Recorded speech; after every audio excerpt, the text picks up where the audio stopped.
This time on Kim's Rude Awakenings, the Blacks. The family whose life is in chaos because mom won't let go of anything. If anybody goes to Korea, I have some Korean money.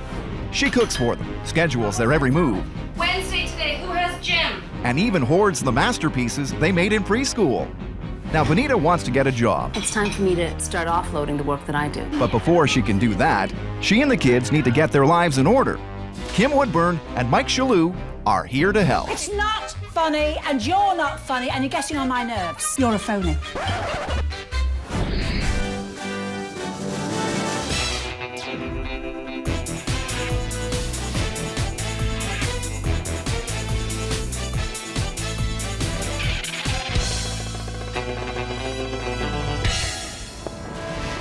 Britain's Queen of Clean, Kim Woodburn, has crossed the Atlantic to meet lifestyle expert Mike Chesur for a very special assignment. Their mission: to identify, confront, and rehabilitate messy and disorganized Canadian families and restore their sense of pride. This time, Kim and Mike are helping to organize the Black family, I know. comprising Mom Benita and kids Hillary, Meredith, You need it. Adelaide, and Tobias, as well as unwanted house guests, dust, and papers. Who knows how old they are? Benita stopped counting a long time ago. Oh, how many years ago was this? If Benita ever wants to get back into the workforce, she's gonna have to deal with the household hysteria that has completely taken over her world. There are too many things that don't live somewhere. Puzzles and toys and games, papers and clothes, all manner of items that need to just live somewhere. We just kind of stuff it into another corner. Having 4 kids, you'd think they'd pitch in to help their mom. We don't like cleaning up. We like Mom doing it for us. But with Benita taking care of everything for them, Mom does a lot of work around the house. She cooks our meals, does the laundry and stuff. getting a job has become a far-off fantasy. Mom, we're hungry. Just give me a second. Mom does everything for us all the time. She likes it. Movie stars don't have it this good. Sweet pea! Benita's also the alarm clock, Actually out of bed? the scheduler, Wednesday today, who has gym? tutor, I don't think that's the right answer. personal assistant, and the keeper of all things. Where are my flip-flops? Where's that gray sweater? I can't find my earphones. I don't want to keep track of every one of their belongings. Where did this retainer do I'm looking that for that. Ew, is that even hygienic? My job is to make them responsible for where their things are. How on earth did it get this way? And why is Benita treating the whole family like a bunch of babies?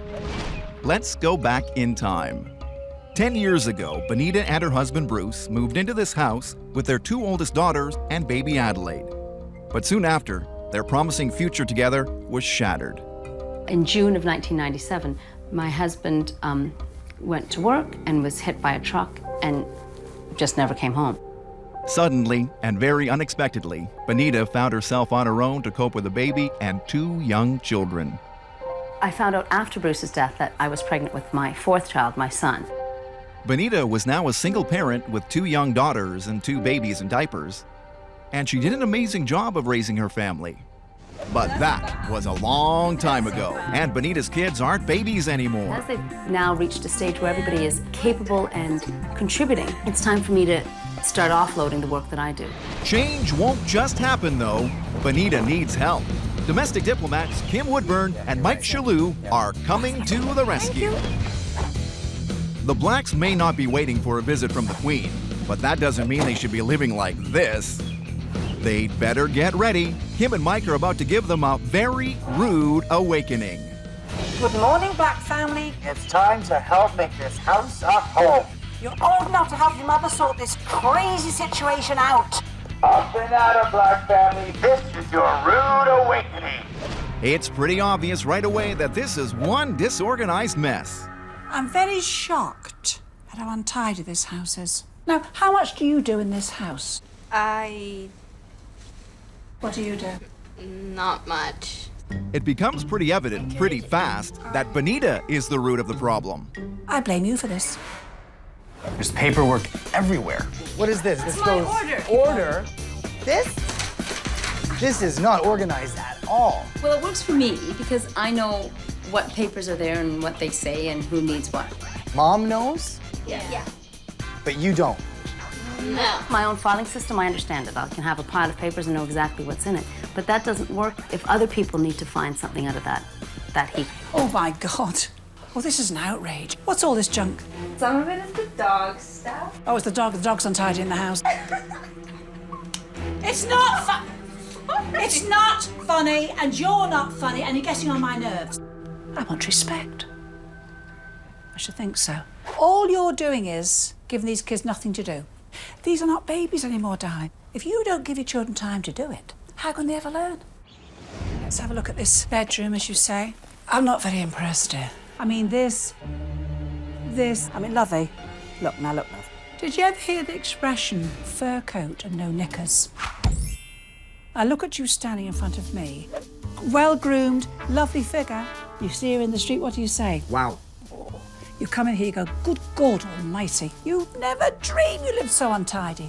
You're a phony. I don't know whether phony, that's a bit harsh. Well, I'm being harsh. When your husband passed away, sadly, did you spoil them thinking they've got no dad? Did you start doing that?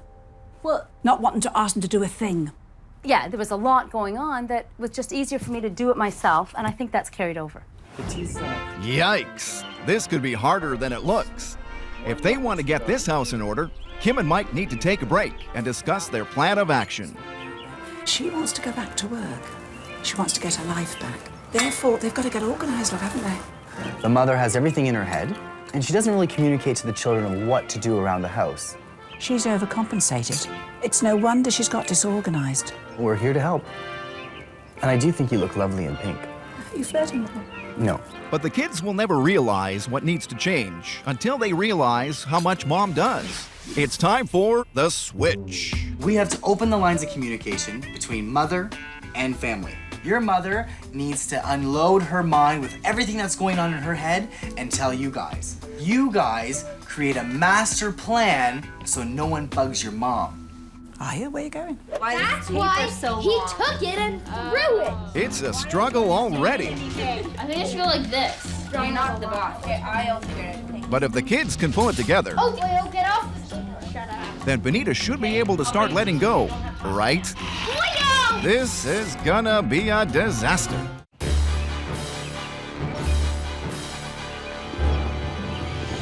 Good morning, Black family. Domestic diplomats Kim Woodburn and Mike Chesur are giving the Black family a rude awakening. They've uncovered the kinks of this household gone wrong It's not funny, and you're not funny, and you're getting on my nerves. and challenged the kids to take charge of their lives so that Mom, Benita, can change track from Stay-at-home mom to the working mom. This master plan will have everyone's names and the times and the scheduling of all your events. Okay. This is the rest of the month. Whoa. Mom may have made it look easy. Hockey, gym, piano, swimming, homework, 4 kids, and every week is jam-packed. We have to just like do it really long. That's why That's this why paper's so he long. took it and threw it. Good luck, kids. If you're gonna fight nice. This is what the thing is gonna look like. Line at the top, names, and then Dude, I have to make it even. I think it should go like this. Fine. I'll just do it your way. Oops, look like it. Not my mom. Not my mom. Are you done yet, boy? Hurry up. Exactly. Oh, shut up. Kind of sense of Something Mom made look easy is proving to be more difficult than any of these children ever imagined. I'll figure it. 3 more times. No, wait. How many times do you have? If these kids are able to manage their own schedules, Benita may find herself with a little more time on her hands. The whole purpose for this exercise is for your kids to relieve you of all this stress because they're old enough now to take responsibility for themselves. So you have to learn how to relax. Take some time for deep breathing, yoga, anything that'll just get you in your own mind space and just focus on being you. right. Wow. How about we pin this master plan up? Putting the kids in their mom's shoes has really woken them up. They can see now that it takes a little help from everyone to keep a home running smoothly, not just a mom on her own. I was surprised at how much really happens in a month. Those 4 of us in those 2 schools. It's really a lot to jam all that information into one head. It feels great to have actually taken control of our own like activities and our own lives. I didn't realize how much I had going on in my little pea brain. Mom, you don't have the pea brain. This brain is a very busy place, but this is a work in progress. So every time you guys have an event, you just plop it on here so your mom doesn't have to go on overload anymore. Okay. Right. Nice work. Job well done. The master plan is done, but that's just the beginning. Your mother wants to get a job, you know that. So it's very important you girls take responsibility for your washing. You girls are getting into cosmetics a bit now, aren't you? Yeah. The trouble is, we all get cosmetics on the collars of our clothes. You can't help it, can you? Look, my trusty bar of soap.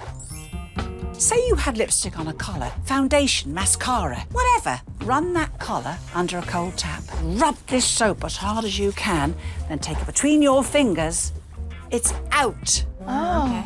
One more tip. I guess your jeans are partly elastic, aren't they? Yeah. Anything that has elastic in it, you cannot put fabric softener, either liquid or the cloths in with that. If you look at elastic, it's stiff, isn't it? You're like that. Your pants are stiff.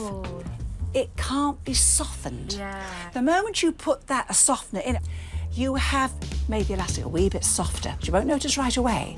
When you give them a dozen washes, you'll have a big bum hanging down here. And therefore, if you want it to last and your jeans to keep a nice shape, don't do it, girls. If you wash them properly and rinse them properly, that should be a pretty fresh fragrance on them.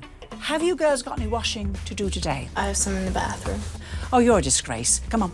In the bathroom. Laundry room, not bathroom. Do you girls never learn? At 8 years old, Tobias may be too young to do his own laundry, but there's other things he can do to make Bonita's life easier. What we're gonna do is get all your clothes ready the night before you actually go to school. What special days do you have to get dressed for? Gym. Gym? All right, let's get out your gym outfits now. I need to wear shoes and socks, Socks, good. a t-shirt, T-shirt, right on. and if it's hot, you would wear shorts, but if it's kind of cold, you would wear track pants. Perfect. All you have to do is wake up in the morning, you've already got your clothes, and then you're out the door. Nice. The kids are beginning to take on Kim and Mike's changes, but Bonita is another story. She doesn't really get rid of anything. She just stuffs it in different places. Making one pile smaller means another pile just gets bigger. I don't have the time or, quite frankly, the energy to make decisions on what to do with what. Keep that thing? Anybody ever gonna wear that? Come on. Kim and Mike need to put an end to this quick. Desperate times call for desperate measures. And the ultimate solution will be one of these. Give me your mother's chair! Give it to me!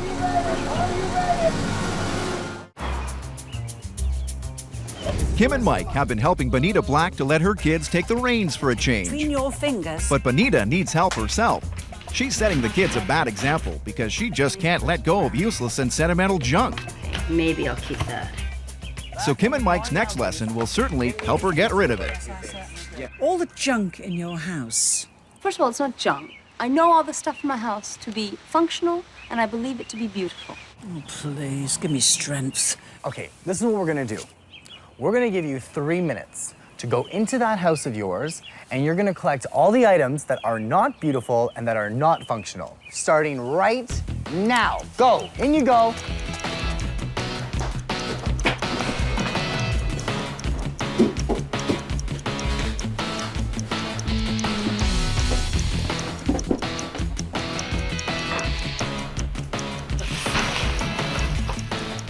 Guys, you have 10 more seconds.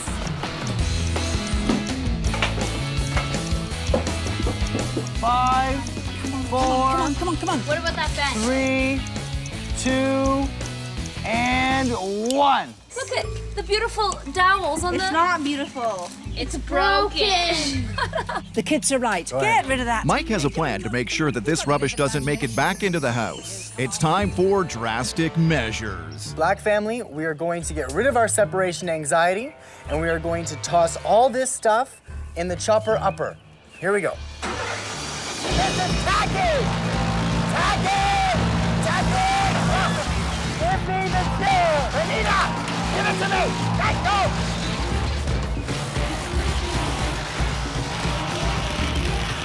The chair is gone! Nice work, everybody! Finally, Bonita gets the point. Now it's obvious to her what junk actually is. And Kim needs to strike while the iron is hot. This horrifies me, you know, plastic containers that are very handy. Not this many.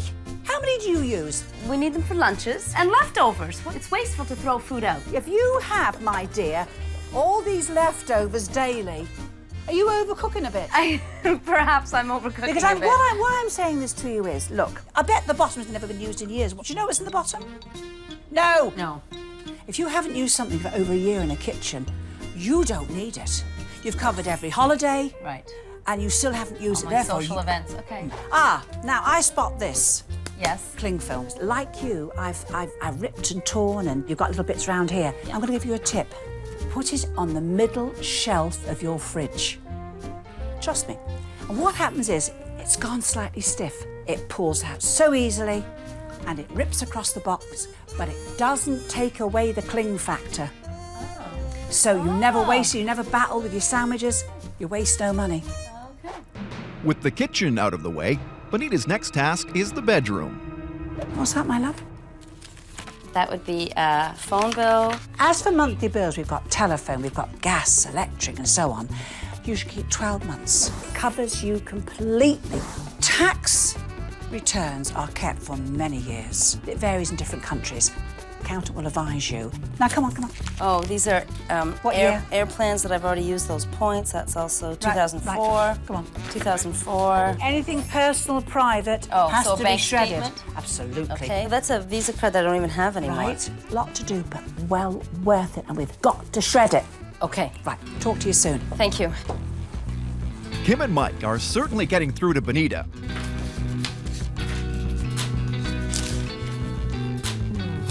But they still have a way to go with Adelaide and Tobias. Excuse me, we're at the go! These kids aren't getting it.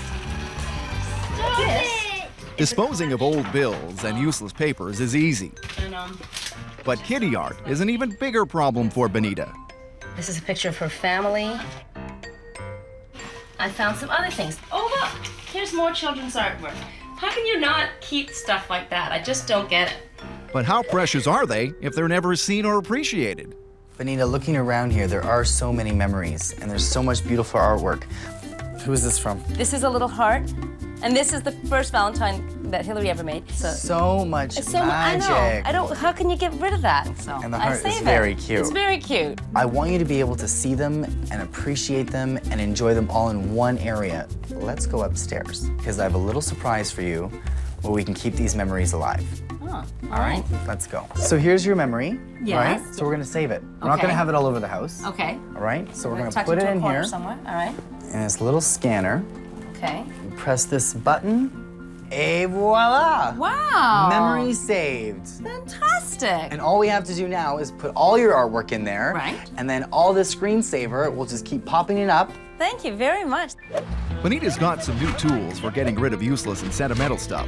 But the Blacks still have one final challenge to face. The Blacks' home has always been a drop-in destination for friends because of Bonita's warm hospitality. But it's always been Mom alone who takes care of the guests. Shanna, you okay? That is all about to change. But there's one more thing that we want you to do. You're going to have a party. Mother's not taking part. She's being waited on. By yourself? Without Mom? With an attitude like that, and a house like this, is there any way that this party will actually happen? Now, family, I'm going to say something to you. Kim and Mike have set the Black family their biggest challenge of all. You're going to have a party. Mother's not taking part. We want someone to organise the invitations. Someone's gonna organize the drinks, and someone's gonna organize all the food. No, I'm not doing that. It's time for the kids to take charge. They're doing it all by themselves to show Mom Bonita that things at home won't fall apart when she goes back to work. What are you doing? Tonight we're organizing a party. Do you think you can make it? I don't even know if my kids can make their own sandwich, never mind put on a party for all these people. It makes me a bit worried. Is anyone else nervous about this? As the party deadline draws near, Kim and Mike are ready to make their final judgment on the Black family's efforts. Boyo! Oh my gosh. There's 50 people coming. We're gonna look so stupid. Boyo, you can't put them back in.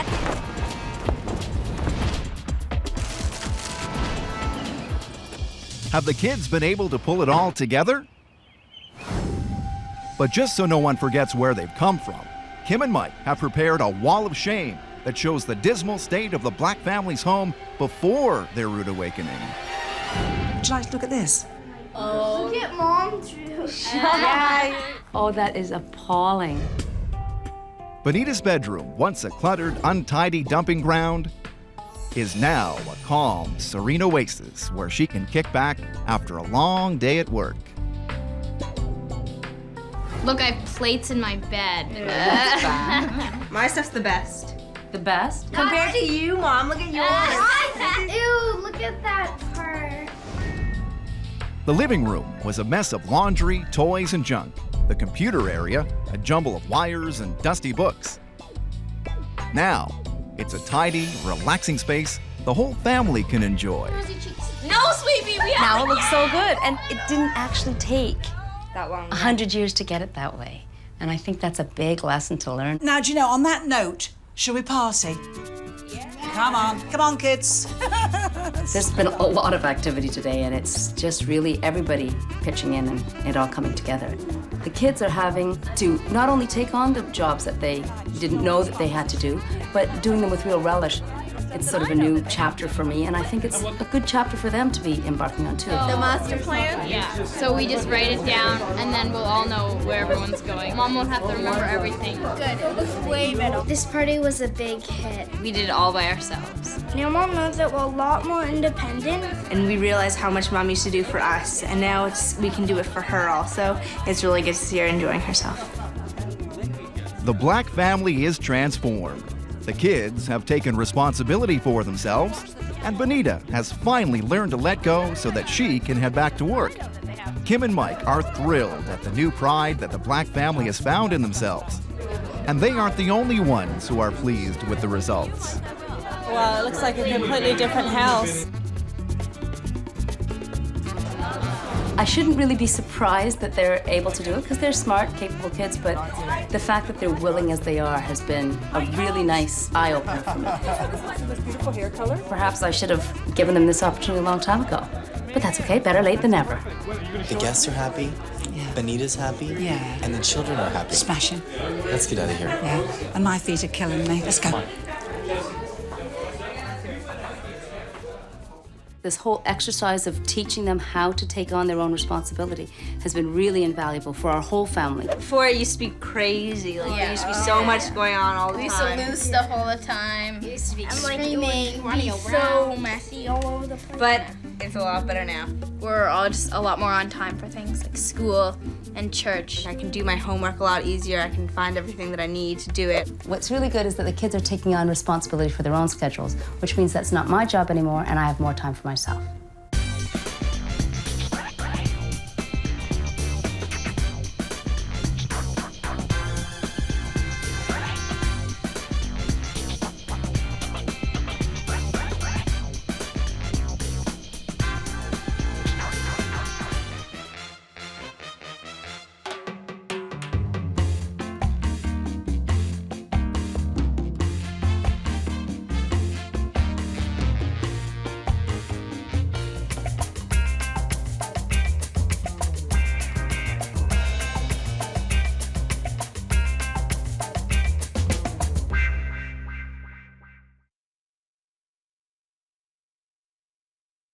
This time on Kim's Rude Awakenings, the Good Family.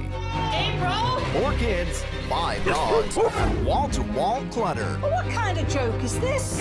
The family is frustrated, You're not happy about this, are you? but the Good's big issue is that they blame each other for the mess. She's the mother, and the mom should clean the house. I think they're a bunch of spoiled brats. It's time for the blame game to end. It's a dump! And for Kim Woodburn and Mike Chesur to wake these people up. A young girl. Let's go. Zombie. Yes, come on, zombie.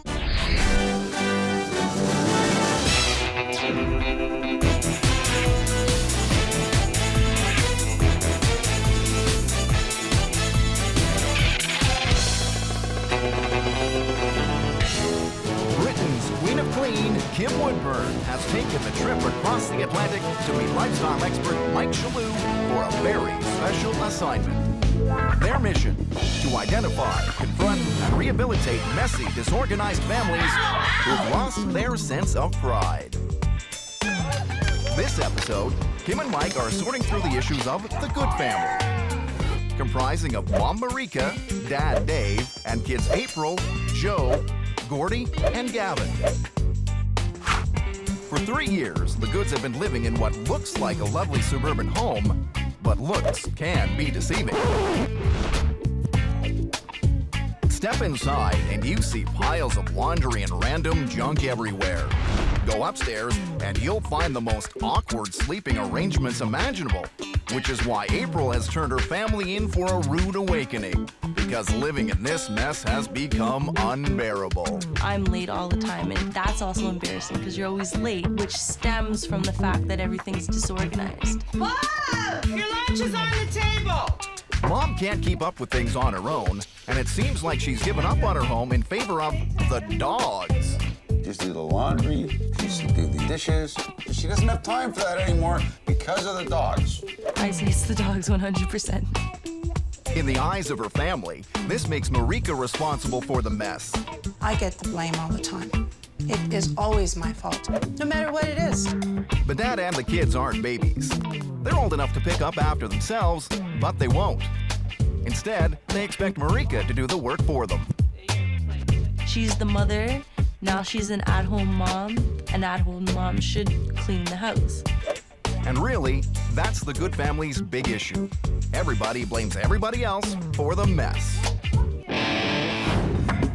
But the Goods need not fret, because Kim and Mike are about to surprise them with a very rude awakening.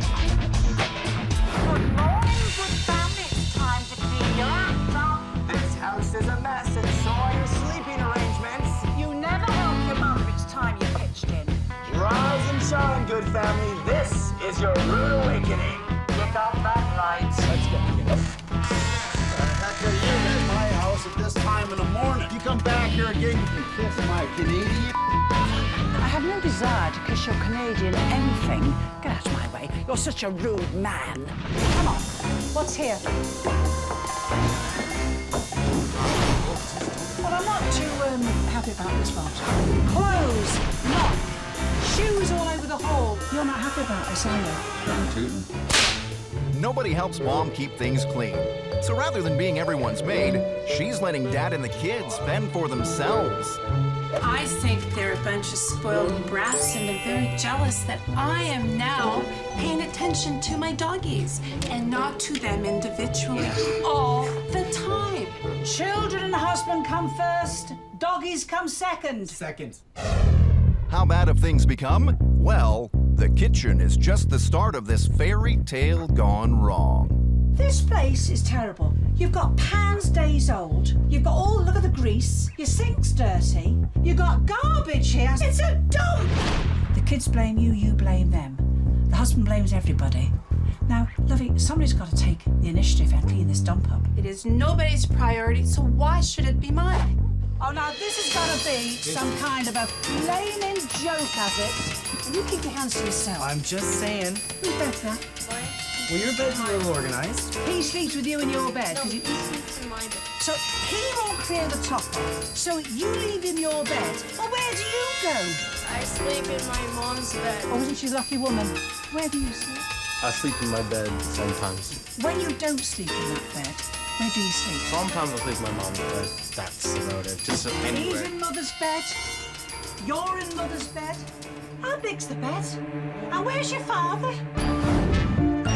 So this is Mom and Dad's room. I expected a huge bed, you know. Since the whole family sleeps in it at one time or the other. I have to ask you something. Where do you sleep, dear? That's kind of personal, but I'm not inviting you to sleep in my bed. Don't get carried away, love. You're not getting an offer. you never know. You thought he was married to me. He's actually married to the TV.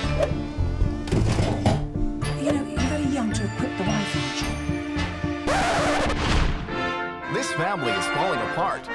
Kim and Mike need to formulate a plan. Do you know, they're a smashing family, aren't they, but disorganised. I mean, I've never seen Clutter like this. And where do they sleep with all those clothes everywhere? Every one of them are disorganised. We've got to get everyone to do individual jobs and make each person feel important and feel that they have a role to do. You take Mother Bear and get her organized with all the laundry. I'll take the boys and I'll get their rooms organized so they have proper time management, and this whole family will be spot on. After you, my darling. No problem. Watch for the dogs you do. The kids need to understand why Mom is so frustrated and prefers the dogs. April! Gordy, what are you doing? Gavin, did you get in the car? Time for The Switch. Tomorrow morning, we're switching roles. You kids are getting up at 7:30. Mother's going to have a break. 7:30. Stop it, I warned you. So wait, do we have to be awake at 7:30? Hey, wake up, man. Switching roles is gonna be tough. But getting up by 7:30 a.m., Mike and Kim might be asking for the impossible. Domestic diplomats Kim Woodburn and Mike Chesur have infiltrated the Good Family disaster zone. It's a dump! After hiking through the mess, Kim and Mike have identified the root of the problem. The Good Family loves to play the blame game. The kids blame you, you blame them. The husband blames everybody. So now Kim and Mike are going to give Mom a break from her daily routine and put the kids to work. Get in the sink for me, please. Tomorrow morning, we're switching roles. You kids are getting up at 7:30. Mother's going to have a break. A well-earned one, in my opinion. 7:30. A.M.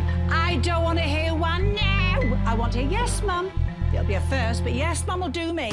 So wait, do we have to be awake at 7:30? Oh, shut up.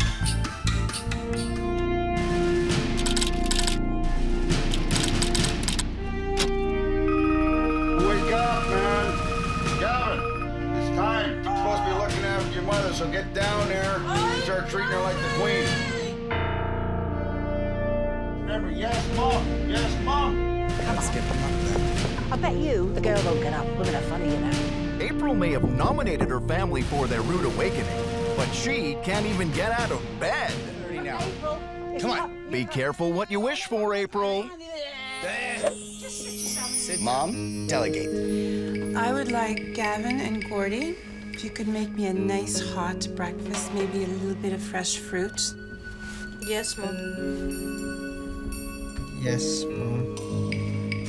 April, Joe Perry, you guys are on dog duty. Dog poop cleanup, Joe Perry. Feeding the little munchkins, fluffing up their little blankies in the crates. A bit too much for my liking. Yes, Mom. Okay, yes, Mother. Thank you. Okay, gentlemen, this is gonna be fun, sloppy cooking, but we're gonna do a very good job for your mother. Don't make a mess. Wait, so the garbage doesn't go there. The garbage goes in the garbage. I don't know if you're small, right? I have to fluff up my dog's freaking blankets. Well, it's taking longer than I thought. I thought it was just put it in, it's done. And then there's drinks, set up the table. Plus, she's gonna do lunches and breakfast. Think of my mom differently now. And kind of think of her differently too. A lot of the times we're really lazy and we don't want to go outside. But, you know, if I guess my mom can take the time to do it, plus all the other things she does, then, you know, maybe we could do it to help her out a little bit too. I appreciate it a lot more, for sure. Isn't that beautiful? And voila. And now serve your mother. Wow. They've never served me like this before. Oh, it looks scrumptious. Oh my goodness. Give a nice round of applause Your brothers, to our chefs. nice Oh, well done. Well done. Well done. Well done. I have goosebumps. I'm just so touched. You don't give kids credit. They think an awful lot, you know. Yeah. Oh, dear. Mom is happy. But now this family needs to get the rest of their house in order. Let's see where the blame falls this time. Do you know what worries me? The washing! 80% of the problem in this house is your washing. Organisation, like each one of you each day, you go out that door, you run down to the basement, and you put the laundry in the laundry room. Right? Great, I you don't do laundry. Here you go. Okay.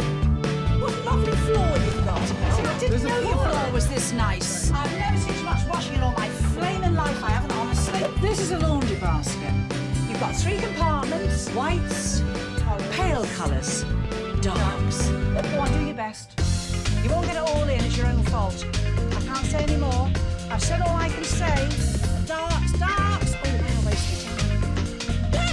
Get out, devil. I've never seen them so excited over laundry. It's full, but if you keep the washing down, you've got plenty of room in here. By Jove, you've got it! Bit messy, isn't it?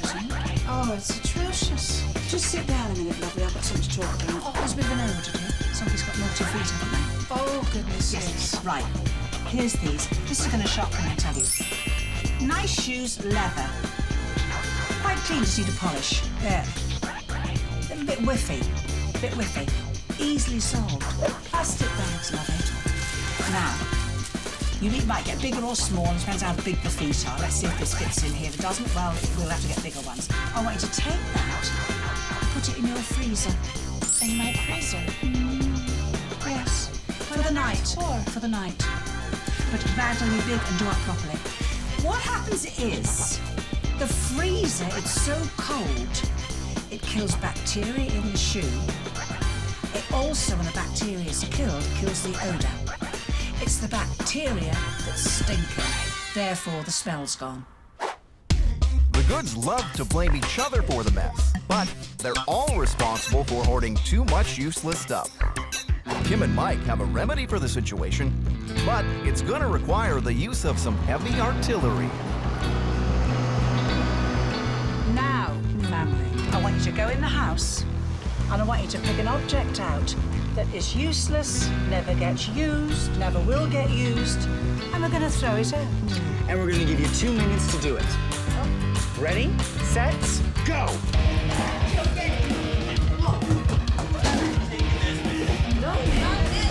The Goods have accepted Kim and Mike's challenge to find the most useless objects in their house.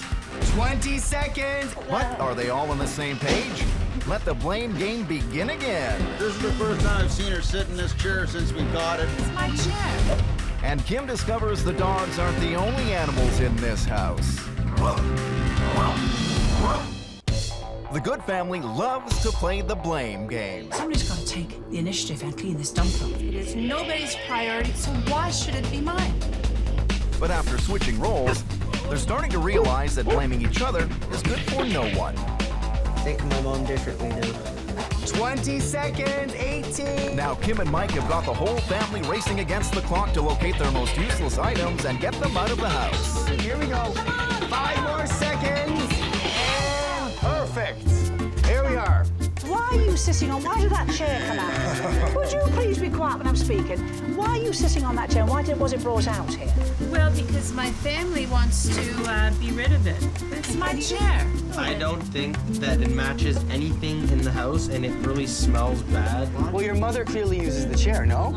This is the first time I've seen her sit in this chair since we got it. You've gotten away with murder, you four. The way you wind your mother around your finger.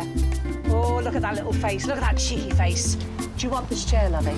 Yes, It shall be yours. Mom can keep her chair for now, but Kim's got a plan to get rid of the rest of this junk for good. Come on, Mike. Come on.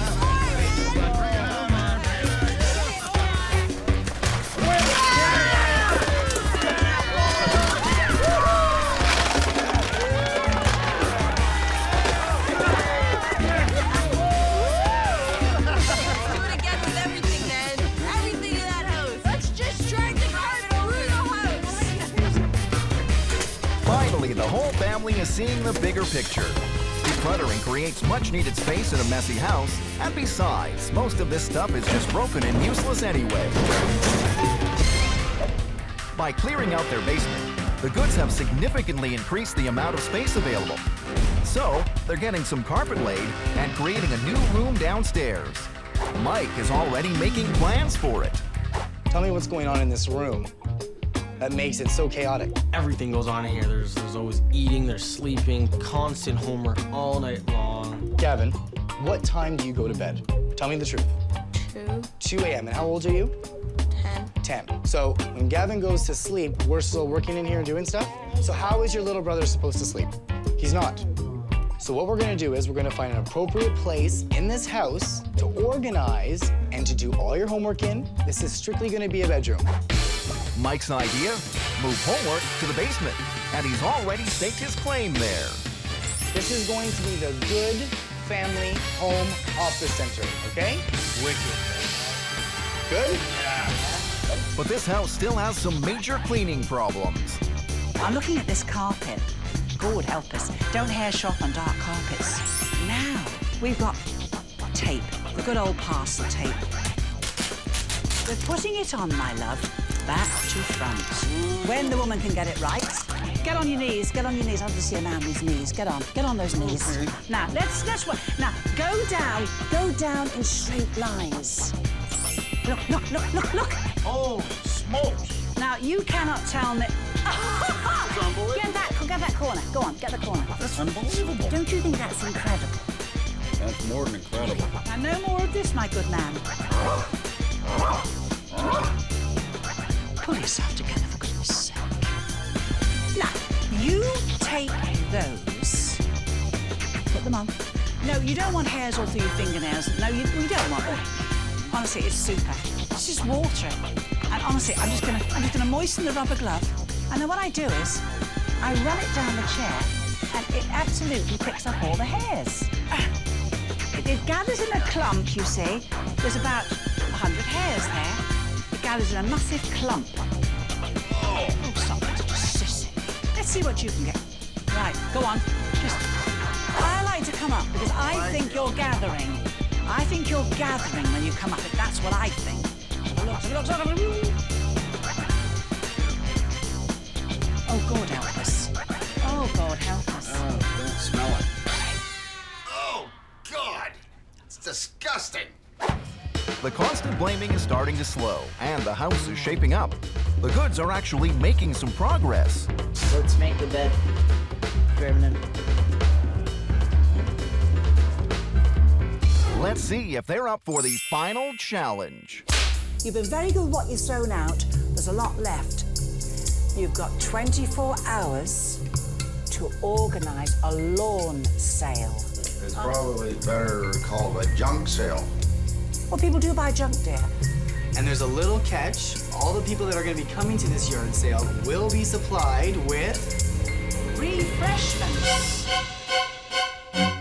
Any advice you need, this is the man to ask. You have 24 hours. So, better go to it. Yep. Wait a second. A yard sale with refreshments? If the goods can pull themselves away from their fun and games for a while, they might be able to make it happen. Oh, hey, how's it going? Oh, this family doesn't stand a chance. Hey, boys, where you going? Since their arrival, Kim Woodburn and Mike Chesur have been pushing the Good family to stop blaming each other I think they're a bunch of spoiled brats. and start taking responsibility for their own mess. What a lovely floor you've got. I didn't know your floor was this nice. Now the Goods are facing their biggest challenge yet. Come together as a family and sell off the rest of their unwanted items in a yard sale. The rule is, it's not going back in the house. I'm warning you, it's not going back. Whoa, come on down to our lawn sale. Put on by my good friends from the cleanup show. Oh, hey, how's What are it you going? doing? I'm trying to draw up some customers for my lawn sale that you put me out here for. Woo-hoo! Come on. Buy some toys, boys. You get free lemonade. Hey, come on down to the good old family lawn sale. What are you looking for? Dogs? Want a dog? Supply dogs. Okay, perfect. Joe, how much do you want for your fish tank? $2. That's a pretty good deal. David's even offering a home delivery service. Would you like me to carry it to your house? Okay, we have 4 strong boys here. Wow, the Goods are really pulling together. Well, that's free. $10 for the element and the fan. Oh, cool. Marika's even learning to let go and has put her beloved chair up on the auction block. It's my favorite chair, I must say. But now that I know it's going to a good home,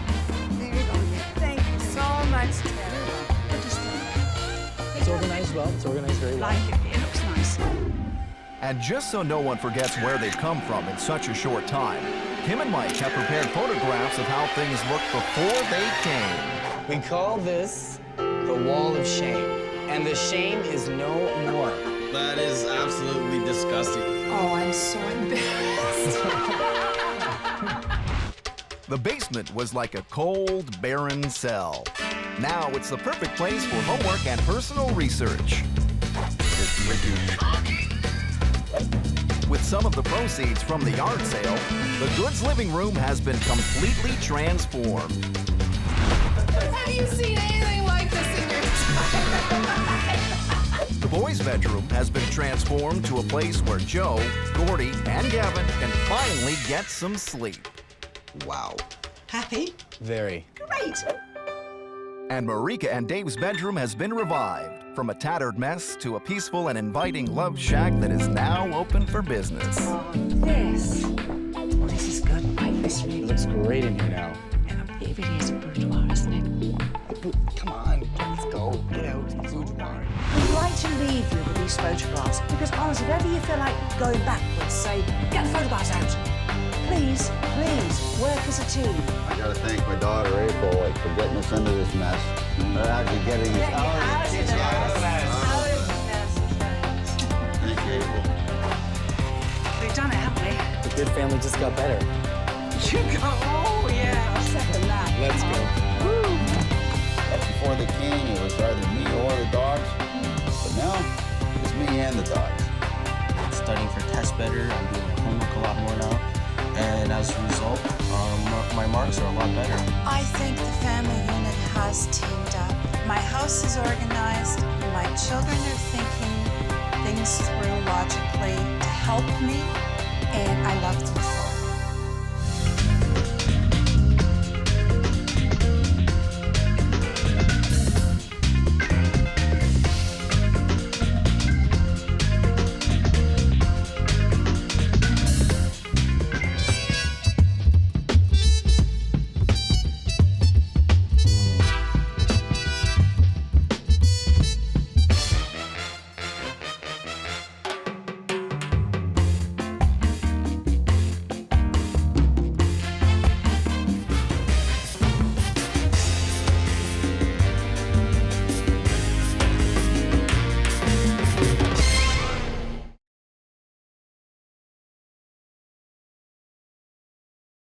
This time on Kim's Rude Awakenings, the Edwards. I just cleaned all this up. They've got a big house, a big family, and an even bigger collection of games, toys, and animals. I dare you to smell that. It all adds up to one big mess that has fallen directly on the shoulders of Mom Alexandra. You know, if you would help me out every once in a while cleaning up this place, then it wouldn't look like this. Nobody helps, nobody cares, and it looks like nobody is ready for the rude awakening to come. This is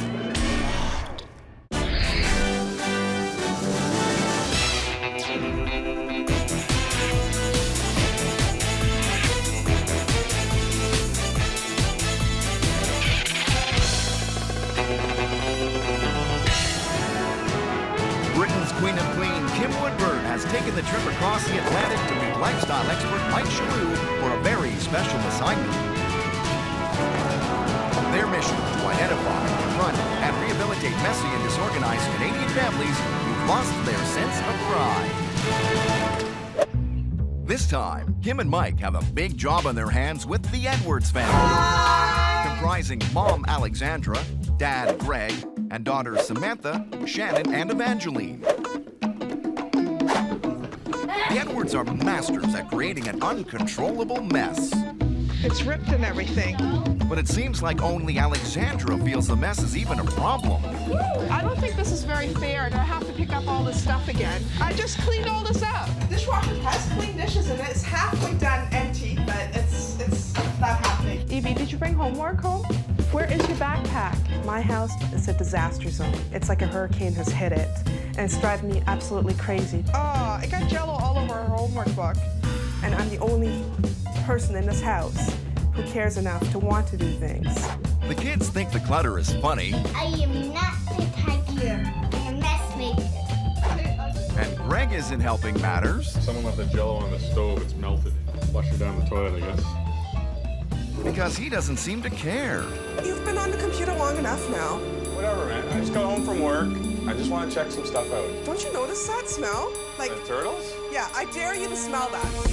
I'm here all day and I can smell it. Smells bad. This is disgusting. Smell it. Seriously, No, just it's smell disgusting. it. Get it away from me, man. Just It smells smell like a it. sewer. And look at this dining room. Yeah, well, Like, we can't even eat here. we don't eat in here anyway, usually. We eat in the kitchen. Like for company. And that is the Edwards' big issue. Everybody makes a mess, yet nobody helps Mom clean it up. I live with 3 children. I have 4 dogs. My husband, he's a pack rat. I'm running out of energy. Kim and Mike are on their way to help turn this family around. Get ready, Edwards. It's time for your rude awakening. Oh, look at this carry-on. Get out. There you go. Oh, look, what's going on here? Get out. Good morning, Edwards family. It's time to get your home back in order. Your house is chaotic and so are your lives. Mom, what's going on? Come out here now. Leave the animals behind. Fat chick with a beehive on the front lawn. Up and at 'em, Edwards family. This is your rude awakening. Get in. Let's go. Come on. There's a terrible smell in this house. I'm not being rude. What is that smell?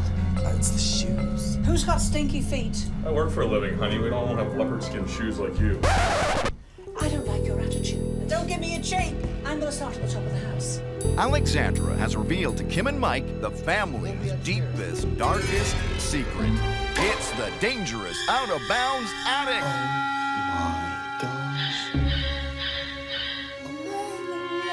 This is... It's very disgusting. Call them. Edwards! I've already called. I know, but you're so loud sometimes. Shut up. Don't be so stupid. Shut up. What is all this untidiness? Please. Just laziness, I guess. Well, now, do you know, when you say that to me, I can't tell you off, can I? What about you, though? Procrastination. And it's the dumping grounds for everything from the lower levels. And you don't like to part with things, do you? No. A bit of a pack rat.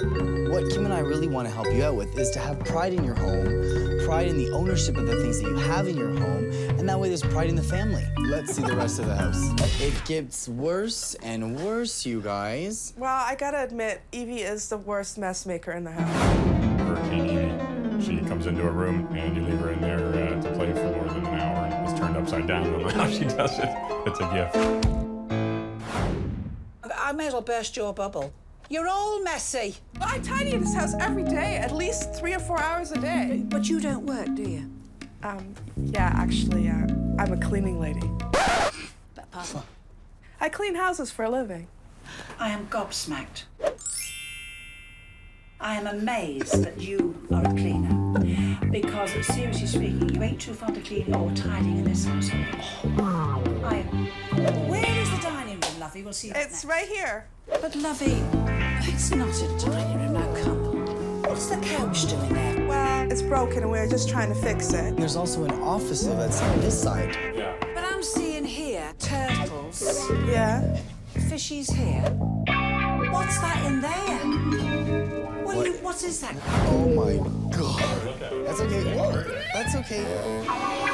I'm glad you're into little creatures, God knows, but I'll tell you this now. They don't belong on a dining room table, Lovey. You've got 3 lovely kids. I'll tell you something, don't you think it'd be nice to eat with them at night in here?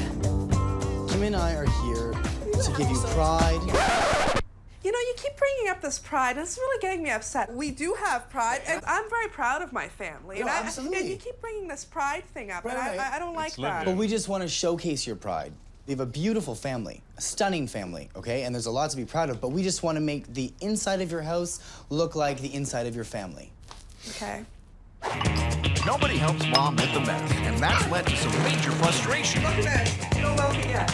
Greg needs to start understanding why his wife is so angry, and Alexandra needs a taste of her own medicine. So we're going to swap roles here. She's going to be you, you're going to be her. The aggravation is built up, and now the Edwards are getting a chance to let off a little steam. Quick and straight from your turtle street. But if Kim and Mike set off a ticking time bomb, the Edwards family is living in household confusion. Where's my lamp? Seriously. What lamp? Like most families, everybody is good at making a mess. Look on the ground. Maybe it's in there. But the Edwards' big issue is that nobody is willing to help Mom clean it up, and Dad is just as much to blame as the kids. Now, hold on. I just want to check my email. Greg needs to start helping out around the house, and Alexandra needs to stop yelling. Why is it a big deal all of a sudden? Because it smells so bad. I'm here all day and I can smell it. Time for The Switch. Your good lady wife is sick of you on that computer and your antics, your rudeness. You ignore her. Yeah. You are a rotter. Yes. So we're going to swap roles, dear. She's going to be you, you're going to be her. All right. And you're going to have a dose of your own medicine. Greg, it's dinner time. The children are already here. Hurry up. Just give me a minute. Did you come in here? Look, I just came back from work. I need to relax a little bit. I don't do anything in here. There's crickets stink and there's turtles stink. Okay, I work hard. Yes, look at this dust. Okay! Embarrassing. You barking at me! You're like a freaking parrot! All right, if you don't want to clean, I'm going to clean this mess up. Get out of the way. Excuse me, you need to calm down a little bit. Just calm down. So sick of this. I just spent 12 hours at work. I had all these customers coming up to me, and I had to like smile the whole time. Oh, settle down. Do you know you're giving us a headache? What lesson have you learned from this, Greg? Let's be honest. Oh, seriously. I feel like he's She's not not being part of the family. He was ignoring our need. So you felt that the husband's a wee bit unreasonable? He was a little bit. I acknowledge he had a hard day at work. He needed some time alone, but he had more than enough time. Now, how did you feel as the husband? How did you feel? Oh, my ears were really hurting. And if I sound like that, I apologize. But... So it's been a good lesson you've learned, and I hope you can improve yourselves. This is going to be harder than expected. It's time for Kim and Mike to regroup. There's so many different issues in this family. Tell me. That dining room, it is a mess. It's a zoo, Daisy. It's a big zoo. Who has that many animals in a dining room? Well, they do. And she's always tired. Are you shocked? Well, no. The father said she should be doing more. The father does work a lot, though. So does that mean she goes out to work and has 3 children? Right. But she needs help, lovey. But no, come on now. If they all mucked in with her, they're old enough to do little chores like doing their beds and bringing their clothes down to the wash. Come on now. You know, I love those. I really do. Do you? You really like them, do you? They're my favorite set, for sure. Well, really? Never said. Never said. The pearls. Oh, the pearls. If Greg and the kids are going to start helping out around the house, they need to have the tools to succeed. Luckily, they've got access to some expert advice. I realise you're very enthusiastic, especially you, little one. Try and hold back. I'm going to show you little terrors how to make a proper bed. Make sure that you get to the corner so the mattress goes into the corner of it. I can't lift them. No, I know, darling, because you're a child. I realise that. Let me have a look. We will not give up. Meanwhile, Mike and Greg are tackling the Edwards' smelly shoe problem. So before we put the shoes away, I like to use the fabric refreshener. It's a little quick spray into your shoes. Here we have the flat sheet. Now, 2 inches in from here, you grab a piece, take a straight line, wrap it over, missed a triangle. Well done. Now, tuck it under as tight as you can get it. It's wonderful, you know. Was that hard? No. Are those for work shoes? Yeah, those are bad. Honestly. Yeah, they're bad. They're bad. So let's get those. Even little girls smell shoes. Oh. Yeah, okay, good. I see, you know, you're recycling. Well, you're not really, because it should be in 3 bins, it's in 1. Right. We don't want this big monster here. I'll give you a hand. Get on the end of that and let's get it out in the garden. All's going to be explained. The children must get involved. Okay. The eldest one is to be responsible for glass, because I don't want kiddies handling glass, right? So glass. The 2 little ones, they can decide whether one wants plastic and one wants the newspapers. Up to them. Right. Fine. We're not expecting to do it every night. Kids are kids. So it gives them responsibility, makes them realise that mum works hard, mum's cooking for them. And it just makes them feel that they're part of the community. Right. Give the kids some responsibility, organisation, you see. A bit of bribery, and you've cracked it, girl. But even if the rest of the family does start pitching in on a regular basis, they'll still need to deal with their attic. I'm just so embarrassed about it. It's something I hide. It's not something I tell anybody. Nobody's ever gone up there. Kim and Mike have a plan to get the Edwards to finally clean up their embarrassing attic, once and for all. What we're gonna do is, Kim and I are gonna give you 3 minutes. 3 minutes to go up to that attic and collect your treasures. I want them all to come down here. You got it? You have 3 minutes, starting now. Go! Come on, hurry up! Hurry up! Go! Mom, where'd you put them? It's my hair. Go and prepare, dear. Really? Yes. Yes. Go on. I can't put my basketball fish. Hey, Samantha, you want this one? If this family thought that Kim's rude awakening was a surprise, then this is going to be a real shocker.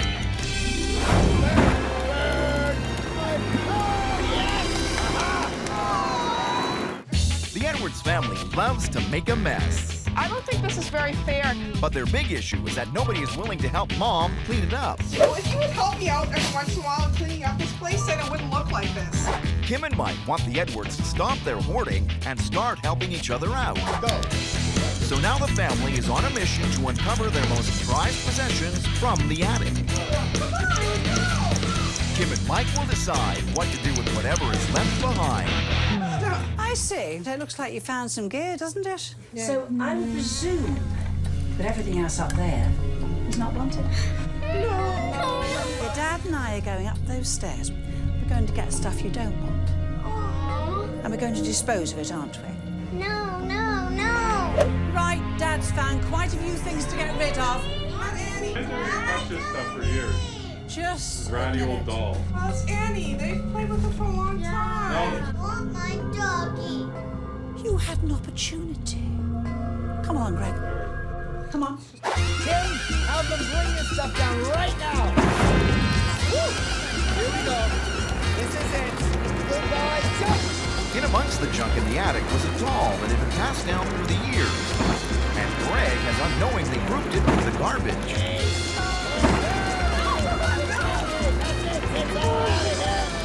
I didn't know that was one of the girls' favorite dolls, apparently. It was a little rough, but apparently it was something that shouldn't have been burned. That was a really hard moment for me because that doll was the one that Samantha had as a baby and Shan had as a baby and Ruby had as a baby. He didn't realize how sentimental it was to us. The Edwards have learned a valuable lesson. Let's salute, ready? Having too much stuff can lead to treasured items being accidentally thrown away. See you later. New start. Clearly, though, the attic isn't the only disorganized area of the house. Have a drink of milk too? Part of the reason why Alexandra is always running behind is that even the simplest things seem to take forever. Kim's solution: focus on one task at a time. That's dishwasher right now. I'll bet you £1 that is not cleaned out. No, it's not. How long do you reckon it takes you to clear that dishwasher out?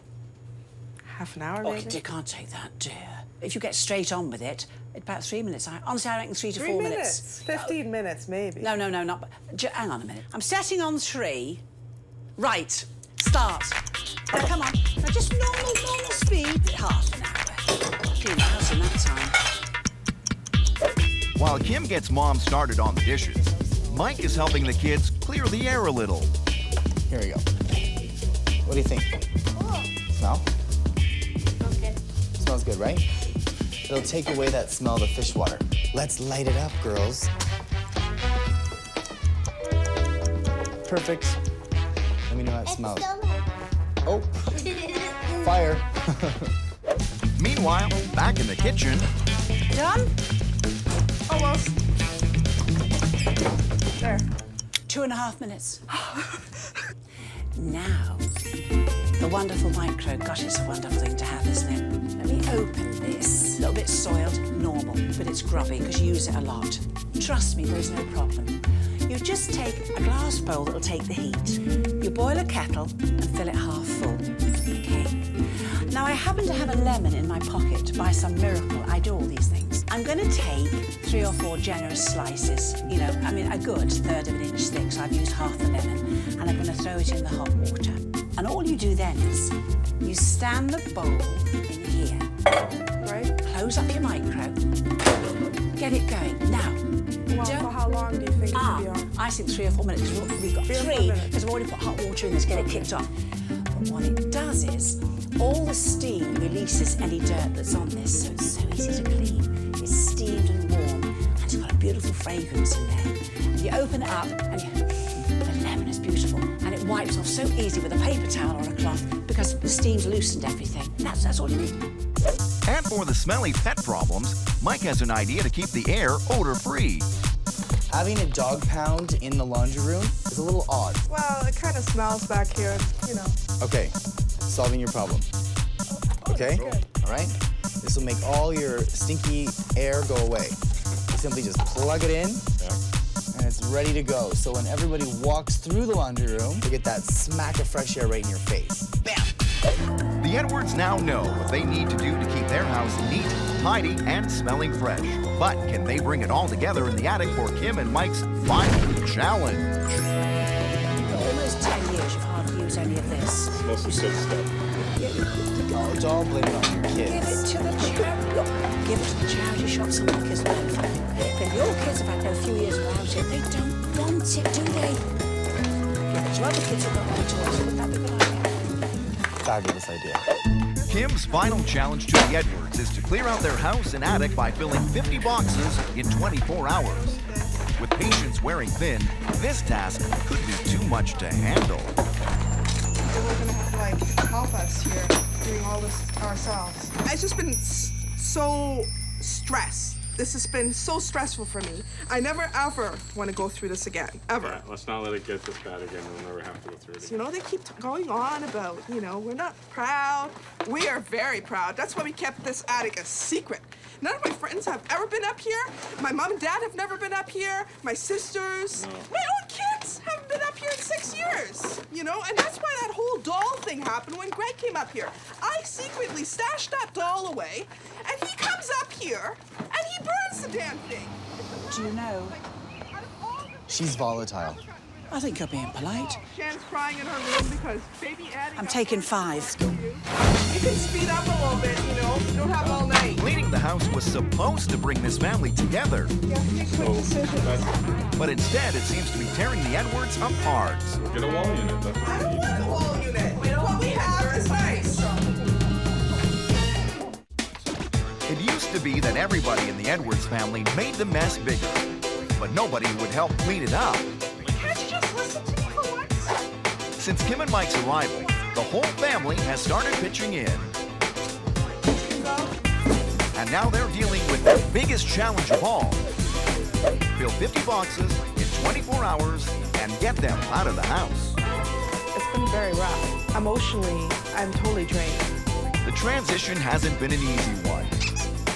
But the family has banded together, and the results are making the whole ordeal worth the pain. Wasn't that hard to get rid of the junk once you're faced with it, you know? You just need the motivation to do it. There you go. That's all for now. I've been chucking a lot of things and donating a lot of things, so that feels good. This is going straight to Salvation Army. All this little pile, and the stuff on the back is going to Sentimental. Okay, thanks a lot. No problem. All right. 50 boxes, 24 hours, mission accomplished. And just in case the Edwards have forgotten how bad things once were, Kim and Mike have prepared a wall of shame. Take a look.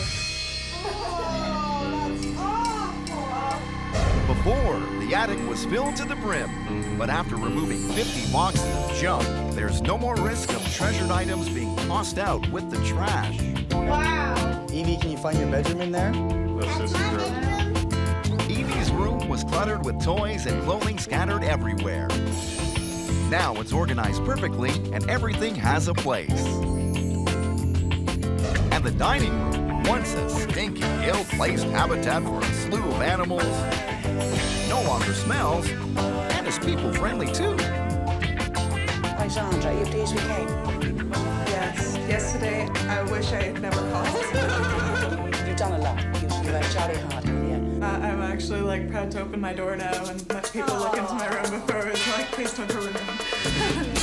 Now, to really enjoy your lovely organised home. The stress is gone, the family is at peace, and even little Evie is pitching in. Alexandra doesn't have to tackle this mess alone anymore, and that's putting everyone at ease. Wow, look at this! Kim's rude awakening has worked wonders. How do you like the new dining room, Evie? Yeah, there's a lot more space in here, right?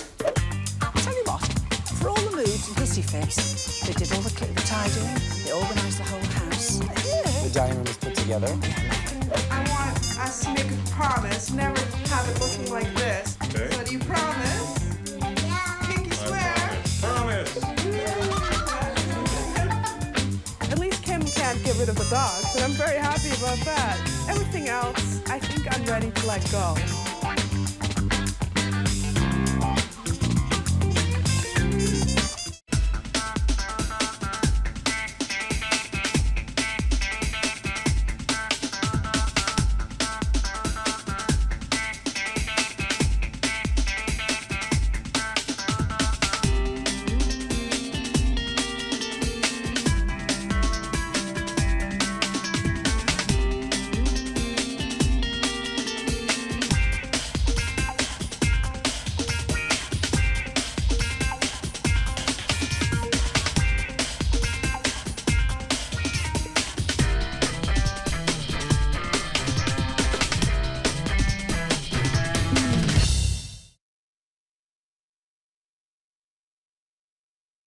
On this episode of Kim's Rude Awakenings, the Tetros, a family whose home could easily be mistaken for a war zone.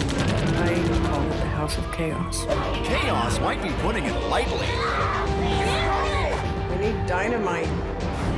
And while the kids may be the ones running wild, Mom and Dad's bad example seems to make everything okay. This is not a dressing room, it's a dump. If their room looks like that and your room looks like this, like father, like son. Kim Woodburn and Mike Chesur have got to restore the order. Stop it. But they may have met their match with this family.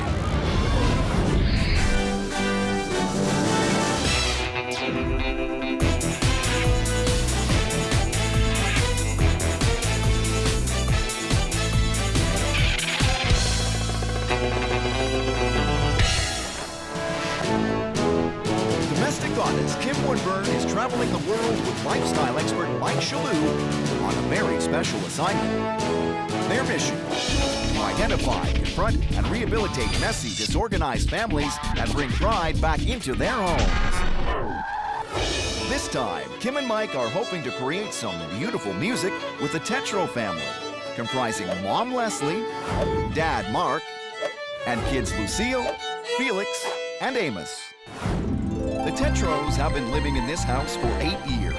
While Mom and Dad say that this is their dream home, everything going on inside makes it feel more like a nightmare. Along with running this household gone wild, Mark and Leslie are professional musicians in a major symphony orchestra. I work almost every single day. I almost never get a day off. And any spare time they do find is spent trying to keep their kids from tearing the whole house apart. I don't want to feel like I'm terrorizing the children, but they do have to realize there are responsibilities and there are certain expectations. But the kids don't listen because Mom and Dad don't practice what they preach. I think it's fair to say that I'm not a good example of neatness and tidiness. They look at my room where all my clothes are, and they probably think, well, she doesn't keep her room clean. Why should I keep my room clean? It's gotten so bad that there's just clutter everywhere. It's like this uncontrolled mess, and I swear to God, it multiplies in the dark. But really, the Tetro family's big issue is that Mom and Dad set a terrible example for everyone, and nobody is being held accountable for their actions. Tears don't work. Yelling doesn't work. Nothing works. Now, Kim and Mike are heading to see the Tetros. Mom and Dad are about to get a crash course in leading by example. It's time for a very rude awakening. Good morning, Tetro family. It's time to get your home back in order. Your house is chaotic and so are your lives. Mark and Leslie, we're going to teach you to lead by example. Up and at 'em, Tetro family. This is your rude awakening. Go, I know, go. Come on. Don't bossy all the time. You're the one that's bossy. Shut, don't speak to me like that. What is this room used for? This is the family room. Unfortunately, these guys and their toys have just taken over not only this room, but the entire house. Do you boys do your homework and stuff in here? Yeah. Where? On that table. How can you do your homework on that table and not a square inch of space? Lucy, do you do homework there? Mom, here, there's no room now. There's no room because you three kids have messed the home up, haven't you? How can you bear this? How can you bear this, you three? Now, Mark, as the daddy of the house, do you think that you're not as strict as you should be with the children? You don't want to be yelling at them constantly. Wouldn't bother me. It bothers me a bit to have so much tension. I would like to have our house be a peaceful place. Peaceful. It's a good job you three do not live with me, because I'll tell you why I punish you good. Shut your face, you. Have you seen what I've done to this room? Shut up. Okay. Have I worried you a bit? Good. What is this room? This is my office. This is your office? This is the nerve center of the operation right here. It's getting on my nerves. This is the most unorganized office I have ever seen in my entire life. Wow. You're a nice man. You're a shocking example. If their room looks like that and your room looks like this, like father, like son, you have to lead by example. Sit in a nice, clean environment, because then the children can't say, look at your room, say, I've done mine, go on. Oh, there Not you go. until you do that. Getting through? It is. Good! Let's go. Although we'd never get through. Come Yeah. on. Come on.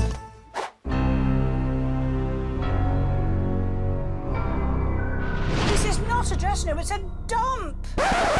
What is this mess in here? I have a very rough system in place where I can get by. I know you don't like it, I can see it by your face. Yeah, I don't like it. But if you're not, yeah, but if you hate it and you're unhappy, why do something about it, lovey? I have actually threatened to go rent myself a studio apartment just so I'd have a place to go. Is it now sad you? Well, it's really getting to you, this, isn't it? It is. It has. It's driving me crazy. Well, it's driving me. I have been in tears. I have been hysterical. I have tried. But then I don't like screaming and nagging because it doesn't seem to work. First of all, you have got to do this by example.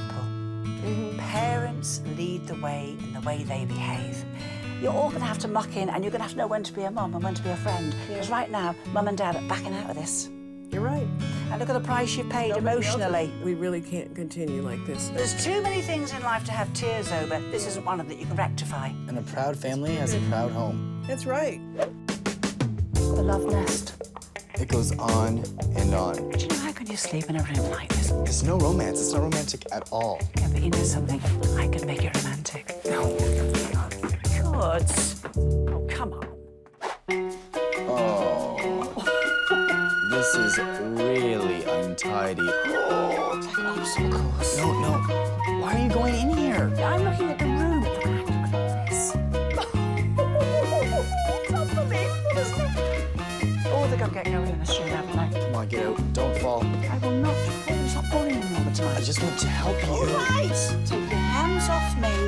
Yes, you're invited. Which you might be. The Tetros may have their careers on track, but their family life is hitting a very sour note. The whole environment of the house right now is not very good. The mess upstairs bothers me so much, it's like I seclude myself to my room. It's overwhelming, really overwhelming. The fact that it bugs me and makes me tear my hair out doesn't seem to matter. This has got to change. Kim and Mike are sitting the family down to see if they have as much pride in their home as they do in their music. Leslie, Mark, I want you to close your eyes. Now you're on stage. The spotlight is on you. Everything's fantastic. Your happy, aren't you? Yes. Do you feel proud? Totally proud. Absolutely. And now open your eyes. Do you have the same pride in your home as you do when you're on the stage? No. No. Not at all. Mom and Dad can see now that they need to start setting a better example. But are they actually ready to follow through? We find out in the switch. You're gonna get spanking. And Kim and Mike wonder if they'll ever get through to them. Just ridiculous. Domestic diplomats Kim Woodburn and Mike Chesur are caught in the middle of one very unnatural disaster.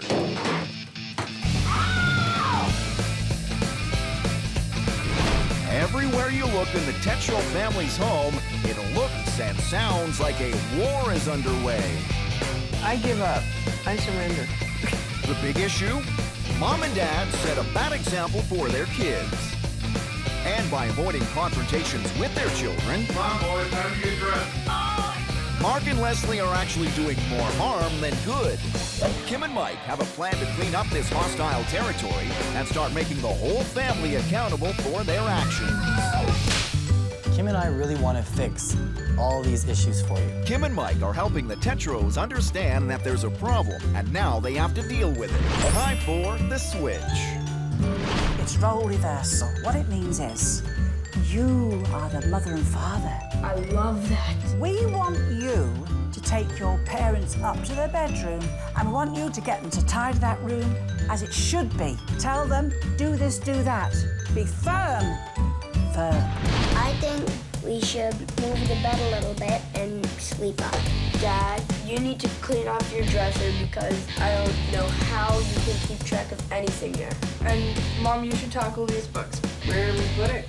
You guys have to get some boxes to put your stuff in, because after all, it is your stuff. Yeah. Yes, ma'am. These 3 boxes all have purposes. Stuff you want to keep, the stuff that you want to throw out, and the stuff that you want to give to someone else. Where do we start? One thing at a time. John. Oh, you kids. If you've already read a book, unless it's really good, you shouldn't keep it, because you're probably not going to read it again. So let me finish one job at a time, okay? Do your job. It's just ridiculous. You're gonna get spanking. This role reversal has really kicked things into high gear. But now the Tetros need to put those lessons into action. Kim and Mike may have some trouble making that happen. How are we doing then, Mike? I feel as though this family has no direction whatsoever. Oh, no. We need to get into that house and divide and conquer. I'm taking the mum to her dressing room next because it's dreadful. What are you going to do? I'm going to take Mark downstairs, Yeah. into that office, and get some sort of structure happening down there. Well, all I can do with the kids is I'll put the 3 kids in the family room and hope they can get started. Good luck with those children. This is the biggest challenge we've had. Yeah, but we're going to do it. Is that a new lip gloss? I don't wear lip gloss. What do you mean? I have a natural sheen to my mouth and a fullness. In fact, I have been called Miss Kissable before now. Let's get to work. If Mark and Leslie ever want to get control of their lives again, they need to deal with the big issue of setting a better example for their kids. Starting point, Leslie's dressing room. You see, I look at this wardrobe and I'm in utter horror. This wardrobe is like a tin of sardines, dear. It is crammed full. Oh, God, help me. I can see you've got some very, very expensive clothes. You are wrecking them. Right now, they're getting creased. Another thing you're doing wrong, they're suffocated. Wool has to breathe. Silk has to breathe. That couldn't breathe if life depended on it. Watch this here. They've got to be at least, my love, 3/4 of an inch apart. It enables the cloths to breathe. Now, I cannot believe in this room there's not lots you don't want, because I suspect that deep in the dungeons, you haven't seen this stuff in years. You're right. So give it to your best friend, or go to the charity shop. People are getting benefit of what you don't want, and getting you a lovely dressing room and an adorable office. While Leslie gets to work, Mark is dealing with his own chaos-filled room. Let's start very simply. Personal, business. Okay. Let's say it together. Personal, business. Yes, this is just step number 1. Oh, man. We're gonna be here for a while, aren't we? Definitely business. Personal, business, business, personal. Bills. There's a lot of envelopes I'm realizing that I never even opened yet. So why is it there's such a pileup of all this mail? It's because of the internet. I don't even need to open my envelopes to pay my bills. You're paying your bills. There's a little box. It's just like one of those little check boxes. And it says, do not mail me anything. Check that box, and 80% of this clutter would be gone. Promise me that you can do this every day. Can you do it? I think it's important to set a good example for my kids, so I'm gonna buckle down and do it. Mom and Dad have got hours of work ahead of them, but now it's the boys' turn to clean up their act. Brace yourselves. World War III is about to get underway. The Tetro family may make beautiful music together, but with mayhem all around them, their home life is anything but harmonious. The Tetro's biggest problem is that Mom and Dad set a terrible example. And that may be too much for Kim and Mike to help this family overcome. Don't throw it. Stop it. While Mark and Leslie finish cleaning up their areas, Kim is getting the boys started on a project of their own. Who is responsible for all the stuff on this table? He is. Yes. We'll wait and see. See these two big trunks? Got you one each. The things you want to keep, put in your trunk. The stuff you know you just both do not want, put it in that box there. Come on, boys, you'll never get clear, darlings. You're so slow. Whose is this? Don't throw it. Stop it. Show a bit of speed. Chuck it a wiggle on. So now you've got a homework table, haven't you? But this is the rules. All the toys you get out to play with, you put back in these storage boxes. Leave any toys out, your father's going to confiscate them. Well, Kim may have got the boys started, but now they have to work with their sister to organize the entire living room.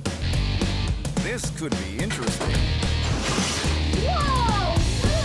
This is such good stuff! Stop it! Stop that! It looks like the boys' tempers of mass destruction are about to be unleashed. Don't stop! Felix is terrorizing his sister, and anything that Lucille throws away, Amos just picks out of the trash.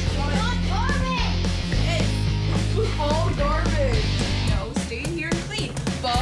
It's time for Dad to step in. Why don't you be a little nicer to Bo? I don't want to work with them. They're not working with me. They just keep taking stuff out of the charity and garbage. This job needs to get done, and you need to be more cooperative. Are you listening to a word I'm Yes, saying? I am. Sorry. Meanwhile, Mom Leslie is still in the midst of getting her overflowing dressing room organized. Natural fibres, this is the deal. Your cashmeres, your wools, your cottons, your silks, and so on. They're lovely. They're very prone to moths. A moth would lay eggs in a sweater. They are so tiny you will never spot them. Show you how you kill them? You take a plastic bag, can be smaller or larger. You buy the size of that you need. Pop it in there, my love. Wrap it like that. Now, you put that in your freezer. My freezer. All night.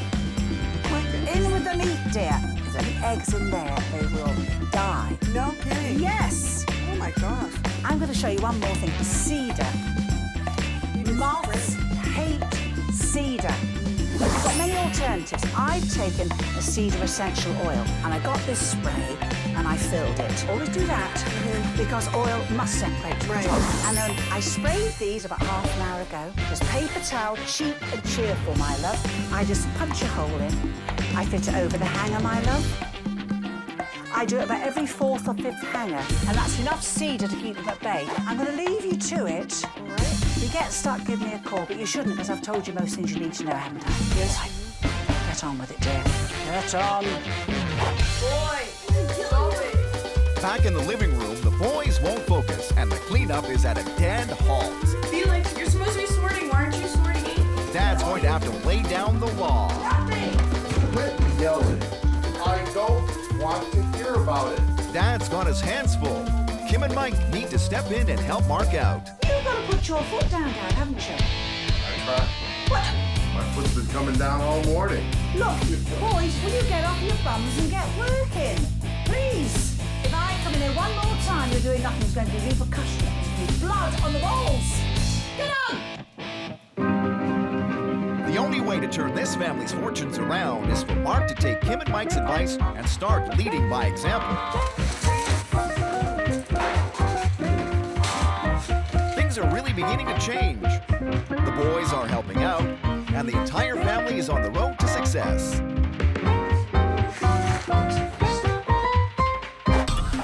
The Tetros are starting to get it, but some members of the family are still having a hard time letting go of the past. And there's still plenty more time for this family to fall apart. I'm not doing it. Kim and Mike better start saying their prayers. This is not a dressing room, it's a dorm. You have to lead by example. Getting through? It is. Good. The Tetro family has undergone a very rude awakening. I'm glad you're putting your head down with shame. For the past 3 days, the family has been working hard to clean up, figure out, and get along. Mom and Dad have been leading the way for their kids, and it's starting to sink in. I'm gonna lead this family by example. But they're not done yet. Are the Tetros ready for Kim and Mike's final challenge? Hi, family. This is unbelievable. This actually looks like a family room. Does your heart good to see this? You know, it's wonderful, honestly. We're not quite finished yet, though. We want you to invite some of your friends round later on today. We want you to have a bit of a musical afternoon. Open this room up, bring your friends in, play a concert to them, and it'll prove to you an organised home is a happy home. Best challenge yet? Go on. We'll be back. Thanks. Get going. Get going. Okay, well, we've done a lot of work in here and straightened up, and you guys should be proud of yourselves because you've done a good job. But we're not done. We've got guests coming over tonight. And so we've got a few more tasks that we have to accomplish. Now, boys, what I'd like you to do is make a kind of program. You know how, like, when you come to a concert, there's a program? Yeah. Something like that. Okay, and Amos, do you think you can help Felix with some good ideas for the program? Yeah. Okay, and Lucille, we need to make some hors d'oeuvres so you and I can work together on that. You guys all know what you're gonna do? Yeah. Well, what's the last thing we're gonna do? We're gonna have fun tonight, huh? And celebrate our hard work. Yeah. In the past, the Tetros would never dream of inviting people inside. Now they're coming together as a family and working together as a team. They've even thrown out the old stuff and bought some new furniture. And while the programs are rather unique, I love that. and those hors d'oeuvres do look a little bit suspect, there's no fighting, no confusion, and most noticeably, no mess. And just in case there's any question about the transformation made so far, Kim and Mike have prepared photographs of the family on the Wall of Shame. These are the pictures of your home when we arrived. Oh my God. Oh my God. It's a grim story, isn't it? I am speechless. Wow, this is astonishing. That is appalling. I can't believe you guys were so dirty. By the way, Dad, Yeah. that. I can't believe that I could ever find anything in that. Before their rude awakening, Mark and Leslie's bedroom was a jumbled mash of papers and laundry. Now, relaxation and romance are definitely in the air. It's everybody's mess. You know, we were just as much to blame as the kids. We can blame it on the kids, but hey, that's my dressing room. Leslie's dressing room was so full of clothing that you could barely walk in the door. But it's been transformed into a sanctuary where Leslie can take some time for herself. It's amazing that the house looked like that just a few days ago, and now it's really, really clean. We ought to keep that just as a gentle reminder, maybe. The living room looked more like a landfill. However, the whole family helped to revive it, and now everyone is reaping the rewards. Oh, well done, darling. Nice work, buddy. Hello. Nice to meet you. Very nice to meet you. Welcome to the Tetro Family Musical Party. Today we will be playing music with Hometown Bluegrass. We hope you enjoy this cool new home. Very good. Kim's rude awakening has worked. The Tetro family is finally taking pride in their home and in themselves. Here for you. You get the mug of honor. You see there's a cymbal player on that mug. Thank you very much. Oh, it's something cold. Thank you very much. Cheers, Kimmy. Cheers, my love. This has been a good exercise for my family. learned to work together. It took some fighting with each other to get through it sometimes, but I think the kids especially realize that we can take on a project and do it together, and I think we'll be able to keep this up. We done good. Good pickings.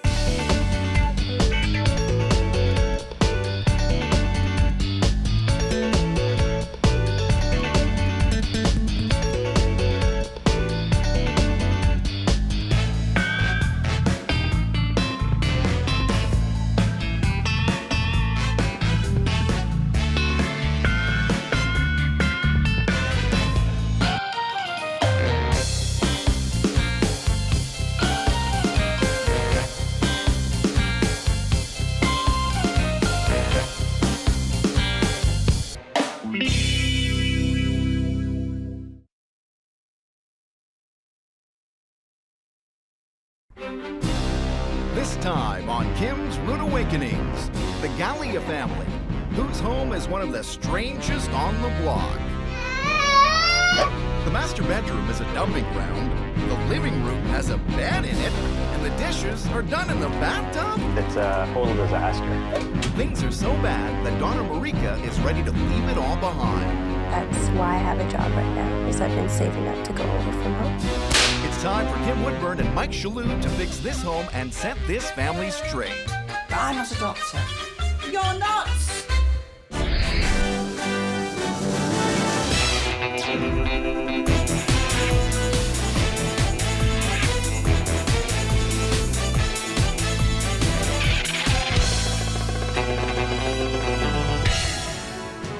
Britain's Queen of Clean, Kim Woodburn, is traveling the world with lifestyle expert Mike Chesur on a very special assignment.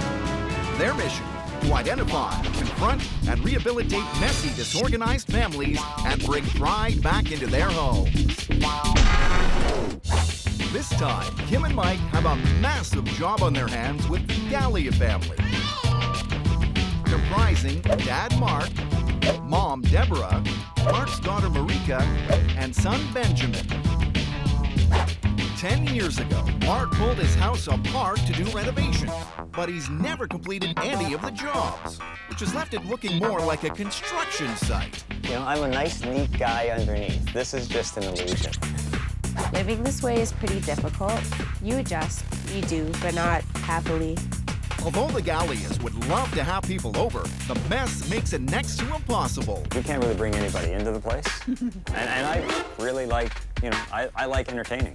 But the ongoing renovation has left the Gallias without any room that functions as it should. Most of the time I don't think about the fact that I'm washing bed in the same tub that I wash the dishes in.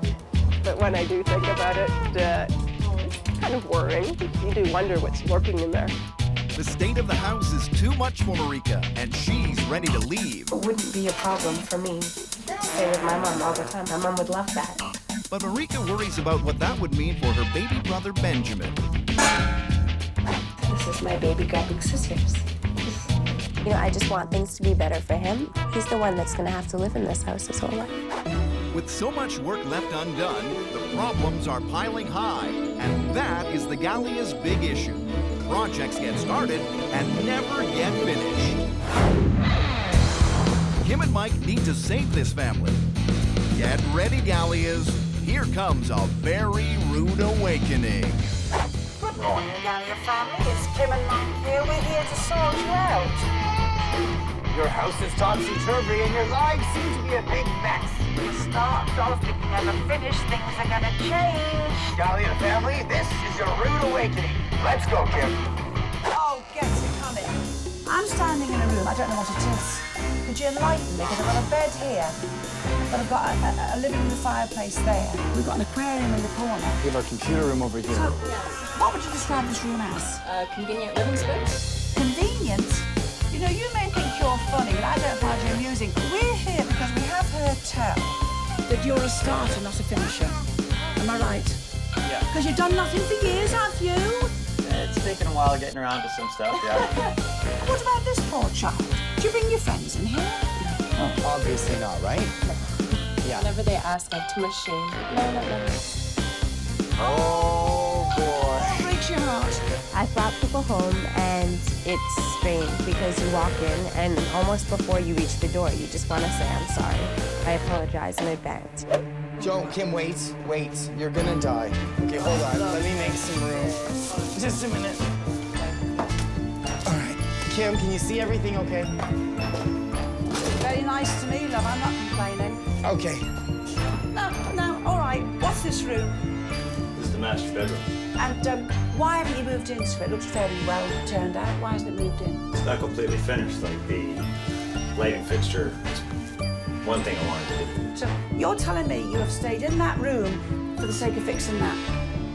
That's basically where it boils down. I'm not a doctor. You're nuts! Some would say. What is this room? This is the playroom? What? No. What? Guys, can you please come in here, please? We're trying to figure out what room this is. It's our kitchen. Well, you've got no floor first. You've got a soft floor. It's the subfloor, yeah. Okay, wait. We're missing a fridge as well. Yes, it's in the other room. It's out there. What is this pipe sticking out of the sauna? What is it? That's where the sink goes. Can I ask you a question? It might seem obvious to you, it's not to me. Where do you wash your dishes? I can show you.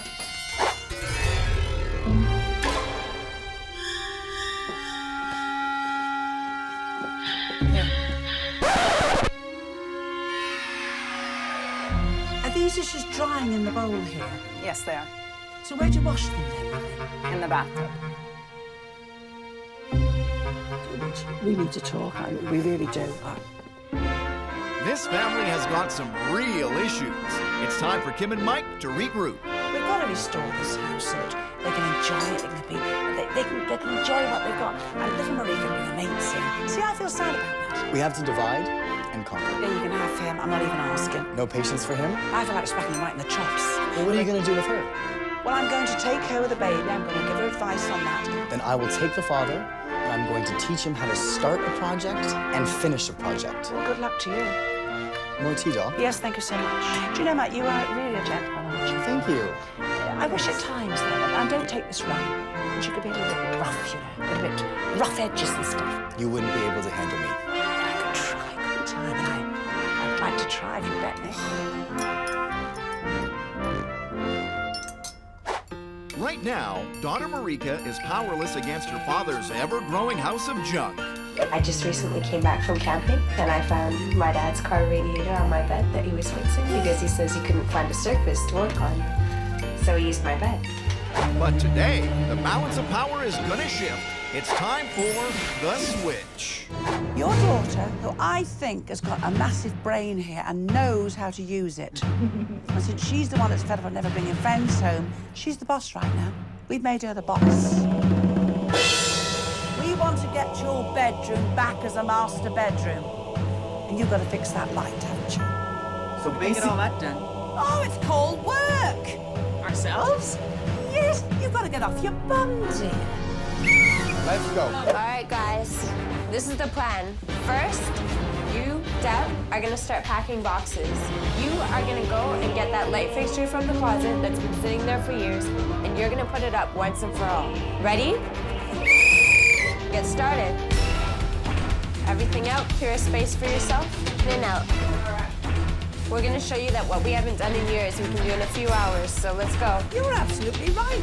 Deb, up and down the stairs, come on. Pack it up nice and high, make your trips efficient. The work is finally getting done, but this switch may be too much for Mark and Deb to handle. Deb, faster! You're dilly-daddling. Give me time. I'm running up and down the stairs as fast as I can, but lastly. The Gallias are living in an almost uninhabitable home. Like most families, everyone has an excuse. The dishwasher's here, just in a box. But the Gallia's big issue is that no project ever gets finished. Because you've done nothing for years, have you? Kim and Mike want the Gallias to learn how to finish things that they've started. We gotta change things up around here a little bit. So now the family is attempting to turn their junk room back into a master bedroom. Move it out so we have some quick trips. Daughter Marika is taking charge. Those are day-to-day use clothes that should be hung up in the closet. Closet now, despite the fact that we're in the bag for months. Yeah, because it should have been done a while ago. We're doing everything today. This exercise is getting things done, but is Deb's ego getting in the way? It can be a little bit different having a 14-year-old telling you what to do. Obviously, it's usually the other way around. Piece of luggage? Despite the animosity, Marika is maintaining her newfound authority and standing her ground. Things got pretty heated. People were getting a bit irritated, a little bit pissed off. But I mean, it's all for a good cause. And it's working. After years of stalling, Mark is finally completing a project. All right, we got the light done. Light's working. 22 minutes. How long has that been like that for, that damaged man? Few years. A few years for the sake of 22 minutes. Okay, you know what? You've done Next it. step, let's do the bed. Come on. Come on, let's get it going. I'm somewhat embarrassed it didn't get done sooner. And now that that part of it is complete, I'm happy. But before the marital bed is reinstated, the floor needs a proper cleaning. Soft brush, soft sweep. I've taken this, I put it under a warm tap, lightly warm, okay? And it's a make-do. Hold that, I'm gonna tie it over here. This is all these floors take once you have them treated. They are an absolute breeze to keep clean. I've just taken an old tea towel, warm water. Oh, now, always clean your wood on grain. That is all I'm doing. 1, bring it back 2. You never put anything harsh cleaner on here, ever, ever, ever, ever. I'm going on the grain, my love. And you see the floor, look now like that. You'd be surprised. You take the surplus dust, that's your floor done. Let's go and get the bed in. Wonderful. Come on, let's go. All right, guys, so bring it in. After 6 years of separate sleeping quarters, Deb and Mark can finally share the same bed. Thanks to your daughter, you've done a jolly good day's work. You've got a bedroom. You going to join your husband tonight? I guess I have to. Oh, you poor soul. I'm excited. Seeing how easily the bedroom came together, Mark is eager to start tackling even more projects around the house. I've composed my list of the things that you haven't done in your home. Here we go. And these are all the things that you started in your home and haven't finished. That's a lot of stuff. Mike's giant list is great for making a point. I like this will stop the laziness. But now Mark needs a practical solution for completing all of his unfinished jobs around the house. Mark, I want to give you a couple of tips to make your life a little easier so you can do things properly and get things done. First thing, to-do list. I need you to write everything down. Then you pick 3 items on that list, and I want you to complete them that day. Second one, do you like music, Mark? I love music. Yeah, good. I want you to be entertained while you're doing your job. So play your favorite music at all times while you're doing your job. Sounds like a good idea. Yeah? Yeah. I want you to start things, I want you to work on them, and then I want you to finish them. It's a very simple formula. Do you ever read? Yeah. Have you read full books? Yeah, actually I have. Start to the end? Yeah. So treat this like a book. It's a pretty big book. It's a big book. It's a horror story, actually. I'll leave this to you, okay? You go. Okay, very good. Looks fabulous. Don't wreck the list. Don't watch yourself. Watch that. Thank you. I think that the rest of the house will actually come together fairly quickly because I've seen that it can be done. The Gallias are beginning to get it, but they still have a long way to go. And there's plenty more for this family to learn. You haven't swept this floor for 2 years. You lazy article.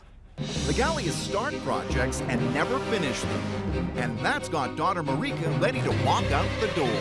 Home should be a calming place. Home should be home, right? It should feel somewhere where you're comfortable. But I don't feel that way. I walk in and it's just a mess. We need to get on all 4s. Can you manage it? I can manage it. I can. To get things on the right track, Kim is showing Deb how to make things safer for baby Benjamin. I want us to be at the height he's at. Okay. To see what he sees, you see? You see? Now, let's get round here. You're drawing him round. What are you seeing? What are you seeing? Lots of things to get into. Dirt. Oh, good. Dirt in the truck road, isn't there? Garbage can. Yes. Oh, he'd be at the garbage can. He could be very ill. Keep going, keep going. Oh, now he is tall. He could bump right there. He's tall enough, isn't he? That, I would like to bump. That is nasty. Yeah. He could be hospitalised. I think these are ingenious because little soul bangs his head. He bumps it, and he bumps it on there, especially there. This is rather sticky inside. They're very spongy. Got an adhesive here. Any corner, sharp corner you see, that goes on there. Put your hand on that, look. If you bumped his noodle on that... Oh, wow, it's cushy. It's spongy and lovely. Yeah. He might bruise, he won't cut. No, He bumped himself on that metal. Oh, yeah. By Jove, he'd be very badly cut. So that's wonderful. Because we always bang our noodles, don't Oh, we? yeah. So let's keep going, my love. Oh, look here, Debbie, dear. The bed was here for 2 years. Are you telling me you never clip? You lazy article. You haven't slept this floor for 2 years. Let's go along here. Oh, look at now. What's that attached to? Is that alive? Is it alive? Do you know I'm puffed? Are you puffed out? Oh God! Last time I lay on the floor was on my honeymoon, love. Oh, boss. We've all been through it, haven't we? No, but you see now. That's dangerous too. You stick it in his eye, stick it in his ear. You know. So I've made my point, haven't I? Yes, you have. The clearer you keep this house, the safer your lovely, lovely baby's going to be. Right, honey. You know, on a wooden floor, when it's just been a finished floor, if you just put this down and say to him, all right, lie on that, it slides. There is no way he'll slide all over the floor, okay? But if you buy this, this is about $5. This is rubber. Very Good. This doesn't slip. There you go there. Especially if he was a baby that hadn't yet walked, he's sort of trying to crawl. He couldn't go further. Down I put about $5 worth. Will you listen to these tips, please? Will you listen to the tips? Thank you. I think that's yours. Now in here, right. Yes. Try and pay attention. I am trying. We put this on here, right. Yeah. And therefore, when he's on it, so I'm really pushing. Do push, please push. He won't go any further. Therefore, he's safe. Get on there and see what you think. Go on, try and push that along. Go on, can you push that along? I think he's away. I'll leave you to it. You're a terrible television presenter, you are. So, OK, that's the idea. That wash is on a cold wash, and this wash is a good old cheap shop. Good enough, good enough. But let's whip that up. Now, I'm going to show you something else that really concerns me. Now, let me show you what I mean. He's here, that's his height. He wants his little lorry out. Yep. What you don't see is you need to seal these off. And all you do is, in you go. What? Go on, put it in. In it goes. Now, it's a very tight fit super. It takes an adult to pull it out. Should do, which is what the idea. He shouldn't be able to get that out. I'm very concerned you don't have a faceplate on here. We're safe here. We are not safe here. In fact, we are open to the elements. That is very dangerous. A child could stick a knife in there. Please, we need to go to the shop yesterday. We'll certainly go today and get all these faceplates to make the boy safe. Yep. Everyone is pitching in, and no surface is being left untouched. This is definitely a work in progress. I think the toughest thing to change is always yourself. But I do sincerely want to make the biggest effort that I can to have a proper living space for myself and Mark and Benjamin and Marika. If we're not all prodded and pushed by each other, I think we're going to lose motivation. And I think us working as a team is going to be essential. Things are coming along, but the Gallias have been in this position before. I'm not sure why nothing in the house gets finished. There's so much that needs to be done. It's almost like you don't know where to start. Cleaning is one thing. Making the house livable is another story. Let's see if the Gallias are ready for Kim and Mike's final challenge. We've got one last challenge for you. The final challenge. We're going away for 7 days because we want you to put your kitchen in. You're going to do your sink, you're going to do your kitchen. You've got it all here in this house, haven't you? Yep. And you said you're capable of doing it. You did the light. Yep. So for 7 days we're going. But when we come back, you better have it darn well done. It will be done. Cabinets, sink, dishwasher, and flooring. The Gallias have everything they need to get this kitchen sink drama together. But can 10 years of incomplete projects really be finished in 7 days? I am thinking, how the hell are we going to get this done on time? Okay, got the glue on this one. The Gallia family is in the middle of a week-long challenge to finish every project in their 3-bedroom home, including a complete kitchen renovation. I go the wrong side? Yeah, you got the wrong side. But for a family that starts things and never finishes them, this is not such a simple task. I only got so much time. And in this challenge, failure is not an option. I do not want Kim and Mike walking in here and finding this place not finished. Do that and we're dead. So the Gallias have enlisted some very talented friends to keep the kitchen renovation on track. Yeah, I'm a little bit scared because we've got a deadline to meet and it seems like there's still a lot of work to do in that time. But I'm scared and excited at the same time. Looking forward to it. Mark is overseeing construction, while Deb and Marika are teaming up to tackle the clutter, reorganize the rooms, and get rid of the junk. Cheese. It's peppered cheese. But Dad's new go-getter attitude is creating some unexpected tension in the Gallia's home. Whatever I say, you do. All right. Understood? Is it understood? Hey, I'm understanding. Perfect. Not stupid. Gotcha. It's really frustrating when you all have ideas for how things should be done. And you don't want to hurt each other's feelings, but at the same time, you know, we want to get things done our way. My biggest fear is that we get busy and not much happens, and Kim and Mike come back at the end of the week and we're really embarrassed. But their 7 days are up. Now it's time for Kim and Mike to judge whether the transformation is complete, including the kitchen sink. A week has passed, my dear. How are you doing? Passed so fast. Are you very pleased? Yeah, I hope so. Look, I can't believe this is the same place. Oh my gosh. A floor, This is beautiful. cabinets, a sink, The dishwasher that was there for... 6 years. 6 years? In a box. What do you think of it? After 10 years of making excuses for the mess, the Gallias are finally proud of their home. Let the celebrations begin. I can't believe it. It doesn't look like the same house. It took about 6 years to get around to doing what was about 1 week's worth of work. But he got it done. The week is up. And just in case there are any lapses in this metamorphosis, Kim and Mike have prepared photographs for the family on the wall of shame.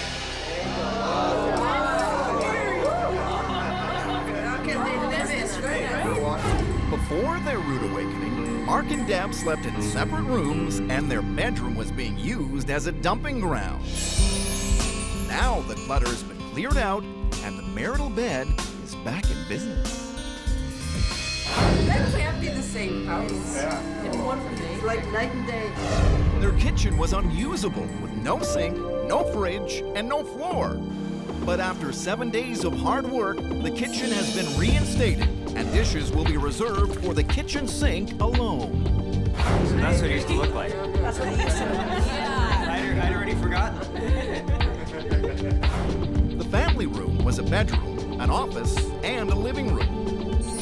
But the whole family helped to revive it, and now everyone is enjoying their new living space. So enjoy your house, everybody. And thank you for the kick in the pants. You're very welcome, dear. I can assure you. Bye, guys. Kim's rude awakening has worked. The Gallias have completed all of their unfinished projects, and now even Marika is proud to be a part of this home. We pulled a lot of all-nighters. We all worked really, really hard, so it's all been well worth it. This really has been a miracle. I'm shocked it actually happened. We just dug down, we just started, we took one thing at a time, finished it off, moved on to the next one, and one thing led to another, and next thing you know, we're at where we are today. You done good, kid. You too.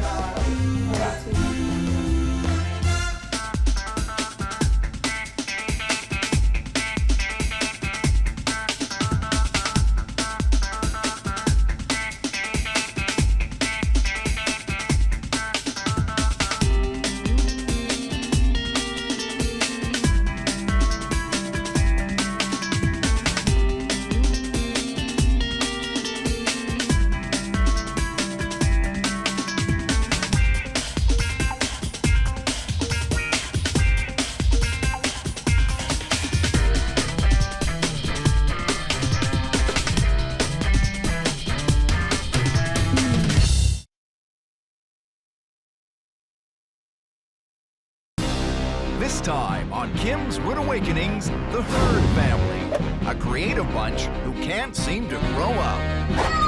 With the responsibility of 2 young children, these 2 have got their hands full. It's never ending. No, it'll just get worse. The house is a playpen, the kitchen is disastrous, and nobody is willing to put in the work to clean it up.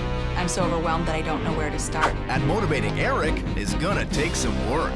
I wouldn't say I'm handy. I'm not really into building things or fixing things. I really just don't care.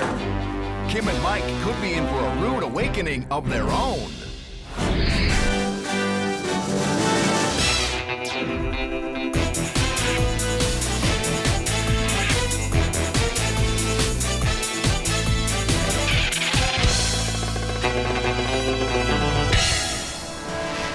Britain's Queen of Clean, Kim Woodburn, is traveling the world with lifestyle expert Mike Chesur on a very special assignment. Their mission, to identify, confront, and rehabilitate messy, disorganized families and bring pride back into their homes. This time, Kim and Mike are helping the Herd family, comprising Mom Jessica, Dad Eric, 3-year-old Tessa, and baby Cole. The Herds may be a young family, but by the look of things in this house, the laundry, bills, and boxes have been piling up for years. When I look at the mess around, I desperately want to clean it, but I don't even know where to start. With the responsibility of 2 young children, every room has become a problem. And 3-year-old Tessa doesn't make things any easier. I wasn't prepared for what kids bring. I had no idea that turned your life upside down. The cluttered kitchen is maddening for stay-at-home Dad Eric, who is making meals for himself and Tessa, as well as Jessica, who is a vegetarian. I have to clean before I make anything. I need a surface, I need the stove, I need the sink. It's a frenzy. And rather than try to deal with the problems in the kitchen, Eric spends his time in the basement playing guitar. You know, my tools of the trade are artistically inclined. You'd think because Jessica's a graphic designer, she'd be organized. But her methods are scattered at best. Tables for me seem to become surfaces to put things. And so if there's a table that's empty, it's just crying out for something to be put on it. The Herds are overwhelmed, and that's starting to affect everyone. I feel horrible about it, and it weighs on my shoulders, and then the kids feel it because they know there's tension between their parents, so it affects the whole family. And that's the Herd's big issue. For the sake of their kids, Eric and Jessica need to grow up and start taking their household responsibilities seriously.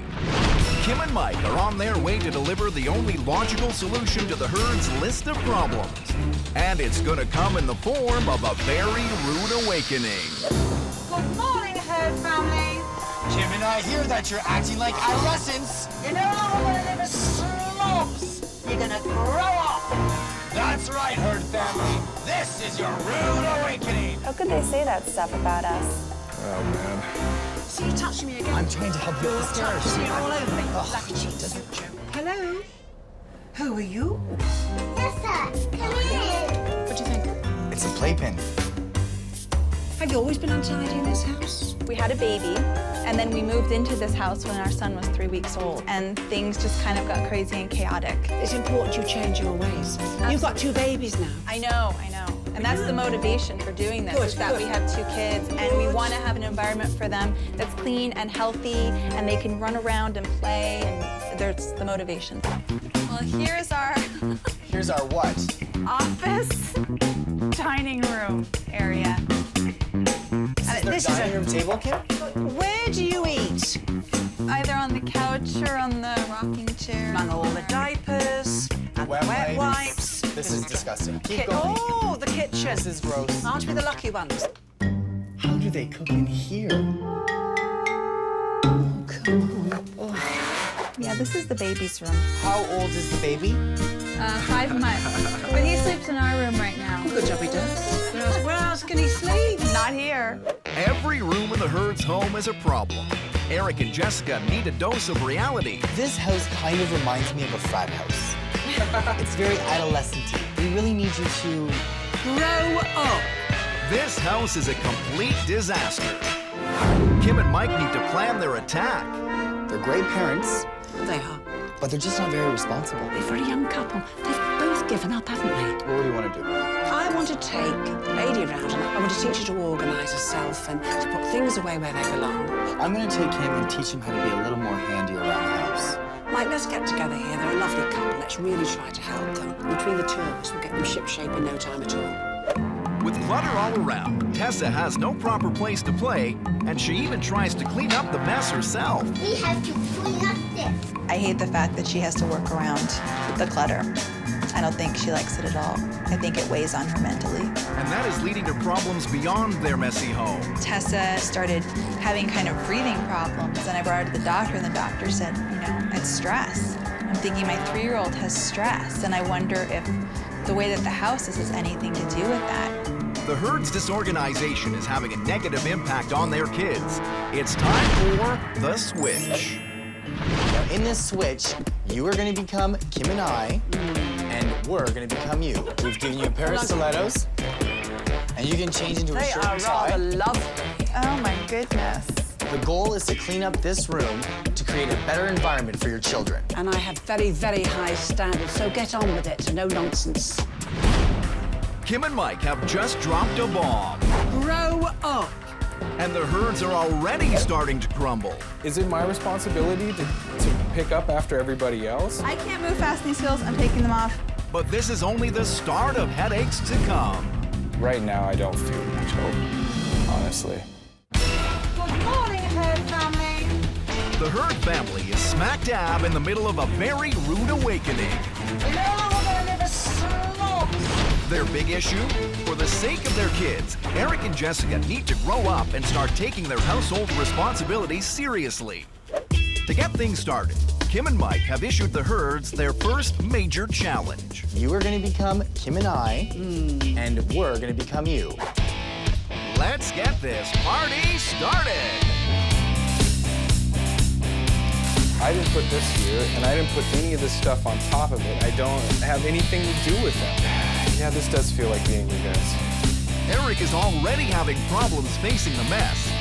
And his mood isn't being helped by Kim and Mike's over-the-top antics. All you do is make a mess. Oh, you're throwing your peels on the floor. There's nothing really hard. What? I pick it up. This is why we don't have friends over. I'll have to clean up after you. Eric and Jessica get the point. Now Kim and Mike need to give these two some guidance. You can both move a bit faster, dear. Yeah. I can't move fast these heels. I'm taking them off. They're absolutely horrendous. So if you take them off, we're going to see you fly around, are we? Faster than this. Go on then. I don't know how you function in those things. Keep going. Are you sorting or just throwing in there? I'm putting everything in here that needs to go up to the bed. Well done. It's a struggle, but the room is getting cleared out. Despite the fact that Eric and Jessica can't seem to pull it together as a team. All right, I'll be a team player. Look about you. I know, I can't believe it.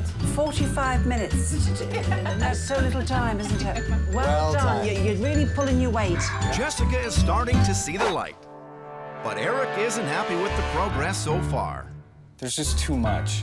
It's like barely scratching the surface. Right now, I don't feel much hope, honestly. The living room is a great start, but the kitchen, bedrooms, and dining room still need to be taken care of.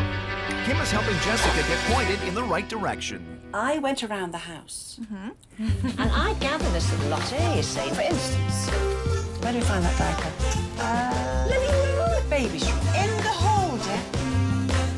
Guess where I found that in the worst room you can have it in? I'm thinking it was in the kitchen. Yes! Oh, you knew that. We're going to clean that. That's horrible. You could use a wooden toothpick. You could use tweezers, whatever sharp. All you do is go through the bristle, lovely. Look. Oh, now watch. Oh.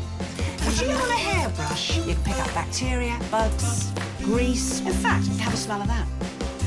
Harry. I've got just a washing up liquid, my love. All we need, lovey, is honestly that, because we have to eyeballs and soap bubbles. Okay. Into that, tea tree oil. Tea tree is a natural antiseptic. It kills bacteria. It's wonderful. And it certainly killed bacteria on a brush. I put about 7 drops in there. So I've got me a little bit of washing up liquid, and the tea tree, oh, it smells rather nice, doesn't it? It does, soothing. Ooh, blimey, that's done. I brought a bowl of just warm, clear water to get the soap off it. Summer day, put it on the windowsill, can use that in about half an hour. Okay. It's lovely. So I want to put all this back in here, you see, and you know what I say, a place for everything and everything in its place. Put that where it belongs. Okay, diaper, baby's room. Oh, well done. With the other diapers. It seemed more overwhelming at first, but once I started doing it, you kind of get into a groove. You want everything to be in the right room. There's a really good exercise to see what really belongs in the proper place.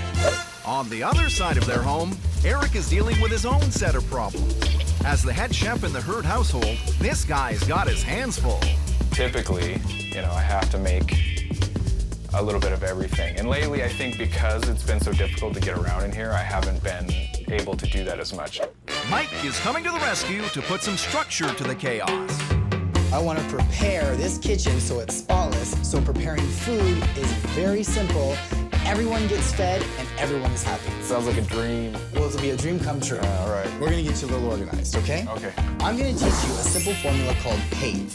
Okay. Plan ahead, visualize, and entertain. You're gonna plan ahead your meals.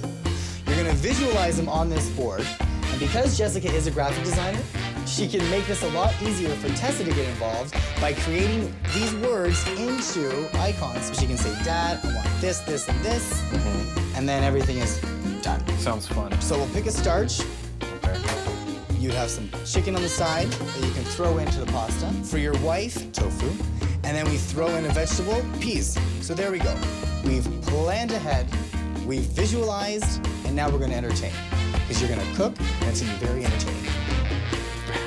I have to take your word for it. I hope so.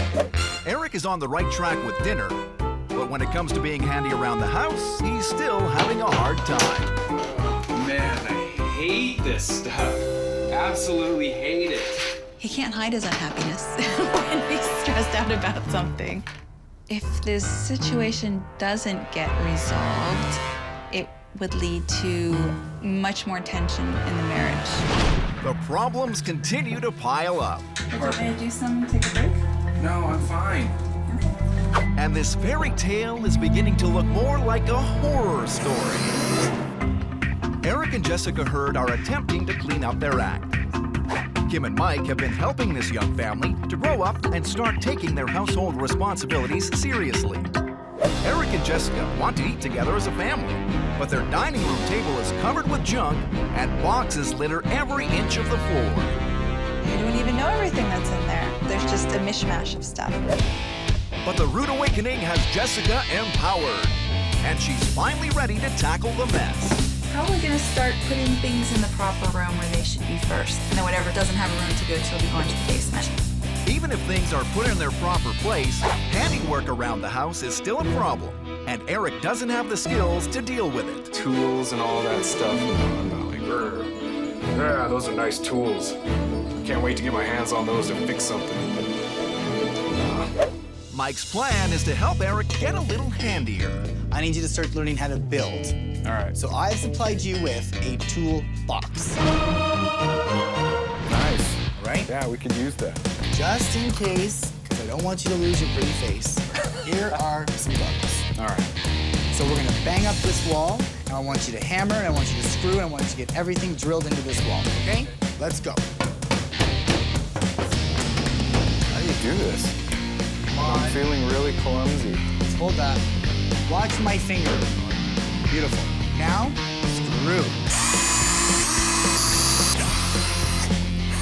Okay, so now that we've mastered the drill and the hammer, let's hang up your daughter's art. All right, let me give it a shot here. 61. It looks like Eric is a little handier than he thought, but Mike's not done with this guy yet. So do we get to crack open a beer now? We're not cracking open a beer yet, so I'm gonna give you one more job. Your next job is to go upstairs into your son's room, and I want you to create a wardrobe. We have the things for you. All right, sounds good. Job well done. In just a short time, Jessica has taken the dining area through a major transformation. Now Kim is helping her deal with the dirt that lies beneath. Now, is this the table that your daughter eats on all the time? One of the two, yes. I will do this, you see. Now, I'm also going to scatter a few around, and then you, dear, can eat off this table raw. Well, you said it's spotless, didn't you? Well, yeah, it's clean enough. Well, if it's clean. For putting a plate on. Ah, We have it, don't we? You know darn well that table's not clean, don't you? Well, I wouldn't put raw food on it, no. But if your little girl was eating here and she dropped a bit of food on there, you know kids will. Yeah, that's true. I'm glad you've got the grace to blush. I'm glad. You should now really be getting all the bacteria out, warm soapy cloth with tea tree oil, or a lemon acid, get it out. The veggies on the table, it's a little bit gross, but it did make me think about the fact that I wasn't cleaning it as well as I should be. Now Kim is teaching Jessica how to get the table ready for a family meal. I'll tell you what I'm doing. There's tannin in tea, and the tannin is this colour. I put 2 or 3 tea bags, that's sufficient. Look at the colour of it, same colour as the table. You've got a couple of baby marks, baby scratches, where the wood's slightly lighter. The tannin, as I wash the table with it, will disguise all that, and it will not harm your table. Now, having done that, use a paper towel, go on the grain, and that's anything you do gets cleaned on the grain. Oh, the table's not been cleaned for a bit, love, has it? Because I put tannin on it, which is in tea, I don't have to put polish on, because the tannin actually polishes as well. This is a microfiber duster. To every square inch, there is many more fibres to this duster than anything you'll ever use on the market. It's a wonderful polisher. Just look at it. Look at that damn shine. It's blinding. The Herd's home is getting cleaner, but there's still clutter everywhere, and it seems like the kids have taken over every room. I don't think it's working well for the kids. I don't think we have enough room. I don't think we have enough storage. Mike has challenged Eric to solve the problem by assembling a wardrobe for his son. I don't know which end is which. Is this the back or the front? But Eric has avoided the everyday practicalities of family life for too long. And now he's dealing with what has become a very emotional journey. It doesn't say anything about lips on here. I am gritting my teeth, grinding. I can't explain why. I just hate it. And I'm about ready to throw it all away. I really just don't care. It's just a pain in the ass. Man, I hate this. Oh, I want to burn. This is what I want to do. I don't enjoy putting stuff together, you know, and it gets the best of me, you know? I don't know why. It's ridiculous. I'm telling you, it's like trying to energize a corpse. Man wants a clean house. That's why he can be motivated. I believe you can motivate him. You're right. You can't give up on these things, We won't give up. Let's go. But it can be done, you know. Yeah. Yeah, it can be done. All right. The progress has been slow, but everyone seems to be coming along. But Kim and Mike want to test how far they have really come. We've got one last challenge for you. Only one now, Eric. Don't let him pull a face. We want you to gather as a family should round your table. We want you to bring a couple of friends in. Eric will do the cooking. Any advice you want, Michael, he's the expert on laying tables. We want to see you sit together at a table and make a habit of doing it. Little Tessa needs it now at this age. I know, I'm just a little nervous. What have you done today? Why are you nervous? Well, she's just not used to doing it. You've got to start sometime. I know.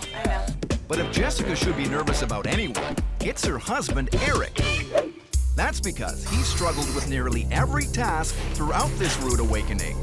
Isn't it okay to hate doing this and just be angry about it? Now the fate of the final challenge lies in Eric's hands. Yeah, I know. All right. The Herds are running out of time. The last time that I cooked for or entertained guests in this house, never. Can they pull it all together? Don't count on it. For the sake of their kids, Eric and Jessica Hurd have been digging in deep to put their messy ways in the past. Start with clothes. Their final challenge? We want you to gather as a family should round your table.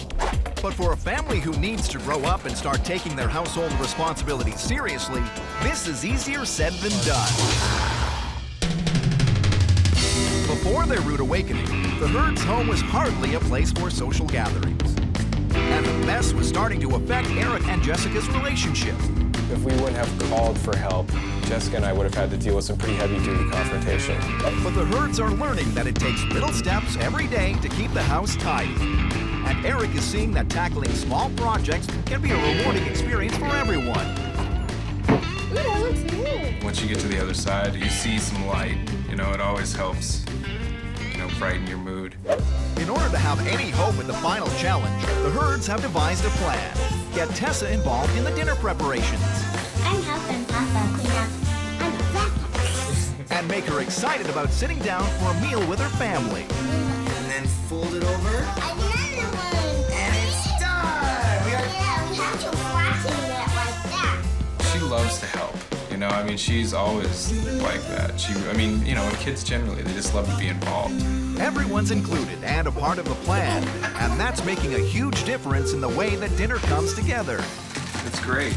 The biggest difference for me is that I didn't have to scoot a bunch of stuff out of the way just to start cooking.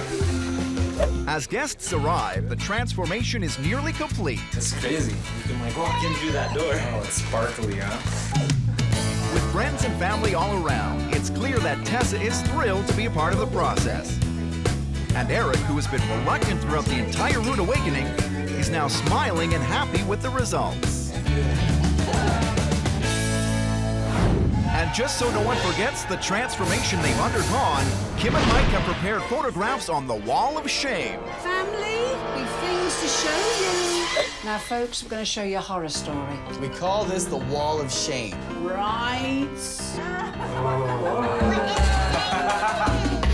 Now, any comments? It's embarrassing. What a dump. That's what I remember. This is a new place. Before, the living room was a jumbled mess of toys, baby items, and dirty diapers. But the family cleared it out, and now it's a restful area for everyone. The kitchen was piled high with dishes, papers, and clutter everywhere. With Kim and Mike's help, it's been overhauled to reveal a functional space that Eric can use with ease. It's good. I love it. And before their rude awakening, the bedrooms were in absolute disarray. Now Eric and Jessica's bedroom is clean and organized. The nursery is set up, and Tessa is showing everyone who the real rock star of the family is.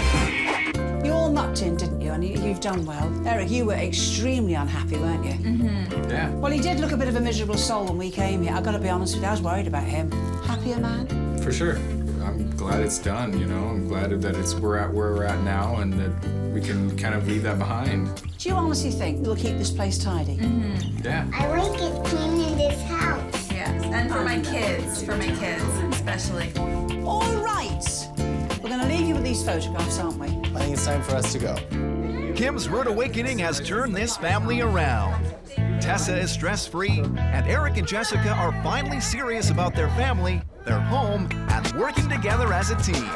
It's like a weight off of our shoulders. Huge boulder-sized weight, so it's good.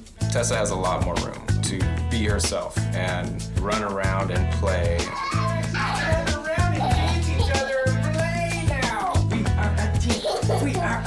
I know that we're both committed to doing it because it's for the sake of our kids and for our own sanity as well.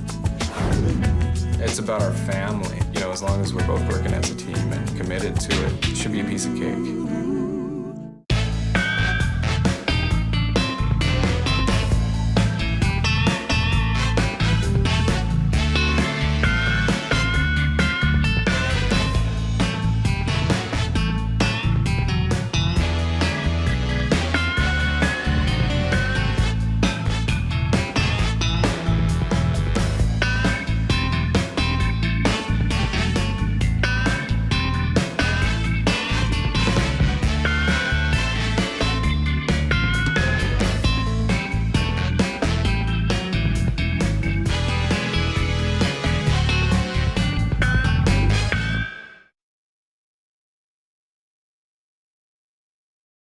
On this episode of Kim's Rude Awakenings, the Breens, a family who treats Mom like their personal servant. Mom! Lunch! I'm the maid, I'm the chauffeur, I'm the bank. I play all those roles. The mess piles up, but the kids don't lift a finger. I am a lazy person. You want an allowance, you want me to buy you stuff, but you don't clean up the closet and do the things you're supposed to do. They continually wait for me to have to remind them or scream at them to help me clean up. Kim Woodburn and Mike Chesur have got to get Mom back in control. The woman's supposed to be doing all the work.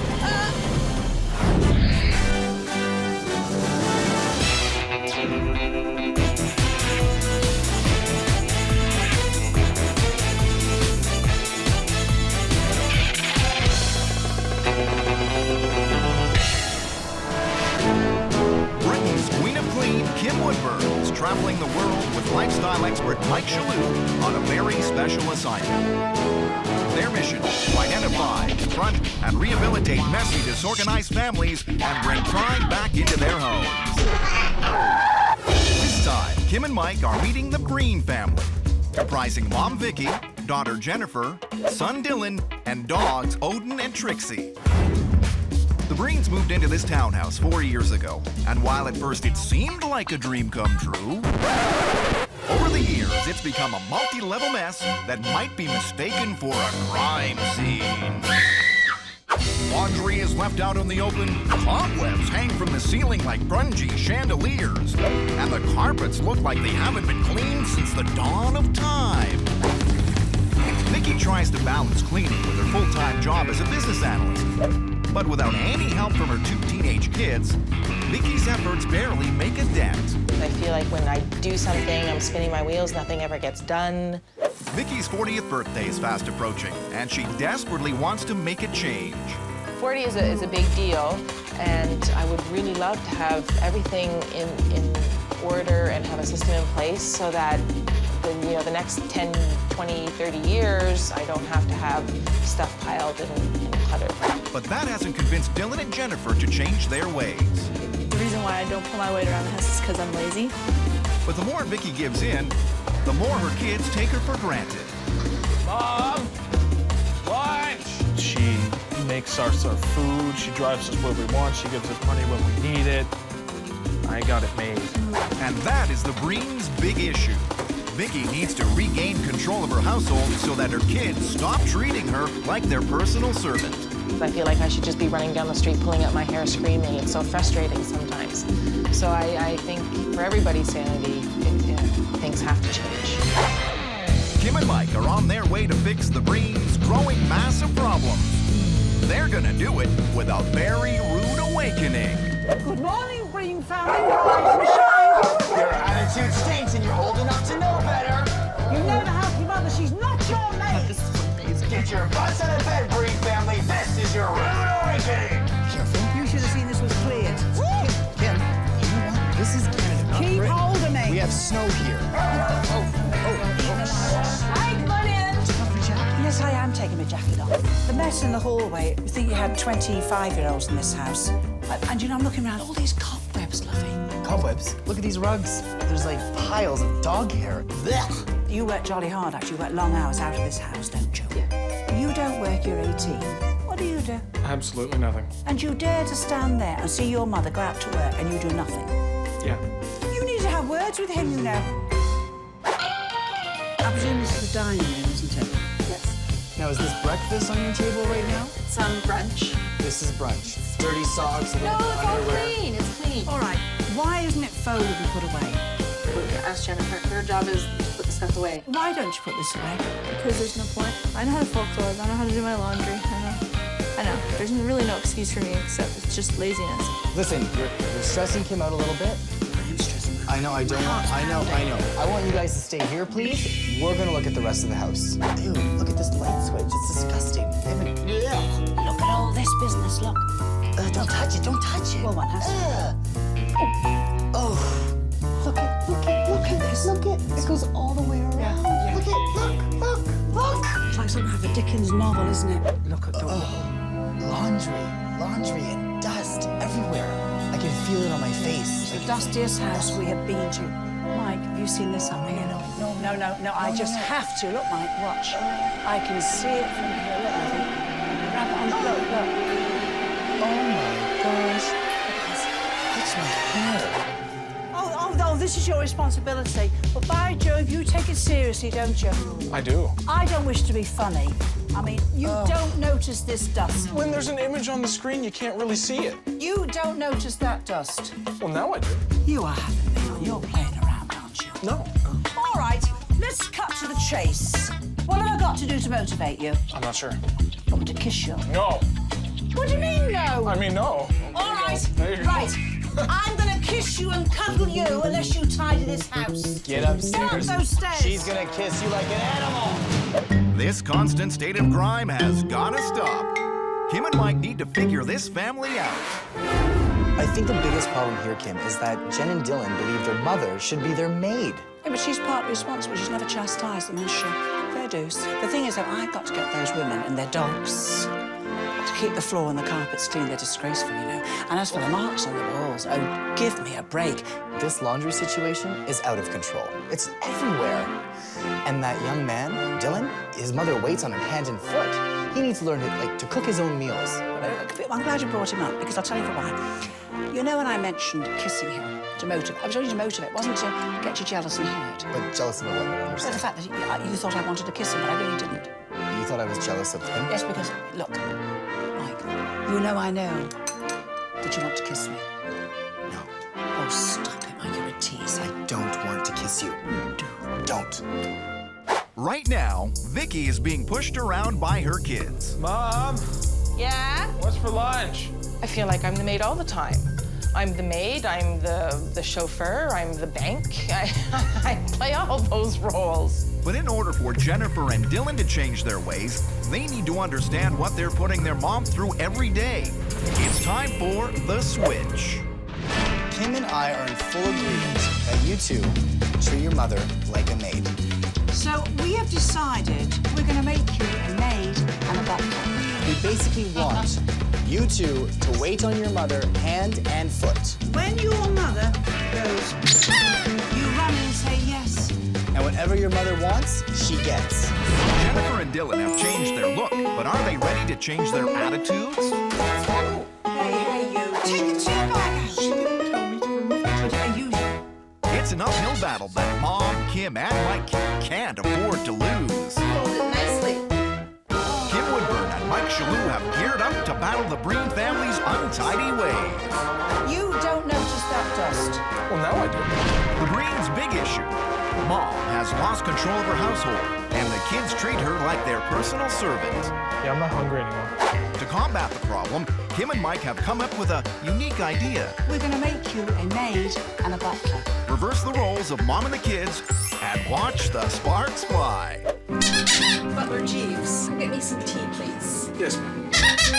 Maid Fifi, please tidy up and fold those clothes. Madam's tea. Take the chair back out. She didn't tell me to remove the tea. Maid Fifi, that's not folding it correctly. Fold it nicely. I'm going to say something to you. You're not strict enough, you know. You are the lady. These are mere servants, dear. These servants are getting off way too easy. Kim and Mike are going to show Vicky how it's really done. You two, the dust is disgusting in this room. I need dusting done now. Not me. Not me. Fired. Dust. Now, if that was dusted each day, it wouldn't be this dusty, would it? See you dust it every morning in future. Remove that mattress out of this room. That's all. Hey, you. I would like a chocolate donut cut in half. These were just easy things, but we asked her to do a lot more. Gives me a little bit of an idea of how my mom feels every day. Well, I'll tell you something, you did very, very well. Considering it's taught you to muck in with your mum. Probably now. More often. The switch worked. It was wonderful. We've got lots more to do with you, haven't we? Jennifer and Dylan now know what it's like to be treated like servants, but they're still leaving Vicky to deal with the problem of excess dog hair.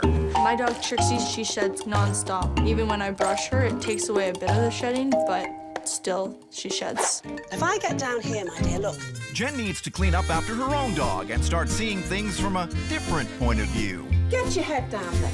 Get your face on the stairway, your whole face. You see, months and months and months of dirt. Many ways you can take hairs off a carpet. This is one way. Rubber gloves, cheap, you see. Moisten a rubber glove. Just moisten it, not soaking. The moisture and the rubber has a slight stickiness to it. It just picks it all up, my love. Oh my. One step on the stairs. It's disgusting. Yeah. Next one. Look, it's so easy with the rubber. Look, lovey. 2 steps. Like, I realized that there was hair on the carpets, but I didn't realize that there was all that buildup. I was pretty shocked. But these carpets are going to require more than just a rubber glove. Kim has called in some professional help.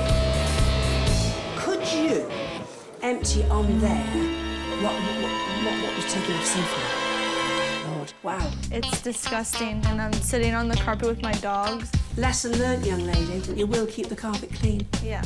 I do feel more committed to cleaning and helping around the house, especially since I've seen how dirty the carpets are. Promise me, no shoes, vacuum regularly, wipe the dog's feet. If you do that, lovey, 10 minutes a day, you're done.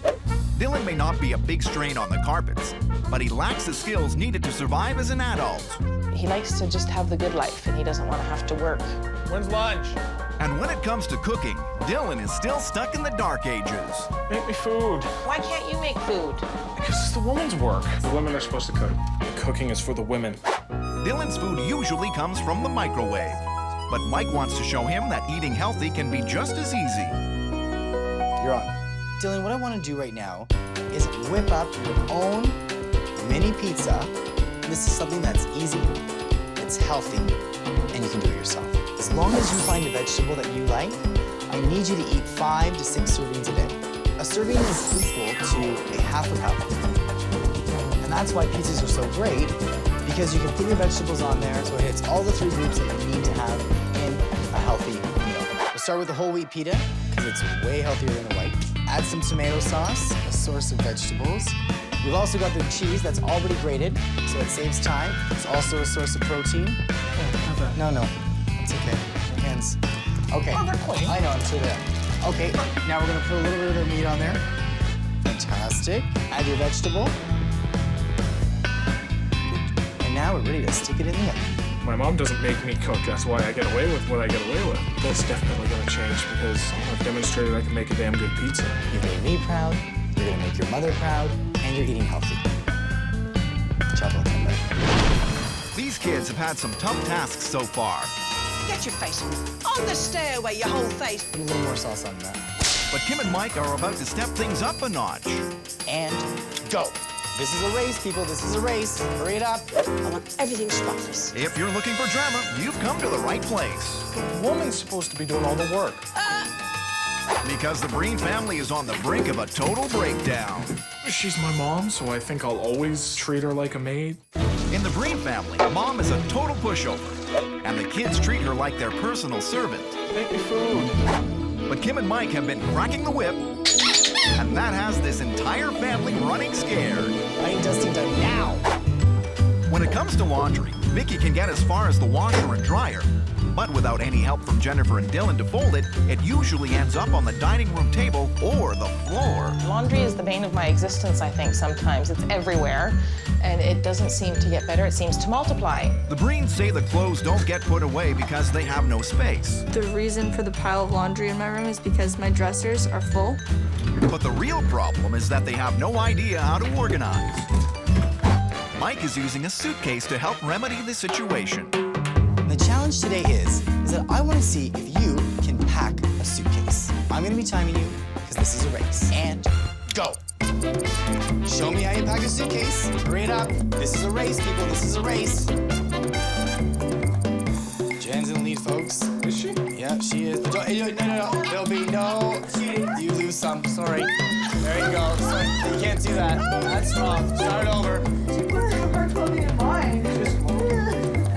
20 seconds. I want to see some progress. 10 seconds.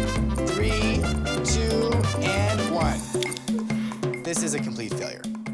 Why? The way you pack your suitcases proves to me that you really don't know how to use your closet space or your dressers or put your clothes away properly. So what I want to do is I want to teach you how to fold properly. Grab your pants, everyone, please. Now the key is in your folding pants. It's seam to seam to seam to seam. Bring them up, shake them out, everyone flip them out. Beautiful.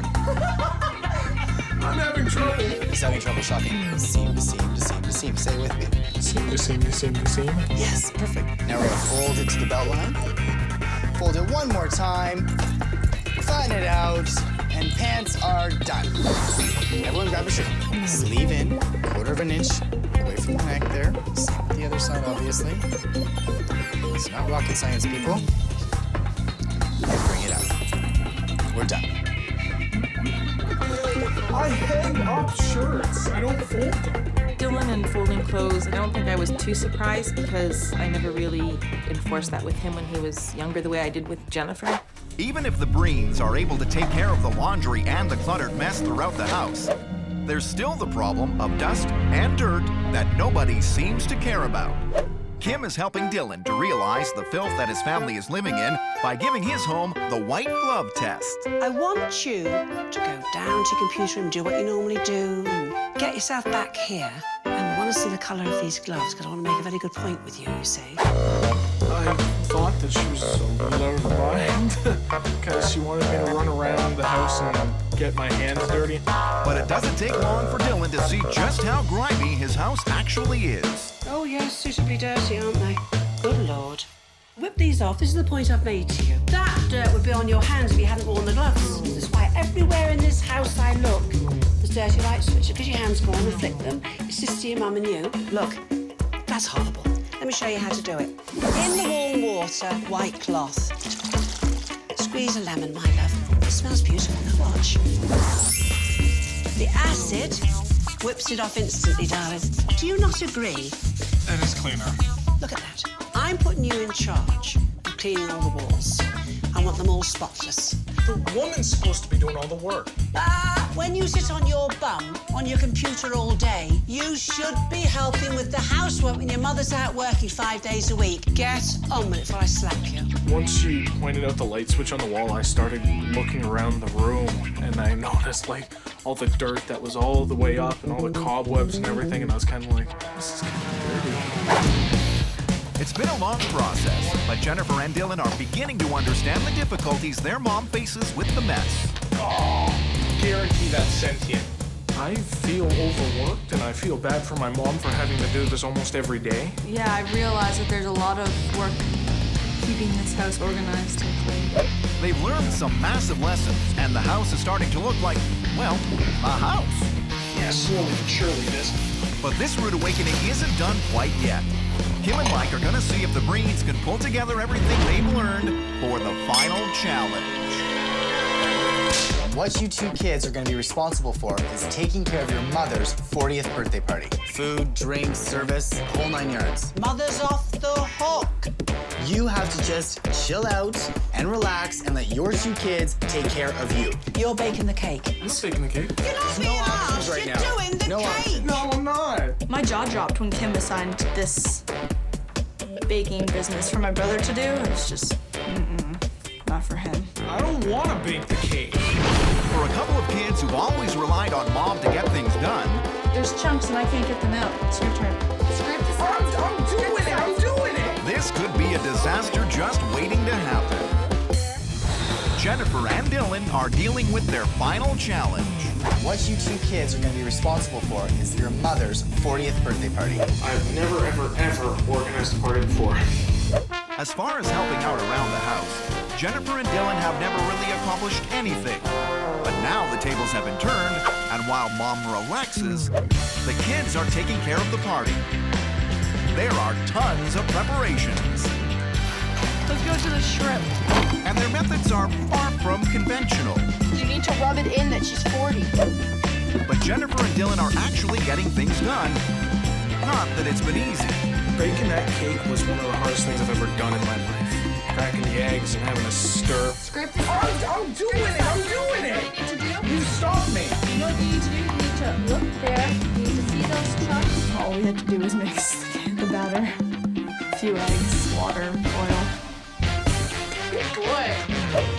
But their time is up. The big question is whether or not their efforts will be enough to impress Kim and Mike. They've worked. They've worked. This may be impressive. Oh, yeah, fair dues. It's nice. I think so. Oh, Mike, this is wonderful. It was it. Oh. While Kim and Mike take a closer look around, guests are beginning to arrive, and they're shocked by the change in the Breen's home. It's like a different house. There was like stuff everywhere. You couldn't even get into this corner. There was so much stuff. I can't believe the difference. It is amazing. I'd like to make a toast. Mom, this has been a lot of hard work, but we did it all because me and Jen love you very much, and we hope you have a very happy 40th birthday. Oh, thank you, Dylan. That's so nice. That was so nice.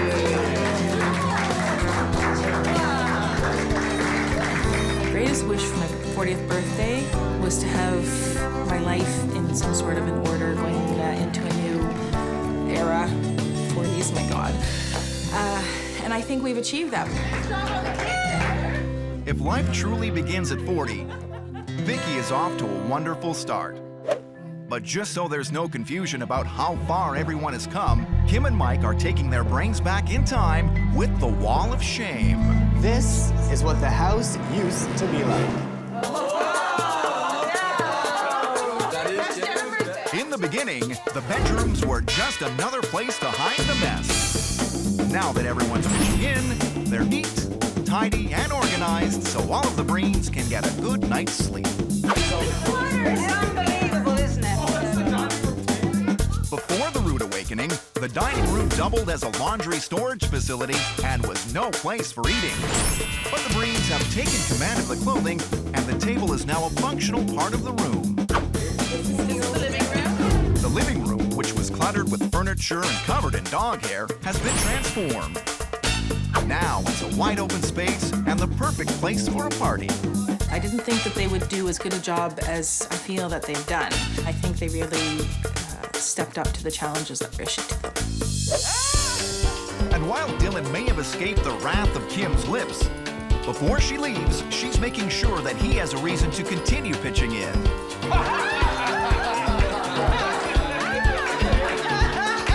You look at that picture and think, I couldn't have that old broad here again for love nor money. So I'd better stay tidy. Goodbye, precious. Kim's rude awakening is a success. The Breens have cleaned up their home, organized their lives, and the kids no longer treat their mom like their personal servant. My party was so wonderful. It's the first time in a long time where the party's been about me, and it was a lot of fun. And I think I'm going to do this every year now. I think my mom's feeling very happy and relieved that the house is no longer a cluttered mess. She's feeling awesome. And this is a great birthday gift for her. I know she'll remember this forever. Okay, I'm afraid of you too. That's good.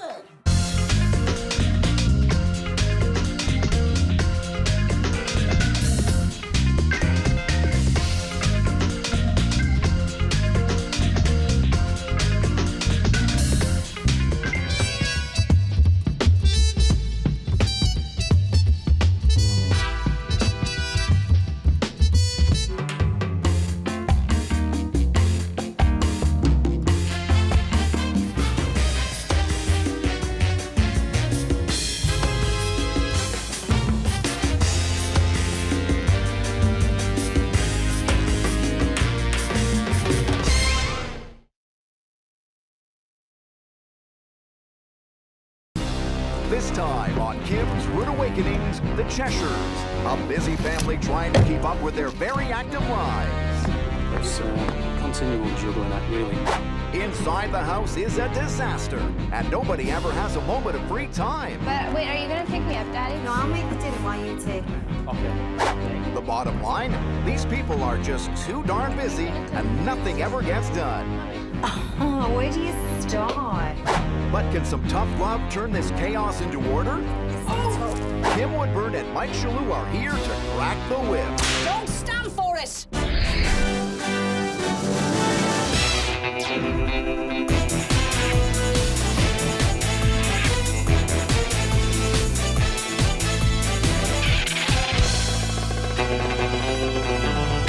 Britain's Queen of Clean, Kim Woodburn, is traveling the world with lifestyle expert Mike Chesur on a very special assignment. Their mission, to identify, confront, and rehabilitate messy, disorganized families and bring pride back into their homes. This time, Kim and Mike are helping the Chesur family, comprising Mom Maureen, Dad Martin, and kids Dominique and Katie. The Chesurs' home has always been a work in progress. We bought the house knowing it needed work doing, and the kids weren't as busy at that time. And now, as time's gone on, they've got busier and busier and busier. But busy doesn't begin to describe how much this family has going on. Well, Dominique's dancing every night. Katie does taekwondo twice a week. But she also does drama, synchronized swimming. She just started volunteering at the Humane Society. And while both Martin and Maureen work 40-hour weeks outside the house, When they arrive home, the real work starts. Bye, Daddy. You know, they want to be out there, they want to be active, and we want to encourage that. The consequence of that is that we don't have enough time to do everything else. Leading to unfinished projects getting put aside and messes piling up everywhere. There's no order. The conversation will always come around to something that hasn't got done. We're not going to clean that out, because I need a place to work. Well, I can't do that and that and that, can I? Well, why not? Well, just pick something. And that is their big issue. The Cheshires' busy lives have pushed their household duties to the bottom of the list. I need help. I need another battle axe English woman to come in and help me. Ask, and you shall receive. Domestic diplomats Kim Woodburn and Mike Chesur are coming to knock this household into shape. Good morning, Cheshire family. It's time to spend more time together. Your schedules are whacked and you're always in a hurry. Your house is organised and so is your family time. That's right, Cheshire family. This is your rude awakening. We have heard tell you spend no social time together at all. Spend a lot of time together in the car. Spending time in the car? Interesting. Now, over here, is this where all the schedules happen? It's not on the calendar. It doesn't exist. And you can read all that? Oh, yeah. That's our code. That's our Cheshire. Oh, really? What is this? That's our eating place. Not that we eat together, mind you. But we push it over Shift it to over. one side. Shift it over. Yeah. And are you telling me that you shove all this to one end of the table and eat at the other end? Well, yeah, it's a six-person table. It's all Some days it's lovely, eh, Kim? Like a sophisticated family, can you? Very sophisticated. Oh! Yes. This is one of the jobs. How long has it been like this? The bathroom started 5 years ago, and the door from the summer, and it's been held in with paper instead of nails and glue. Martin's idea, I presume, is it? Maureen, don't stand for it! Kim, Get away with it, innit? this is only the beginning. Go on, then. Show us more wonderment. Oh, holy Moses. Katie, this is very bad. But there's nothing you can say that's gonna make me change it. I like my room. You're proud of it all. It's just messy. We've no floor, dear. We've no floor. We've nothing. There's floor. Now, don't you start being sassy with me. You know there's no floor, don't you? I'm fine with it. Cheeky thing, give me your sass. Sassy minx.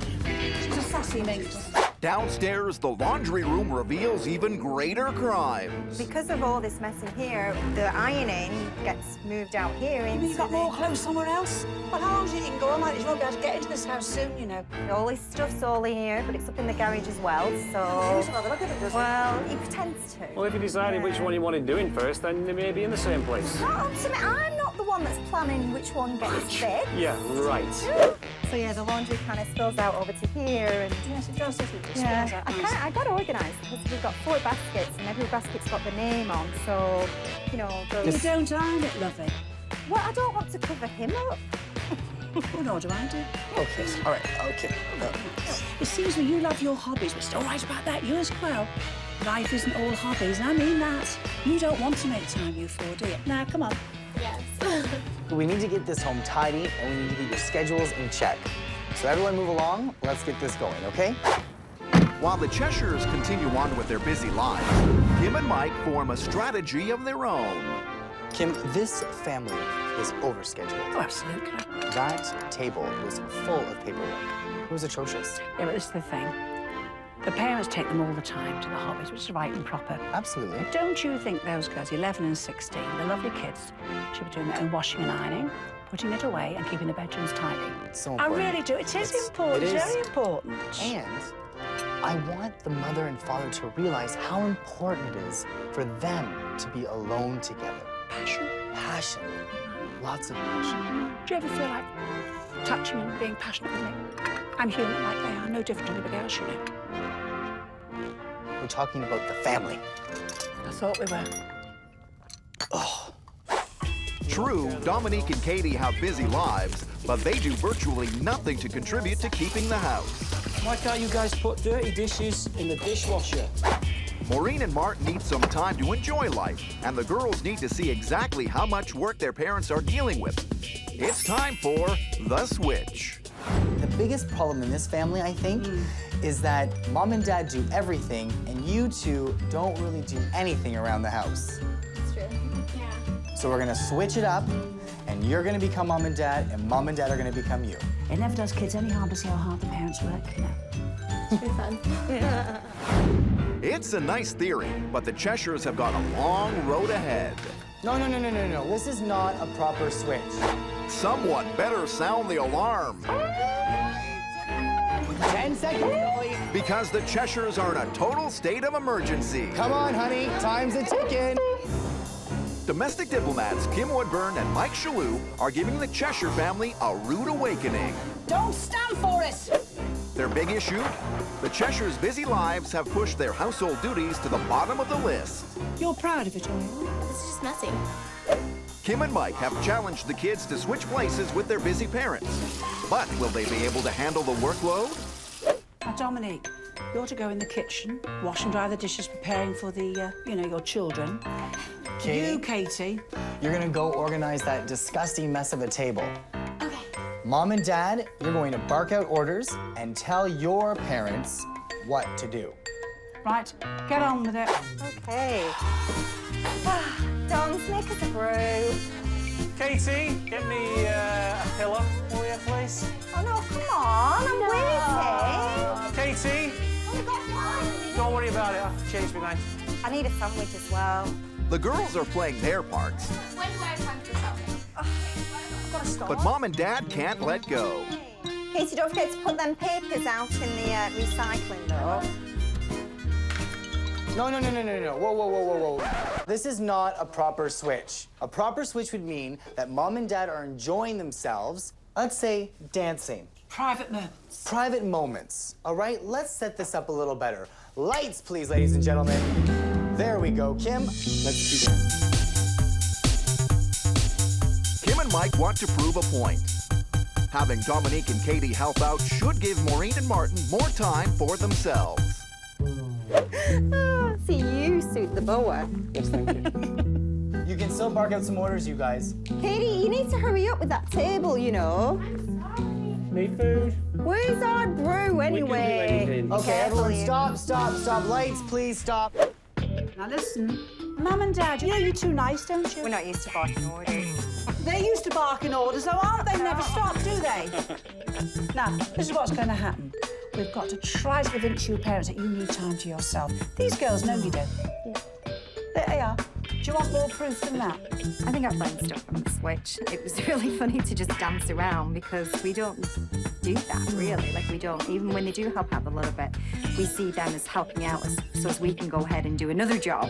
It's a lot harder than I think me and Dom's expected to be ordered around and doing things at the same time and to be interrupted constantly. Dominique and Katie lead busy lives, but they're old enough to start pitching in, especially with the laundry. Kim is giving the girls a history lesson to show them how easy they really have it. Now, when I was a little girl, we had no washers, we had no dryers. We had nothing. We used to go and buy a washboard. We take this, we dip it right in here. And what you do was you spot a dirty mark and you go like that. As it's all you had. And by the way, we didn't have these. These are luxury. You're not tired already, are you? No, I could keep going. You got to wring it out. Come on, get. Please. Are you sure you're getting a black belt soon? Ring it. Look, you put it on a coat hanger and you hang it up in the warmest room you had in the house. Now, I take it, I could put 15 of these and they'll be done in 2 minutes. So there's no excuse. No. So when you girls say to me, I can't get my washing done, I feel like saying, I beg your pardon. Have I shamed you? A little bit. A little bit. Old ways to new ones.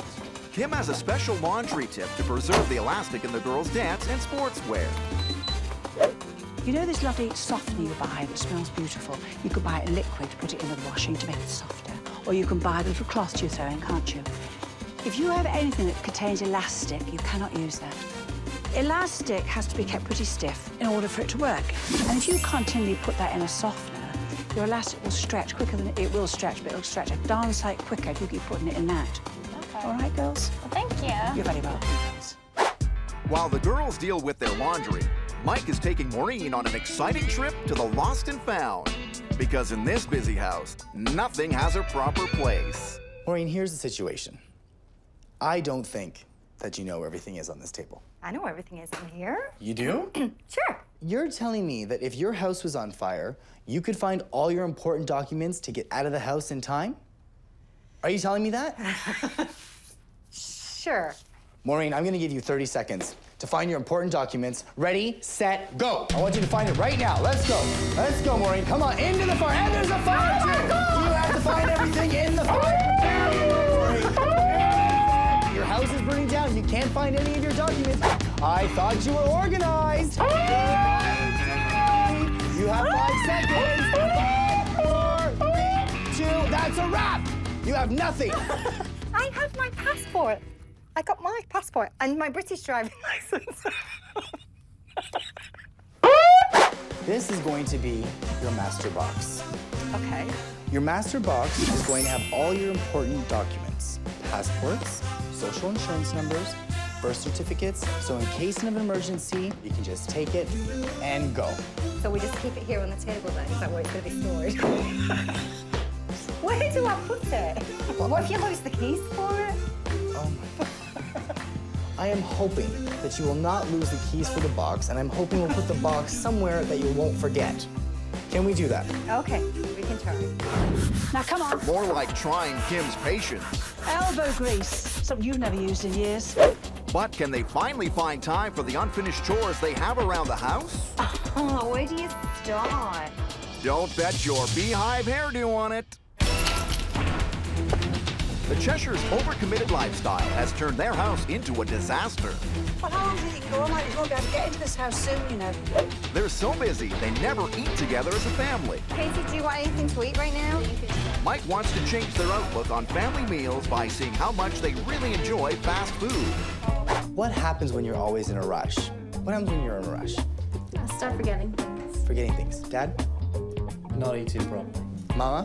Can't find things. Yes, really. All right. You are going to have exactly 2 minutes to eat all these peanut butter and jelly sandwiches. There we go. Welcome to dinner. This is how your family dinner looks like, starting right and now. All right, let's eat, people. We got ballet to go to, don't we? No talking. Oh, are you choking? Maybe you want a drink? Do you have time to have a drink? No, you don't, do you? You only have 30 seconds left. There we go. Don't make a mess. This is how we do our family meals around here because we're always in a rush. Don't choke on the peanut butter. All right, 10 seconds. And done. Family, the point of that stunt is to make you realize how important family time and dinner time together just once a week is important.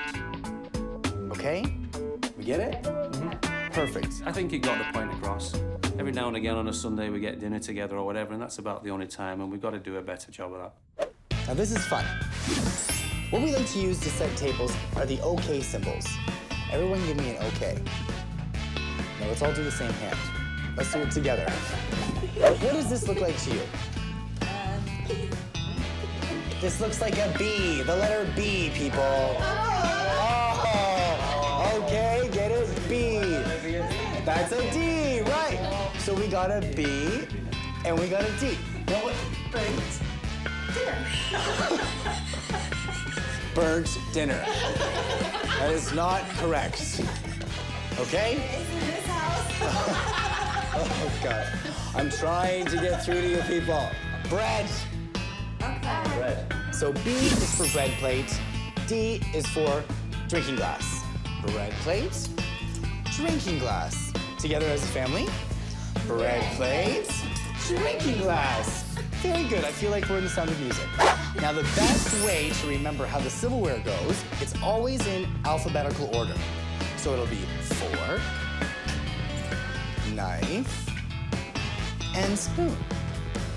Final tip, clearing your plates. Now, this is really ugly. When you're done dinner, what you're gonna do is to let everyone know that you're finished your dinner. You're going to line up your silverware like so, and that way, whenever anyone takes the plate away, they take that away, and they don't get their hands in the goober mess of food. So they clean the silverware up like this, and it goes in the sink, and you have a clear table and no gross fingers. Got it? Good one. Nice. Maureen wants a clean house, but says she can't find the time. kind of got to the point now where you don't know where to start because there's so much that needs finishing. Cleaning everything else will be a breeze once Kim shows Maureen how to tackle the worst job in the house, this sink. I can't get this stuff off. You never tried scrubbing it? I tried bleach, like soaking it. You just threw the bleach on top and left it, did you? No, I had a cloth and I tried pushing it off with a cloth. Well, it's light years away from a cloth, then. Light years. I've got the old trusty bar of soap. I've got these mild scarers. The reason I want a mild one, I don't want to scratch this. I've also got peroxide. Okay. This is 20 volume cream peroxide. Now, you're telling me that you have worked on this like a beaver, you've worn yourself out, and oh, the lies that go on around it. It's coming off. There's no reason it shouldn't come off. When you live in a hard water area, you have to do these at least once a week just to get the week's dirt off. Where's that? You've let it build up. You're your own worst enemy, my darling. Are you going to have a go now? Elbow grease, something you've never used in years. When you finish that, go back to these. We're going to have a gorgeous sink. You do not want to throw it away. It's very good quality. Get on with it. The Cheshires have learned some new skills in organizing, cleaning, and getting the girls involved in household chores. But have they learned all they need to get through Kim and Mike's final challenge? What we want to do is, you're very upset about the repairs need doing in the house, aren't you? I mean, you should have made it quite clear, haven't you? So if we came back in a week's time, would you have all those repairs done? Well, that's all right. We'd love it. If you want to get help in, we're not bothered about that. Get it done. You're going to keep tidying. You're going to take all the tips I gave you, the washing, and put it into operation. And then when we come back in a week's time, we hope you might have invited somebody in for drinky blues. And that would really be an achievement. Kim, my love, let's go. We'll see you soon. Now, don't let us down. Don't let yourselves down either. The Cheshires now have 7 days to finish renovating their bathroom, clear out their basement, and clean their house from top to bottom. What happens if you don't get it done? Not an option. I need that shelf up. Luckily, Martin has wised up with his do-it-yourself projects and is finally bringing in some help. There you go. People don't see what you have done, they see what you haven't done.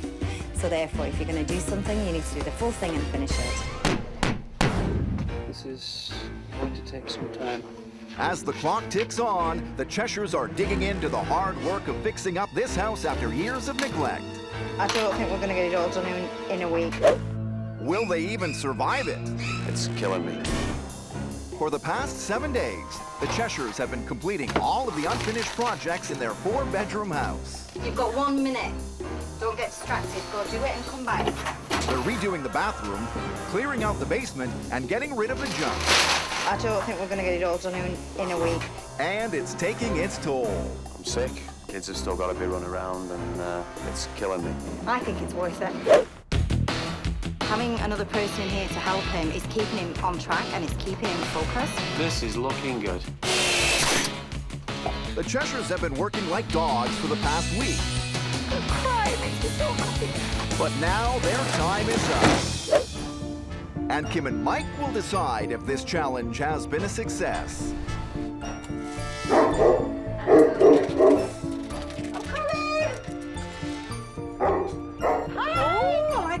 I like the roll. Oh, my goodness me. Come on in. We're all ready for you. Where's the man of the house? Down the hall. Martin! Wait. This door's gonna fall on you. Oh, You it's fix fixed. that. This is fixed. Hey, Martin. Martin! Wow. You've done the airing Wow. cupboard. Oh, it's great. It looks great in here. Yes. Whoops. Thanks, man. Sorry. We need to tighten it up a little bit still. Okay. There we go. It's still working. It's still working. Kim and Mike have given the Cheshires their seal of approval. What a lovely home. I know Mo's been missing the fact that she's never felt comfortable about bringing people in. Oh my God. And now we can bring people in, we haven't had him for a while, and relax. This is my to-do list. Yes. The only thing I've got left is to drink my wine. But just so no one forgets how far they've come, Kim and Mike have prepared the Wall of Shame. What room in your opinion looks worse? The laundry. I reckon so. Downstairs, there was no clear surface to be found between the messy tools and dirty clothes. Now everything is clean and tidy, and Maureen even has a newly built workspace of her own. See how my workspace moves from the dining room table and then it comes to downstairs? The family room, which at one time was in total anarchy, now sparkles with organization. I'm shocked. I'm appalled. The family were slaves to the dining room table dumping ground, where important papers were lost daily. But the table's been cleaned up and cleared off and is ready for a family banquet. Can you see yourself ever going back to this? No, actually. Because these jobs are finished, we now have more free time together, and we've kind of made a new rule as well within the family that you actually don't start something now unless you can finish it. And if you can't finish it, then you know what, it has to wait until you have time to complete the whole project. Katie's bedroom was a nightmare with laundry scattered everywhere. But it's been transformed into the perfect place for a busy girl. I hope I never go back to the old Katie and the old Cheshire house when it's all messy, because I like it being clean now. Kim, I'm just really happy that this family realized they have to schedule family time together. It's so important, you know? And they've got this house lovely and clean. They've worked for the repairs as well. This family really turned this house around. Yeah. I think we're done here. We are. Let's go. Come on. All right. It's amazing how the small things, if you let them go, just pile up. I think the benefit of doing all this is having the time to enjoy it all. I've learned my lesson, and we will definitely keep this up.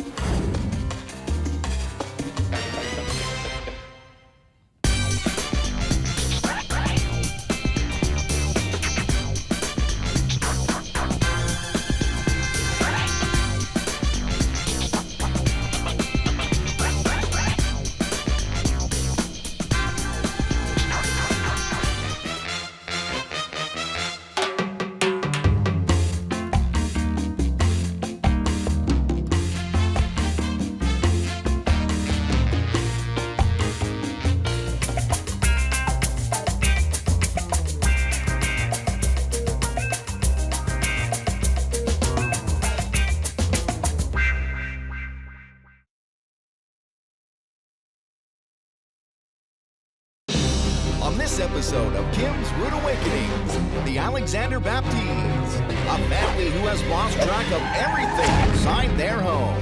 Half the time you can't find the remote, can't find the cat, can't find the dog. When it comes to managing the mayhem, Mom is clearly on her own. It's been back there for 3 months. Other than Mom, none of us really do anything. And any effort she makes is met with resistance. Can I empty the cabinet? No, this is all collectible. You cannot touch anything in here. It's time for Kim Woodburn and Mike Chesur to dive straight in and clean this family up. What a flaming family is this?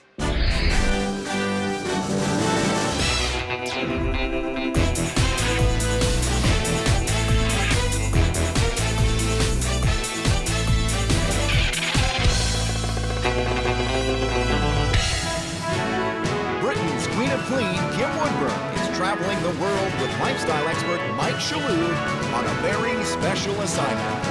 Their mission, to identify, confront, and rehabilitate messy, disorganized families and bring pride back into their homes. This time, Kim and Mike have their work cut out for them with the Alexander Baptiste family. The only time you guys are willing to do anything around here is when I start yelling and screaming. Consisting of Mom Heather, Dad Vic, Heather's daughter Katie, and son Michael. From the outside, the Alexander Baptistes look like they have a lovely home. But step through the door, and you'll meet a mom who's at the end of her tether. Hurry up, guys, we gotta go. Sometimes I feel like a failure as a parent and as a mother because I should be able to keep a clean home and I should be able to do all of these things. Instead, her time is spent looking for everyone's misplaced items. Mom? Yeah, where are my socks? I have no clothes at all. Do you know where my socks are? Even though Vic and Heather run a home-based business, they still can't keep up. Whenever it gets too cluttered inside our house, we'll get some bags and bring it to donation, but it's still not enough. The kids see that there's a problem, but they don't do anything to solve it. I'm lazy, so. And Dad Vic just makes things worse with his ever-growing mass of collectibles. This is a rare piece, and I had to have it. He assures me that they're going to be of worth one day, but at the same time, I don't believe that he'll ever part with them. He just likes the idea of having them. Heather has had enough. I keep having these recurring dreams that I have an apartment of my own. It's not big, but it's very tidy, it's very well organized, and that's where I escape. My frustration level just keeps escalating every single year. I shouldn't have to tell you what needs to be done. And that is the Alexander Bapti's big issue. Nobody takes responsibility for their own belongings, and Mom is left to deal with everything. If things are ever going to change, this family needs to come together as a team. Kim and Mike are going to get things started with a very rude awakening. Good morning, Alexander Bapti family. We hear you're disorganized behind closed doors. Hiding everything in cupboards, now it's all over the floor, you sneaky things. It's time to work like a team. This is your rude awakening. Where should we put the coats? Oh, this is the lady. This is it. You put out. You throw your coat. Put your closet right there. There's no coat hanger. There's nothing. Oh, don't trouble yourself, dear. How have you got yourself into this mess? You start, please. I used to do everything, and then I slowly started not doing everything, expecting the family to help out, and they didn't. Could you not put your foot down a bit now? Do you think? What do you do? Not really. You back out, leave it to Mother. Pretty well. But she doesn't want to know, does she? No. And he doesn't do anything. And how old are you? 15. You don't do a thing. Well, that is going to change. What a flaming family is this? Whose room is this? Kim? Oh my! Is this your bedroom? Oh my gosh. Just a minute, little laddie me. How dare you? Who's done all this? Me? Why? I don't know, it's just like gamed up and... It gamed up, didn't it? Are you supposed to be doing your homework over here? No, on the desk. On this desk? But it never occurred to you to tidy this place. It did, I tried sometimes. You tried sometimes. Well, you didn't try hard enough, did you? Naughty.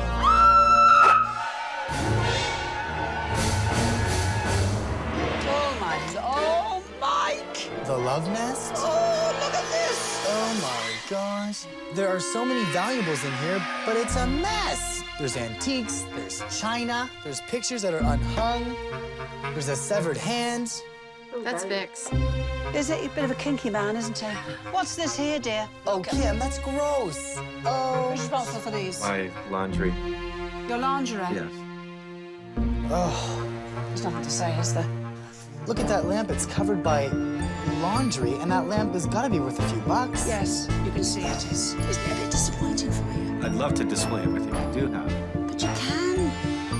But you can. But you don't. I have no room. No, you will have when we finish with you. Yeah. Is there stuff you know you don't want? Absolutely. Most likely. So you're willing to give it to the charity? Somebody always benefits, charity shops, or somebody benefits from it. But unless you throw as you go, tidy as you go, you're going to get in the same state again. And down in the basement, it's Dad's bad habits that are evident.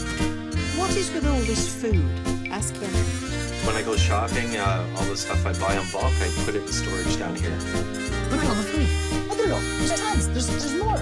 Oh, this is absolutely... Look. Full. The freezer full too, Kim? What's here? Oh my. Oh my. This is the super center down here. People can shop here in your basement. Now. And these are expiring. So what I'm saying to you is, you've thrown money away. Oh, stop it. Behave yourself. What is this? The junk room? No, this is the music room. The music room? Don't be so ridiculous. This is more of a... There you go. Get off your big lump. This is not a music room. All right. This is an antique collecting junk here. Are you all right? My knee is killing me. I need. Come on, you big sissy. This house is a disaster. Kim and Mike need to figure out their plan of attack. So what are we gonna do? Mike, you know what? I've got to show him how to either display these lovely antiques or store them correctly. I need to create a space for those kids to actually sit down and do their work. Away from the television. Away from the television.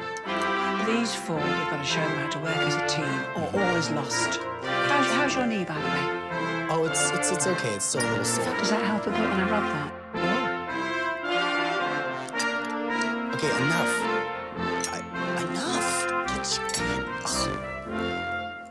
Ow! I can't find anything anywhere.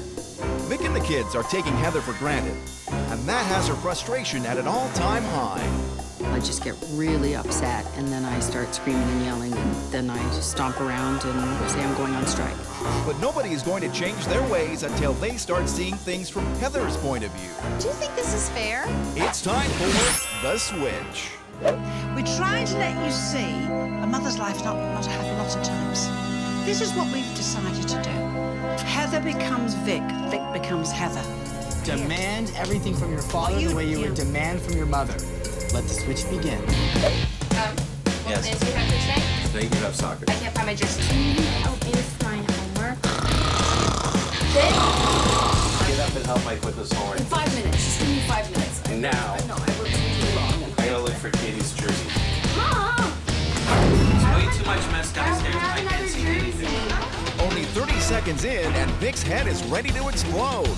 So I can't find anything. Will you give me a hand, please? Is it just sitting there? But it's only a matter of time before he can pull it all together, right? This is not working at all.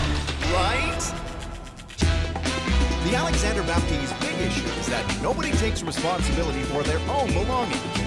And everything is left for Mom to deal with. And I asked you to make your own bed. Kim and Mike want to put an end to the madness. We're trying to let you see a mother's life is not a happy lot of times. I'm sure I put it in the laundry. Their solution? Make Vic switch roles with Heather and show him exactly what she deals with each day. I want to go skating.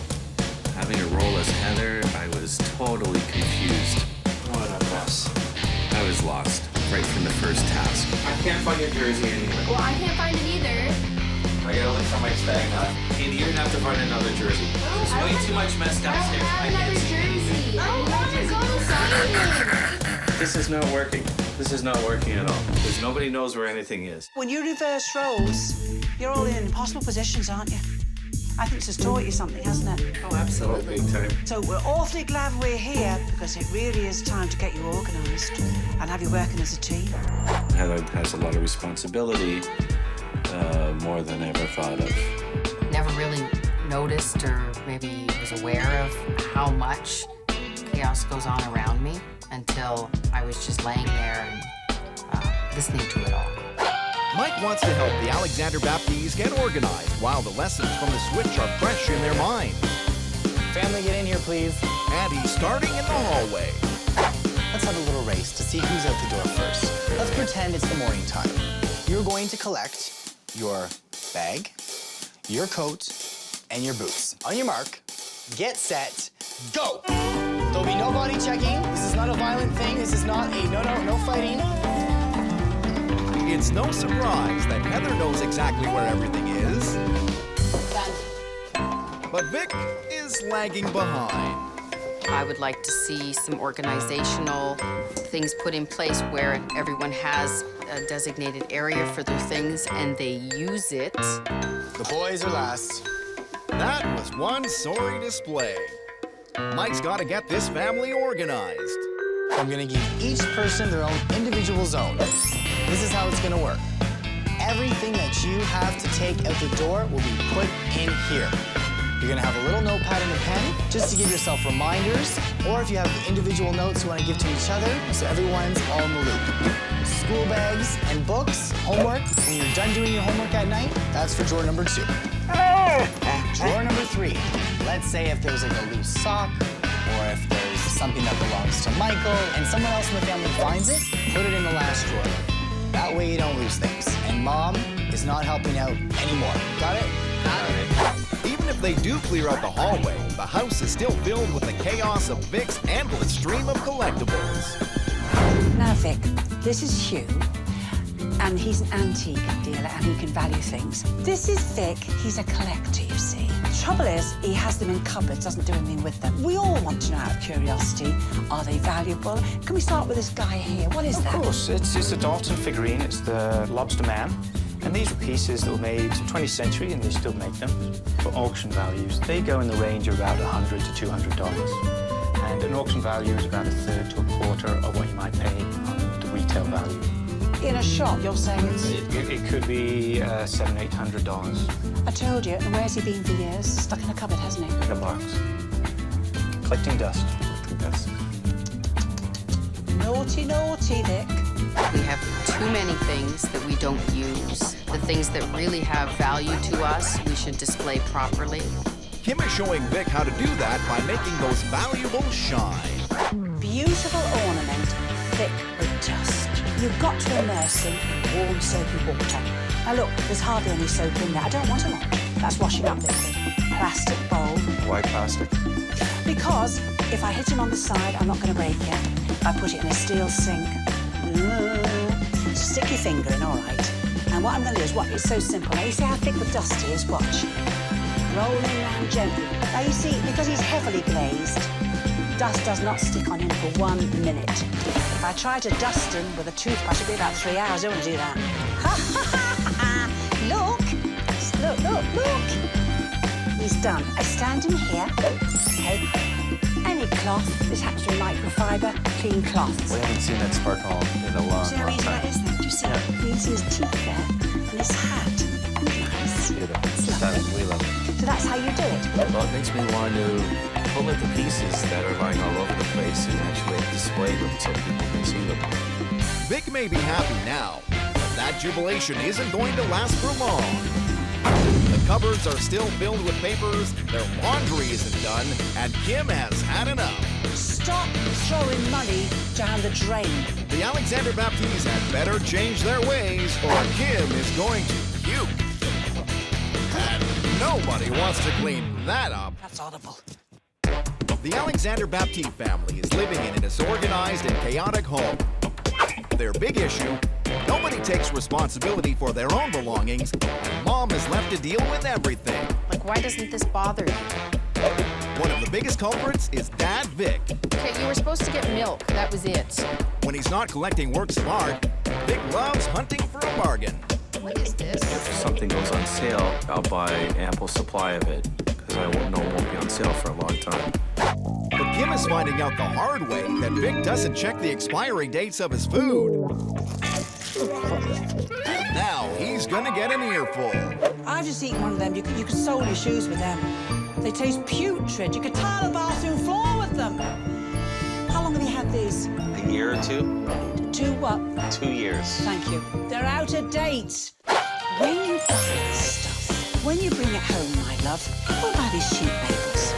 You rip a label, you stick it on that, okay?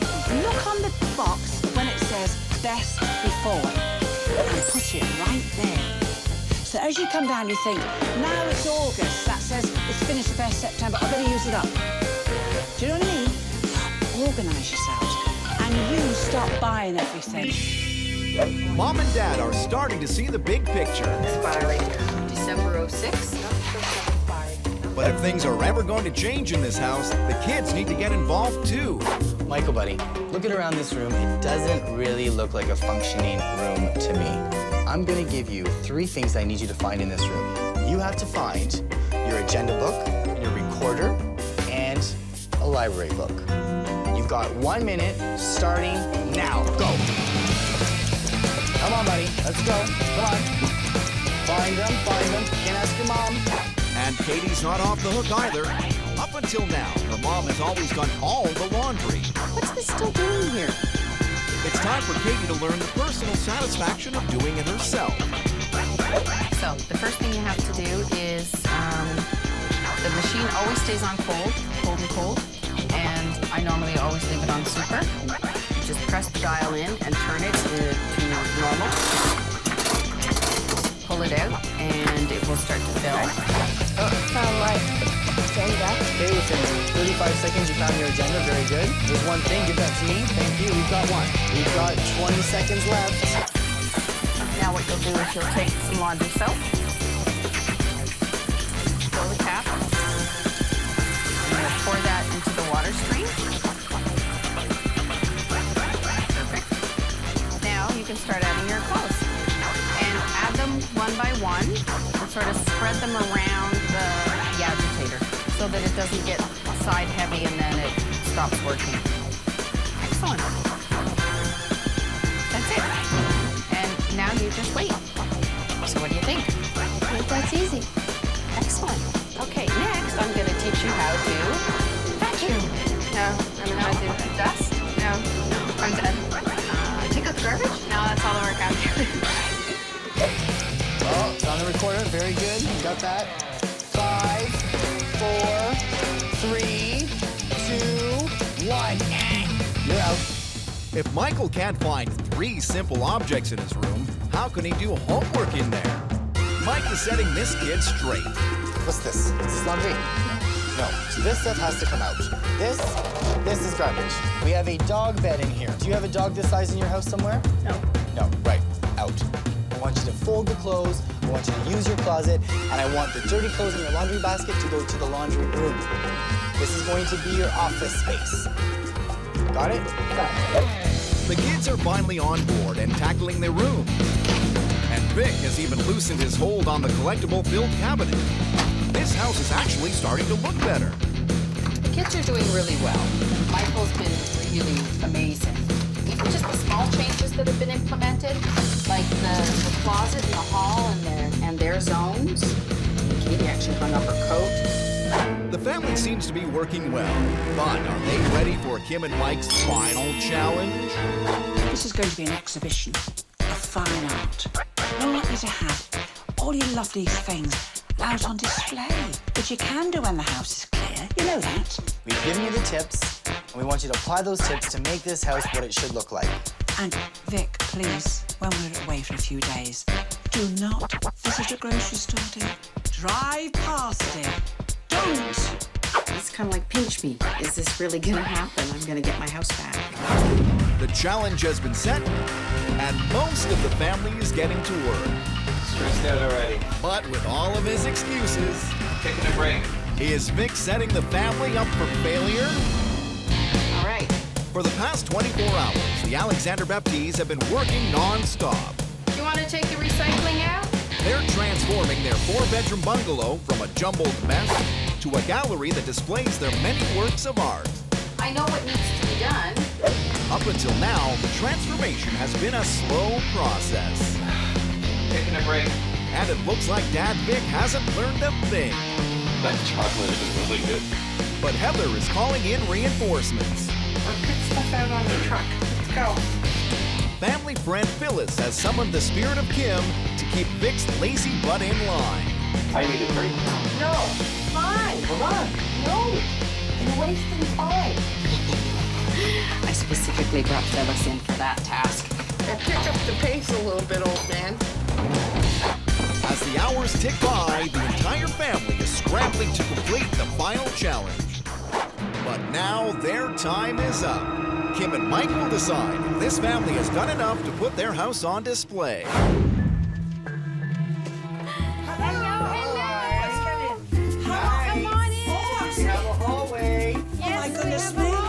May I take your coat? Have you got somewhere to put it? I certainly That'll do me, dear. Nice, Get your coat on. Do you know what? I can't believe the size of this lounge. It's huge. It's wonderful, isn't The it? artwork looks great. The Alexander Baptis have Kim and Mike's approval, which means that their works of art can finally be showcased to their friends. Great, it looks terrific already. It's different, right? Oh, you're not kidding. Cheers, Kimmy. Cheers, Mike. This family's come a long way. They finally got it, I think. I think this family's done very, very well. I think I'm in a state of shock. I'm in a state of awe. It's been a dream come true. But just so no one forgets how far they've come, Kim and Mike have prepared photographs for the family on the wall of shame. Shameful it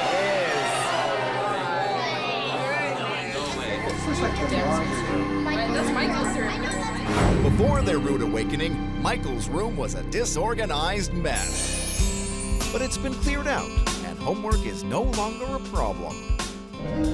That's a different house. That's downstairs. The basement looked like a ransacked grocery store.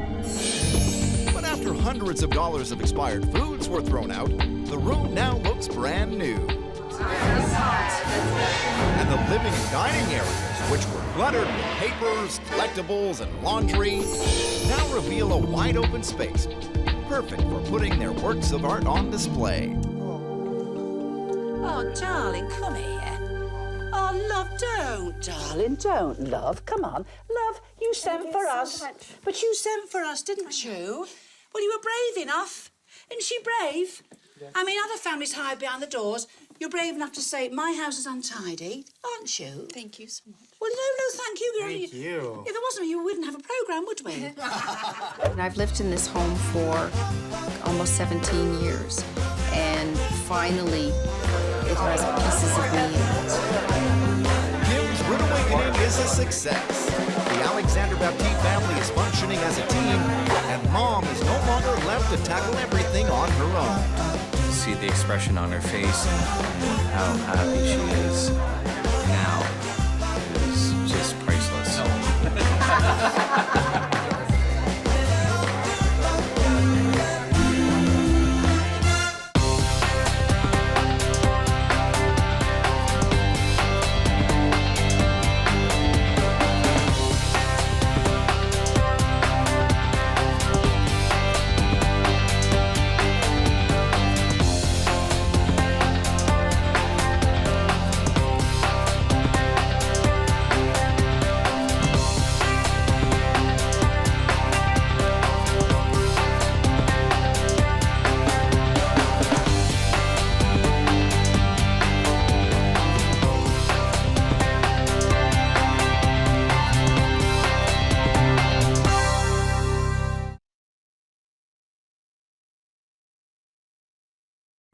On this episode of Kim's Rude Awakenings, the Medinas, a family whose adult children expect to be waited on hand and foot.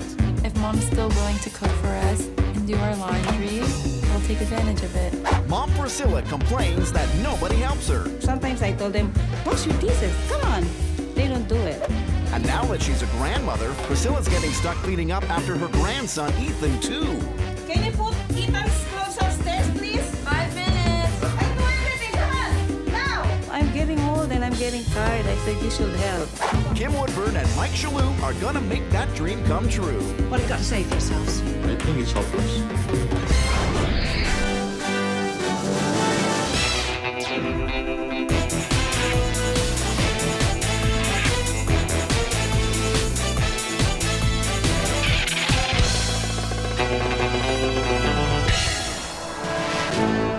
Britain's Queen of Clean, Kim Woodburn, is traveling the world with lifestyle expert Mike Chesur on a very special assignment.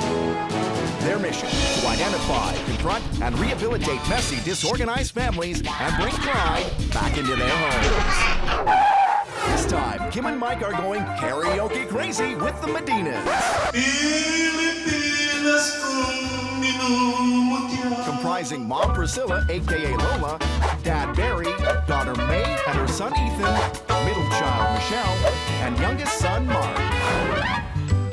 To the outside world, the Medinas seem like an average karaoke-loving family. But once inside the doors of their home, it becomes very evident that Mom does everything and has nothing to sing about. My mom takes care of pretty much everything, does all the cleaning, cooking, does the laundry. My mom likes it. I don't know what to say. She just likes it. But it's not just her kids. I get mad at my sister, because if Ethan leaves a mess and she doesn't clean up after him, my mom shouldn't have to take care of her kids and her grandchildren as well on top of that. For Priscilla, it's become a routine. Well, I kind of feel bad at times just seeing her doing all the work around the house. I work too much. I work in the office 5 days a week. I work at home 7 days a week. So that's considered like 12 days a week. Too much. But Mom is her own worst enemy. Because even on those rare occasions when her kids do offer to help, Priscilla says no. It has to be done her way or no way at all. She prefers that she does it herself because she thinks if we do it, it's incorrect. So we're like, okay. Volunteer. I think my children knows how to do everything. It's just they don't want to do it because their mom is always there to do it for them. And that is the Medina's big issue. Mom caters to her kids and then complains that they never help her out. Well, Priscilla, lucky for you, Kim and Mike are on their way. They are going to put a stop to the madness with a very rude awakening.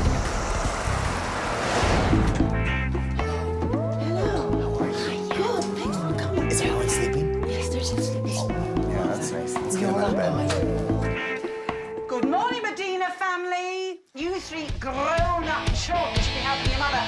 It's time to stop singing and time to start working. This is gonna be your rude awakening. What's going on? All the adults are in bed, and your poor mother. You should be up. She should be in bed. She's earned her rest. She's got a job and she's taking care of you three. 4. She's slaving, this woman. Look at the eyes filling up as we speak. You keep it in, don't you? What have you got to say for yourselves? I think it's hopeless. That's your problem. I really need your help. I'm getting tired. We'll sort you out, love. This family are going to stop it. That's so. Now, come on, don't get upset. You're going to stop it. I'm not going to see your mother like this. Is this a clothes hanger of some sort, or is this actually a table? That's your That's my mom's laundry. She likes to hang it up. Did we miss a step after the washing machine? Yes. The dryer's right beside the washing machine, but she chooses to lug it into the dining room table. Why did you go and buy a dryer if you never use it? Because I thought I can save electricity by doing this. You've got to use a dryer, love. It goes washing machine, dryer, fold the clothes. Maybe they can do the laundry for me. So if they put their stuff in the dryer, you would not object to that? Oh, she would. No. She would. No, because you She did would. it all one time. She makes everything white color. It's a dryer. No. You do not put blacks in with whites. Now stop it. No. And your mother says, as a mother will, oh, you're ruining that. And you know why you do it? Because she'll take it off you and say, let me do it. You go, Laziness. yes! Yes. Laziness. Just- Laziness. Disgraceful. Kim, let's see the rest of this house. Let's go listening to this. This kitchen is some joke, isn't it? Kim, it's a laundromat continued. What is this? What are knickers or underpants doing on a banana? So embarrassing. They don't see the button. Who do they belong to? That's sisters.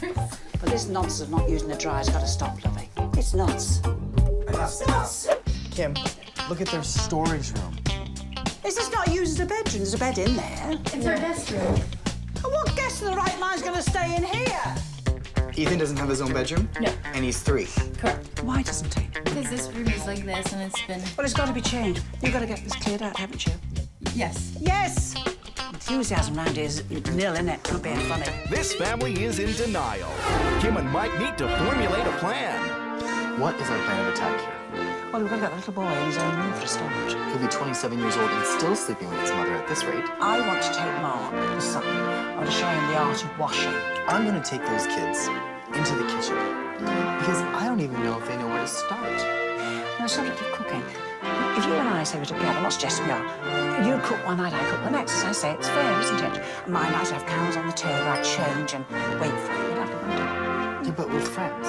When you nurture each other, things can develop, you know. You want me to nurture you? Yes, oh yes. But I don't want to nurture you. We'll do this later. Later again? When is later? Later is always later. Nothing happens. The kids know that if they don't clean up, their mom will do it for them. I got a degree in engineering and manipulation. 5 years of hard work. How to get out of anything you want. We know how to push my mom's buttons, what not to push. Okay, we're done now. But that smug attitude is about to come to an end. It's time for the switch. 1, 2, 3, 4, clean up now or out the door! It's time to switch things up. Your mother is going on strike. She's doing nothing. Mary, we're going to have you in the kitchen with May. Okay, I want you to start cooking. Michelle, you're going to be doing some cleaning. Mark, you're going to be doing some laundry. And Lola, are you going to promise me that you're not going to do anything? I'll just help them now a little. No. You will not help much. I'm trying to help you, darling. And any complaints or moaning and groaning, you'll regret day one. Don't you laugh at me, I'm serious. The Medinas are up to their eyeballs in work that they don't know how to do. And with Priscilla on strike, this family doesn't have a chance. My arm is tired. Stop your damn nonsense. The Medina's big issue is that mom caters to her adult kids and then complains that they never help her out. You're all lazy. You don't even seem to help. Kim and Mike are supporting mom's right to strike. Get up, let's go, get to it. Let's be keen. Get ready for disaster. Kim and Mike have thrown Mark headfirst into the laundry room, and he doesn't have a clue. Oh, man. They put Michelle on bathroom cleaning duty. Where do I even begin? Instant noodles. We can just boil that up. And Mike is forcing Barry and May to attempt preparing a meal from scratch. I still have some leftovers from last night. I'll just heat some up. There's no question that without Priscilla, this family is completely lost. It's been ages since I've done this cooking. Oh, this sucks. What are you doing, dear? I'm trying to clean the toilet like you asked. There's no elbow grease going on, is there? You can't tickle it, dear. You don't tickle a toilet, dear. You batter into it, dear. You're tickling the toilets, you know. Look, my arm is tired. Stop your darn nonsense. No. Still looks good. Still looks good. This is leftovers from last night. Yep. And we just popped it in the microwave. The whole point of this was that you were going to do cooking from scratch. That's a big problem. We don't know how to do that. Very disappointed. Gang, this was very disappointing. May, Barry, you reheated food? I asked you to cook from scratch. What do you have to say for yourself? I'm sorry, we don't know how to cook. How did you do in the laundry room? I'm not too sure, to be honest with you. I just threw everything in and pushed some buttons and started going. Everything all just mixed in. That'll be a joy, won't it? That'll be a joy, won't it? Michelle, the bathroom. Well, I caught this young woman with a toilet brush in her hand, and this was it. I was trying. You can't clean feces off a loo the way you were going on. I'm not giving you any cuddles. I'm disgusted with the lot of you. Out of 10, nothing. I agree with the things she was saying. I think we should help out my mom a bit. It's like a wake-up call. Maybe my mom is a little burnt out. I guess it's time for us to, as adults, step up to the plate and help out. Right now, Priscilla does all the laundry, but she refuses to use the dryer. When she hangs the clothes and she cooks certain dishes, they leave an odor in our clothing, and then we have to get her to do the laundry all over again. Look at girls mark underwear. That has Mark totally embarrassed. People come over and then there's like my underwear hanging on chairs and stuff like that. Drying underwear in the kitchen is a thing of the past. Kim is showing Mark how to take charge of the family's laundry. We want whites separated. White separated. Whites, light shades, and darks. They come under lights, the grey. This is a strange thing to have in a house. It's something I avoid in my home because it's neither one thing nor the other. It's light shade, but it's got the black in it. It's an absolute pain to go buying a thing like that. Same as these. I'm against this totally. I'm going to tell you why. You've got black heels, black toes, and white bodied sock. I would never trustingly throw that in with white. Think, oh my lord, supposing the black runs. So you'd find yourself hand washing those for a few washes until you saw the black had totally come out, then you could put them with lights. Now let's get to the laundry. There's an awful lot of writing and bits. However, it's self-explanatory. You just turn it on what you require, and then it'll tell you, the temperatures to wash at. Read it and bung in the light that applies to it. Now, your dryer. It's a lovely, once again, self-explanatory. Right, let's open this. Let's get this out, my love. Look, oh, this is absolutely filthy. I have never seen a filter so full in a dryer. 2 reasons it's a very bad thing not to clean this filter. If your dryer should malfunction and overheat, this will set on fire. The second thing is, if this filter is so blocked, what would take you half an hour's dry is taking you 45 minutes, so you're wasting money. For heaven's sake, clean out the filter. And laundry is only the start of the problems. May, Mark, and Michelle are too lazy to cook their own meals. Dinner is ready, help yourself. We really enjoy my mom's cooking, and so we can't make anything half as good as she does, so why try? Good excuse, right? Lola, Yes? I need you to get out of the kitchen. Good for me. Good for you. That's right. Mike is showing these three some kitchen basics. First, we're going to start off by giving you each a pen. Now, you don't need a pen to cook, but I need you to know... Write down the stuff we're gonna order. No, wrong. I need you to write down the first thing that you do when you walk into the kitchen. Don't look, no cheating. May? Get a drink of water. Michelle? I look inside the fridge. Mark? Same answer. When I open the fridge. We won. That's what I You didn't win, you all lost. The first thing you do when you come into the kitchen is you wash your hands. That was not a trick question, people. These are your basic ingredients that you need to have in your kitchen at all times. Let's just go over and say it out loud and say it clear. What do we need in this kitchen? We need Eggs, flour, Salt. Pasta, rice, 2% milk, olive oil, Chicken broth. crushed red pepper, canned tomatoes, ground black pepper, cornstarch. Next thing we're gonna learn in the kitchen. Show me how much pasta you need for 5 people. All of it. This is 6 bags of pasta, you guys. Yeah, that's a little too much. General rule. Everyone do this for me. This is equivalent to 1 serving of pasta. This is how you properly determine how much pasta you're gonna eat per person. Okay? Okay. So what's the first thing we do in the kitchen? Let's just review. Wash your hands. Wash our hands. Now, if we're cooking a simple meal like pasta, what's the golden rule? Nice. Here are some recipes. I'll leave you with these. Now, I need each of you to choose a signature dish that you're actually able to cook.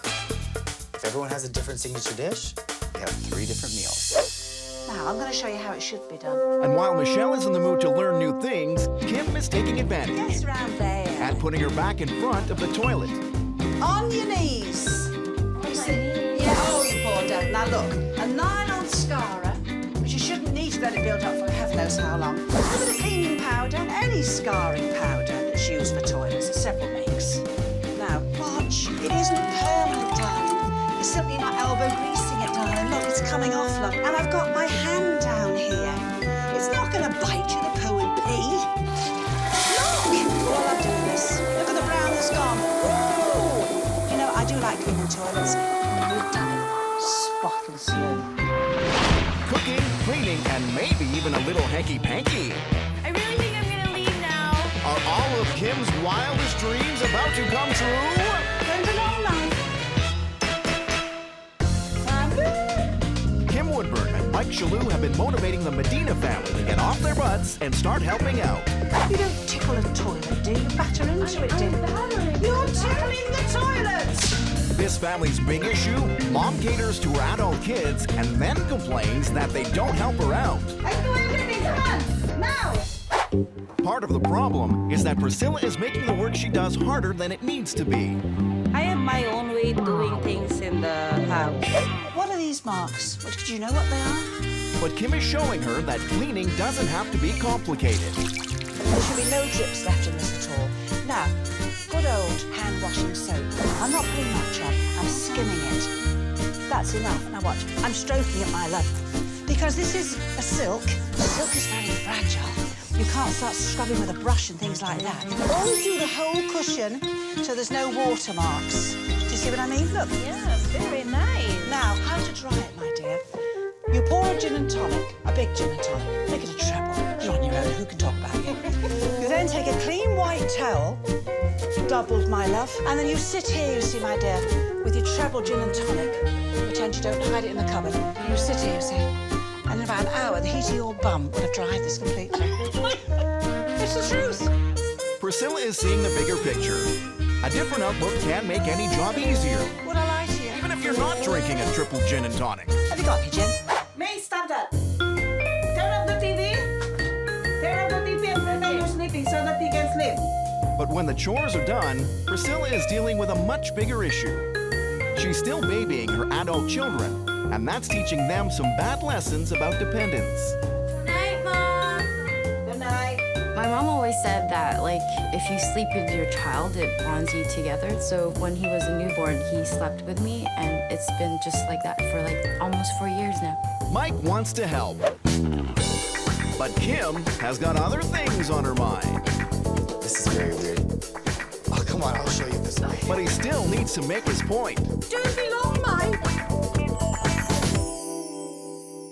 With a spare bedroom available, there's space for Ethan to have his own room. We need to really, really organize this room and make this room Ethan's room. Mike is helping May deal with the change. It's really important that we make this transition for Ethan really fun because it is going to be difficult for him, but he needs his independence. I guess it's hard for me to let him grow up and be a big boy, so I just want to start now. And this will be your room, all by yourself. Because you're a big boy, right? We definitely need that room for Ethan so that he can have a place of his own. If May can let go and allow Ethan to have his independence, then there's a chance that Priscilla can do the same for her family. But this may be easier said than done. So, and then rinse up that one. Can they bring it all together for the final challenge? We want you to get your house nice and tidy, everything beautiful. But we haven't finished yet. I know. The little boy, your lovely little Oh, yes. boy, has got to have his own bedroom. And we are so keen to get your bedroom on time. Yes, always. This all has to be done in the next 24 hours. Really? Did I ask you to speak? I'm sorry, I just don't think it's possible. See you tomorrow. See you tomorrow. With so much to do in so little time, the family is getting frustrated. Whose idea was it to bring this lady to come to our house? Me, Chef. And there's a very real chance that Priscilla will end up doing everything on her own. Kim and Mike have issued the Medinas their final challenge. We want you to get your house nice and tidy, and your lovely little yes. boy has got to have his own bedroom. We'll be back in 24 hours. And the work is starting to get done. Mark is taking care of the laundry, while Priscilla and Michelle are going through the guest room clutter. But May isn't doing anything. Can you stop taking your sweet time and help us clean your son's toys? Okay, give me 2 seconds and we'll finish. I'm like, Mom's tired. I'm so lucky. Since this morning I'm cleaning. I'm starving too. Oh, this is so annoying. We have so much stuff. I don't know how we're gonna get this done. But it's your stuff. This still has kids on it. Can you stop eating, please? Yeah, yes. It's beginning to feel like May doesn't actually want things to change at all. Whose idea was it to bring this lady to come to our house? We would have been fine with this hiding. I'm helping you. You're helping. Unlike May, Ethan does want to help. Wow, Ethan, you're so fast. And his enthusiasm is inspiring everyone. Are you happy? You don't know? So you'll be by yourself only, right? Yeah. The result? May is learning to let go, and Ethan is welcoming his newfound independence with open arms. Ethan, whose bed is that? Mine. Are you gonna sleep here tonight? It seems like he's adapting to this room perfectly, so I think I'm gonna be the one that's gonna have a hard time. That's teaching Priscilla the importance of independence too. Her kids may not be doing things her way, but they are getting things done. Dinner time! Dinner time! Dinner time. Wow! Who prepared this? We did. Wow, thank you so much. Very, very happy because my kids finally, they're learning, they're trying. This is gonna be your job from now on. Monday, Tuesday, Wednesday. Thank you so much. Now their time is up. And the big question is whether or not Kim and Mike will approve of the changes this family has made. Wow! Look at your room! It's lovely. You're so happy now, aren't you? Do you look good? Ethan, do you like having your own bedroom? Yeah. Do you? Is it good? Whose rooms is this? Mine. Yay! All right! He seems happy with it, doesn't he? He does. He likes it a lot. Say thank you, Kim. Take him. Say thank you, Mike. Yay! Ethan's room is beautiful. It's been 3 years now, almost 4. It was time that he moved out of my bed and into his own. But just so no one forgets how far they've come, Kim and Mike have prepared photographs on the wall of shame. Look at it, Mama.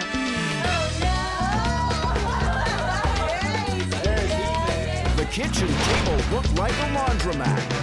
But now the dryer is being used and it's making a major difference. Is that, I think this is Ethan's room over there. The guest room is simply another space to throw things. But now, Ethan has a room to call his own. Give me 5. Yeah, for the good group. And the living rooms, which were off limits because of the mess, now offer Barry and Priscilla the perfect place to sing their grandson to sleep.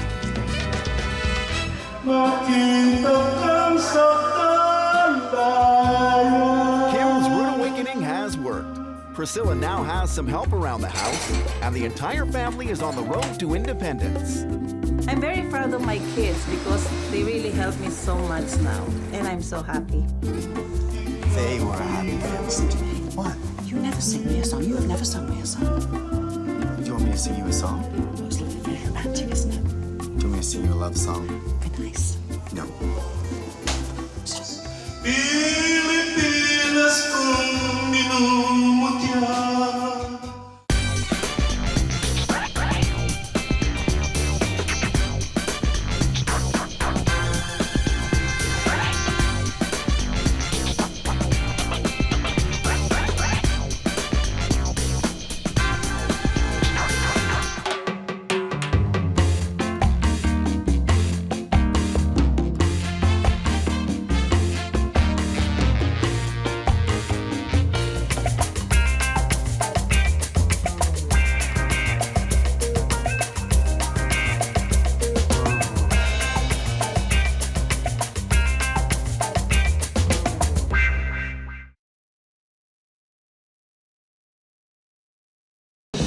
This time on Kim's Rude Awakenings, the Gabberys, a real hockey family that's skating on thin ice. I can't remember the last time I used a hanger. This family doesn't know how to store its belongings. Dude, just hang your stuff on the piano, okay?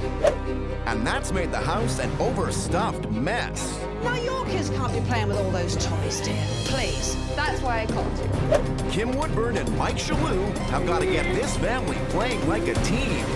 I am tearing my hair out at the moment.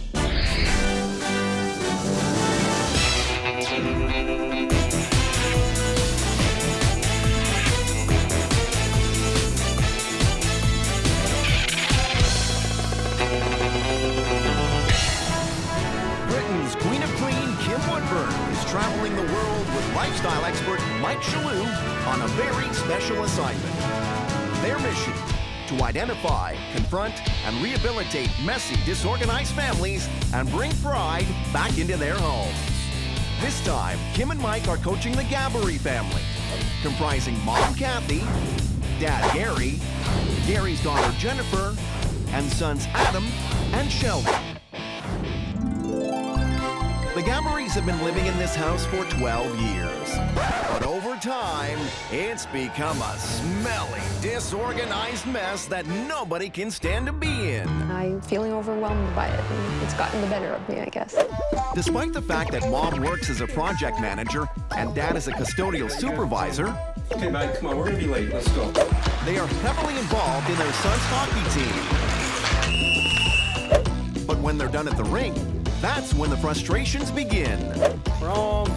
Yeah, when we get home from practice, the hockey bag equipment goes on the living room floor and sprawls out. We're at the point where things don't have a home. Just the assorted stuff you need to live life in a house just don't quite belong anywhere. Even Gary's daughter Jennifer, who only lives here part-time, can see that something's gotta change. There's so much to do that you can't possibly do it in one day. But to Gary, it just doesn't seem to matter.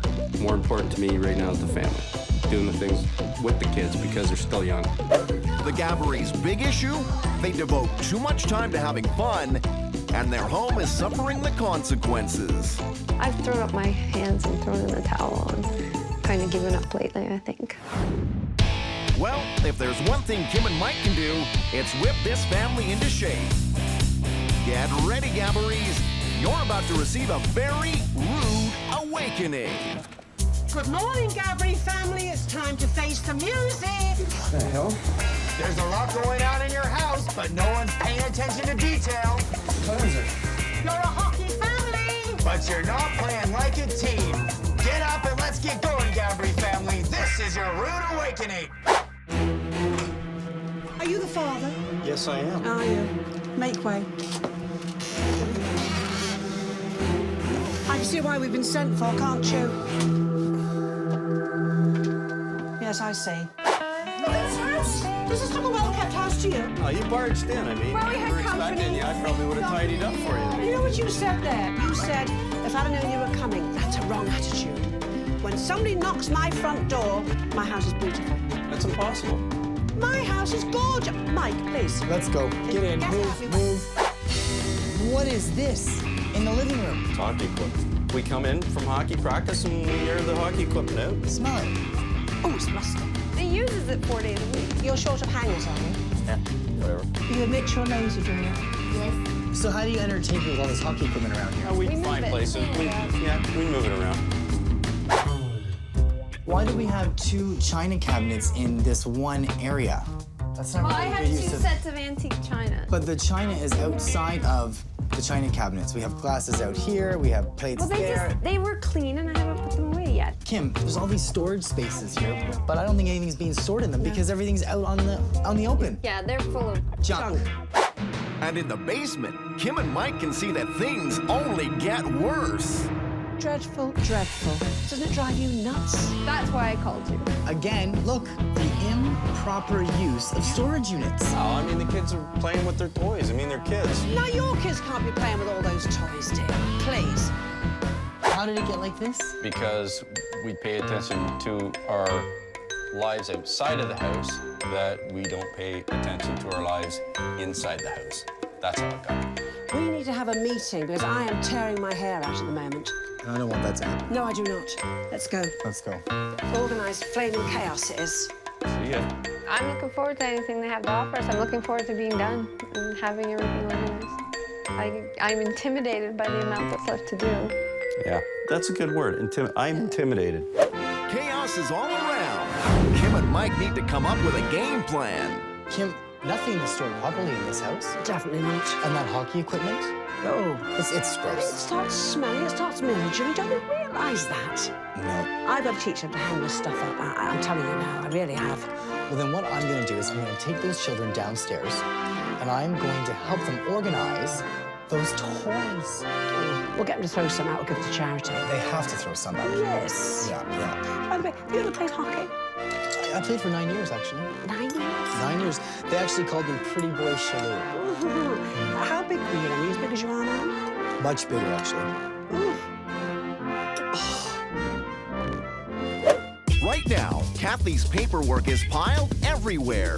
Yeah, I pile things. And you move my piles and then I get mad at them because I can't find it. Where's my pile? Well, what pile? And when Gary gets home from the rink, the hockey equipment gets thrown down anywhere there's space. Dude, just hang your stuff on the piano, okay? Not on the piano, it'll wreck the wood. This disrespect of each other's space has got to stop. It's time for The Switch. In the corner there, you've got lots of nice clothes, haven't you? When it's sorted out that you're going to do, that's going to be used for the purpose that Gary built it for. What did you build it for? Actually, hockey. Yeah. Did you? Yeah. You're not using it for that purpose, are you? It's no big deal. The hockey gear is in the living room. That is a big deal. All right.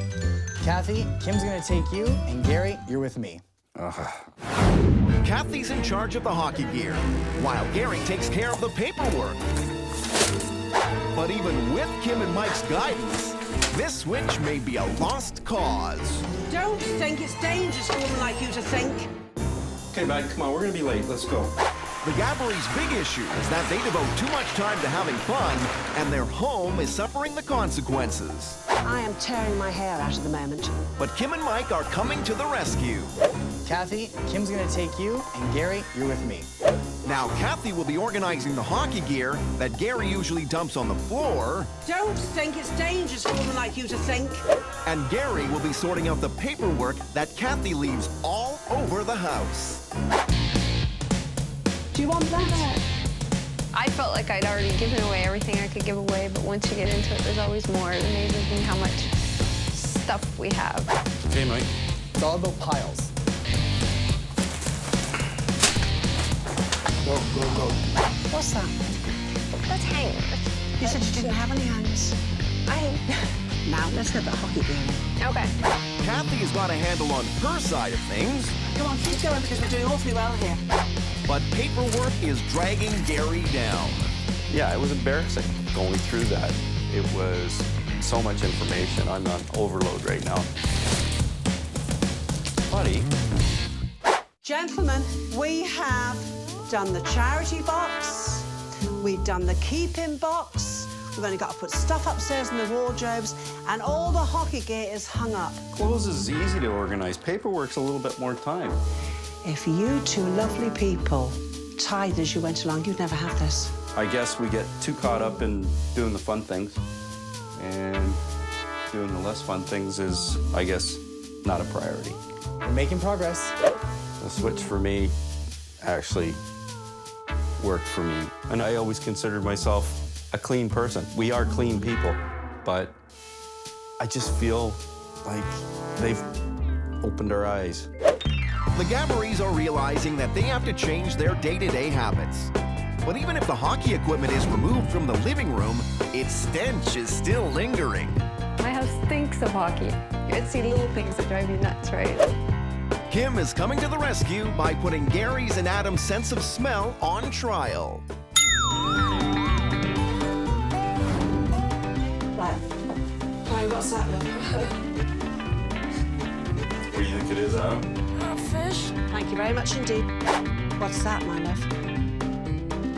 Now, what's that? Oh, my God. Now, what, my dear, is this, dear? Oh. What's that? Oh, my God. We all have a magnificent sense of smell. And if you think people can't smell sweaty, wet hockey gear, you are very mistaken. You know the barbecue? Right? Cheap, aren't they? It deodorizes. So much stuff. You're kidding me. No, it does. For instance, we've got this, lovey. You see, the hands in there, hands sweat, lovey. So all you do is, my love, put aluminum foil or paper towel here. The snag with charcoal is, the one snag, as I see it is, it pours black, my love. You don't want it all over this. Yeah, so you've got a choice. You can take 1, 2, 3, say 3 or 4 bits on Mum's old dishes. Yeah. You can put it downstairs and put that in there like that. How long would I leave that in there? Like, Well, if they're very smelly, 2 or 3 days. If they're just mildly, 1 day, darling. Now, I tell you what, you've got smelly feet.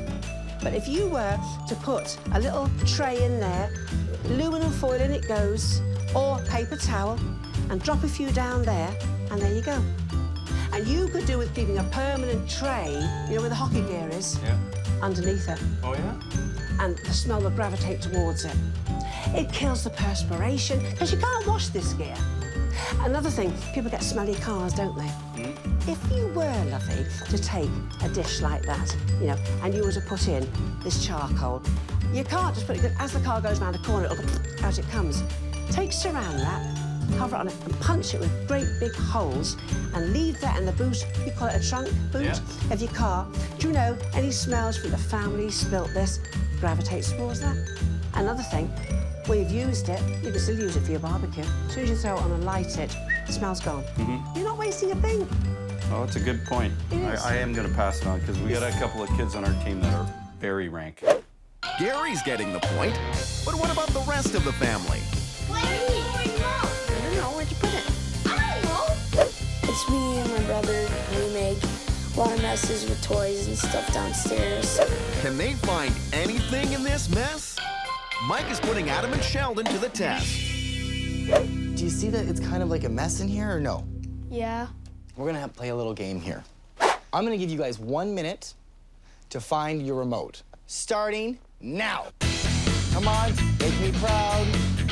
30 seconds. Let's go, let's go. It was really hard, like, everything was all over the place, and you, like, look and you see, whoa, what the heck is that?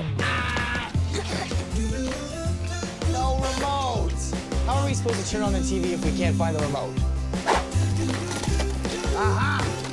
The remote! You find it in this bin where, like, what the heck is that doing there? What we want to do, okay, is I want you guys to be responsible for this toy room. Can you be in charge of that? Yeah. But there's going to be some systems put in place that you guys can have a really easy, accessible toy room. Because it shouldn't take this long to find everything, should it? No. First thing that we're going to do, you guys, is that we're going to label all your boxes so everything is organized and you know where everything is at all times. So Sheldon, you're going to make a label. And Adam, you're going to make a label.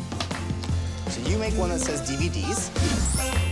Sheldon, you can make one for games. Perfect. Now we need one for Sheldon's toys. Adam's gonna write down Adam's toys. Good job. I also want you to take one label and mark it as a charity box. And you guys have so many toys here that you probably want to help other kids too, right? Yeah. All right? Things are starting to get done, but Kim and Mike are relentless. Did you ever use this, lovey? Not sure. For this family, time is short, and so are tempers. There is no way, hon. The Gabberies' big issue. They devote too much time to having fun, and their home is suffering the consequences. We just leave stuff everywhere. The penalty is that although the family has nice things, the clutter is hiding them. I can't find them. Kim is helping Kathy and Gary rediscover their buried treasures I don't think they're in here. by boldly going where no cleaning lady has gone before. What is all this stuff in here? Junk! Oh, because that's worth keeping, isn't it, lovey? That's my baseball shoe. Why is it hanging on a piece of wood, lovey? about, sure. Right. Wonder why you've got no room, is it? That's nice. How long have you had that? 12 years. Oh, what the heck? Now, I found some cutlery. That was my grandma. Was it, dear? Yeah. God. And you've had it in here in a dirty situation. Well, you have to polish it. It takes too much work. I'm going to show you quickly how you can clean silver. Check, first of all, that says sterling. So I know it's sterling silver. Silver plate, you cannot clean like I'm cleaning. It's got to be the real McCoy. Right, I've got a bowl of water, my love. And I boiled a kettle. And I've lined this bowl with aluminium foil. All right? And I've hot water, my love. You should really have your rubber gloves on. I'm being very naughty. I've got here, my love, bicarbonate of soda. Okay. And in it goes. Right, lovey. I'll put one in, my love. Watch. This is how easy it is. Must be silver. Rinse it off in the water. Don't leave any of the soda on it at all. Dry it all off. Microfiber's lovely. It's a wonderful cloth to dry with. But look at the difference. Look at the difference in that spoon and that one. Yeah. Can you see that? Wow. Isn't it incredible? And another thing that's so lovely about this, you know the cream you clean silver with? Mm-hmm. It splatters all over the place. You can never get the powdery bits out of here. Good. Magic. It's wonderful. I think it's wonderful. It was magical the way that you can clean silver without having to scrub at it the way I always have. I might have actually used this stuff if I'd known that. Okay, let's get it organized. Okay. The family is taking baby steps. They're going through their personal items. Pills, catalogs, magazines. Organizing the things that have been left to sit for years. And even tucking the dreaded hockey equipment away where nobody can smell it. Find a home for everything, not just hide the mess. I want the mess to be permanently gone. But have they got the stamina for Kim and Mike's final challenge?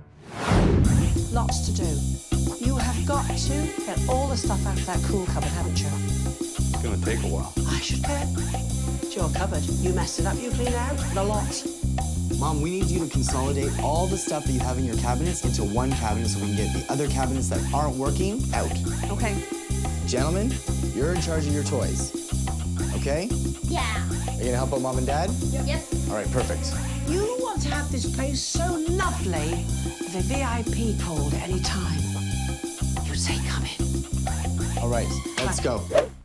The Gabberies now have just a few short days to clear out their junk, organize their home, and get everything to the standards of a VIP.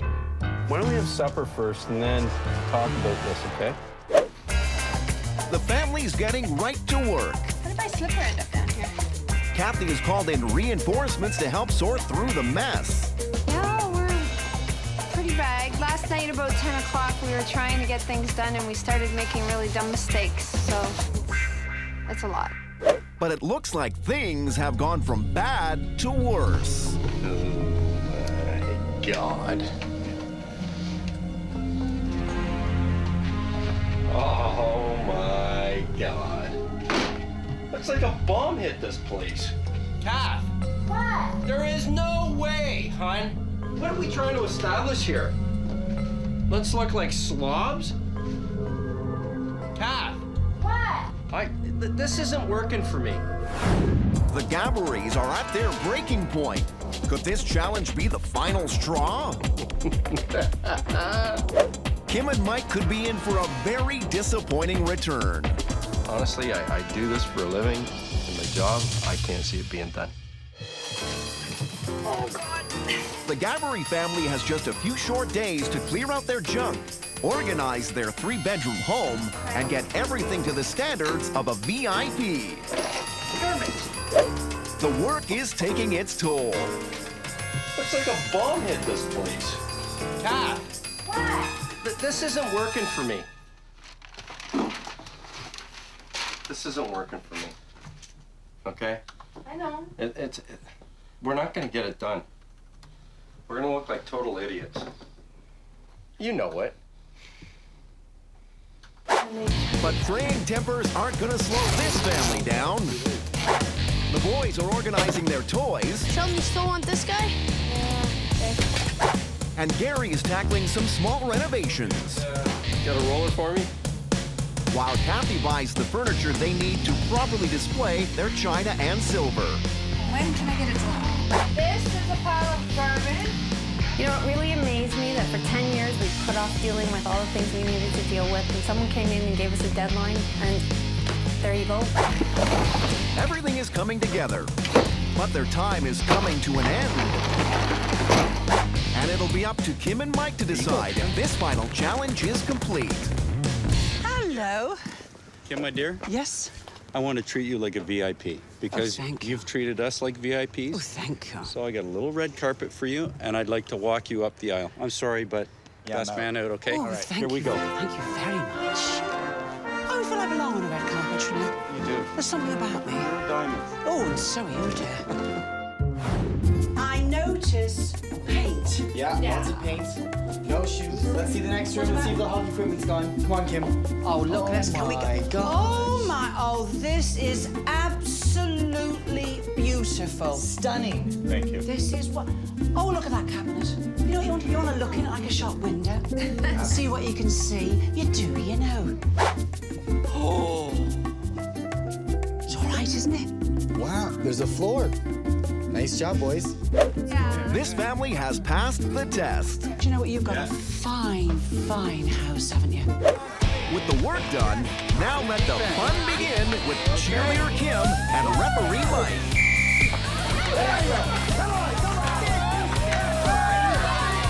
But this rude awakening isn't over.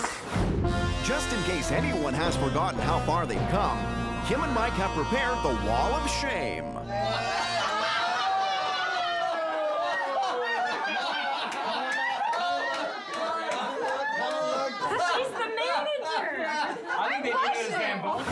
The living room and front hall were filled with hockey gear and the stench that came with it.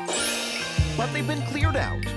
Now everything has a home and the smell is gone. You've got to admit the difference now. I mean, it's fabulous. The dining room was a disaster zone that had been bombed by junk mail, envelopes, and paper. Yet, with a little organization, it's now a wide open space where everything is beautifully displayed. And the basement, which had a new set of horrors in every single space, is now a room to be proud of. And even the coldest room in the house has a new warmth. You know, I can make lots of excuses for how it got the way it was, but now I can't even imagine letting it get back to that. It's given me this whole new motivation that was always there, but they tweaked it. They got me going again. The family really came together as a team. Do you know, it's been a smashing day, hasn't it? I've had a good time. You play a mean game of hockey. Well, you're not bad with your pom-poms. Don't be cheeky. Come on. Come on.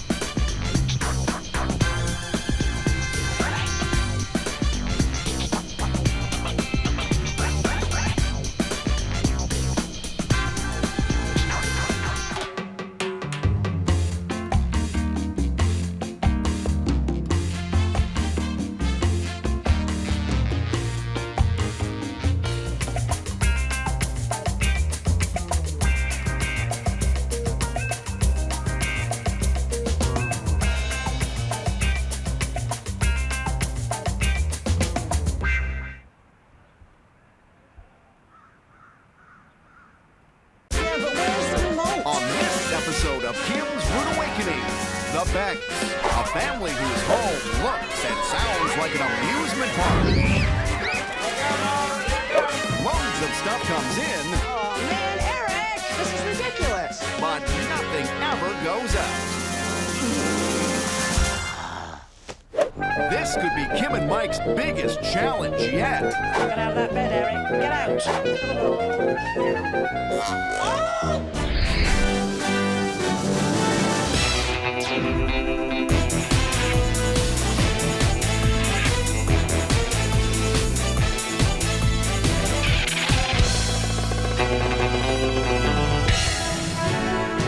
Britain's Queen of Clean, Kim Woodburn, is traveling the world with lifestyle expert Mike Chesur on a very special assignment. Their mission, to identify, confront, and rehabilitate messy, disorganized families and bring pride back into their homes. This time, Kim and Mike are wading through the hand-me-down sea of the Beck family, comprising Mom Tina, Dad Eric, and kids Kayla, Katerina, Eric Jr., Brandon, and Cassandra. The Becks have always been extremely close, but as the family has grown, their house has just gotten smaller and smaller. You have a bookshelf over there, use it. Our house is a jungle. I haven't invited friends over here since like grade school. And why do you have to throw everything on the floor? What? Because they have such a large family, the Becks receive loads of hand-me-downs. Look at this place. But they never get rid of anything. The clothes just collect on the floor and end up in poor condition because they aren't cared for properly. Oh, man. Eric, you make more work for me. I'm constantly wishing that every time she does the laundry, half the stuff would be donated away. When it comes to doing the house cleaning, Eric orders his daughters to tidy up, but he uses a completely different approach with his sons. My dad's big thing for the boys, just the boys though, is here, I'll give you $5 to do the dishes. But still, the chores never get done. Hi, guys. Eric's a full-time contractor, and Tina has a part-time job. So buying a bigger home wouldn't be difficult. But Tina refuses to move. I come from an Army-Navy background. We constantly were moving every couple of years. For me, I just don't want that for my kids. Instead of moving, Tina has nominated her family for a rude awakening. Found her mouth. Because she can't take the stress of the mess anymore. Come on, guys. It's like riding a roller coaster. It's scary. Their big issue? The Becks have got too much stuff in a limited amount of space. It's time to save these people from themselves. Kim and Mike are going to fix the problem with a very rude awakening. Good morning, Beck family. We hear you're a big family in a small house. But I want to get you on part with, and your sleeping arrangements stink. Things are gonna change. This is your rude awakening. Yes! Oh, what a step. Who's that? It's my husband. Really, aren't you the lucky one? Get out of that bed, Eric. Get out. Get Jess and get out of that bed. What are you doing, Stephen, when I'm here? You heard me. Kim. Who are you? Who are you? What's the point? Be nice. What is your name? My name's Cassandra. How do you do? My name's Kim. You may call me Kim. You frightened me, your very reason to be. What's that bed doing? This is my bedroom. Wait a second. This is a family room. And my bedroom. But your mum and dad sleep in this room. For how long have you slept here? 10 years. Dear God. 10 years.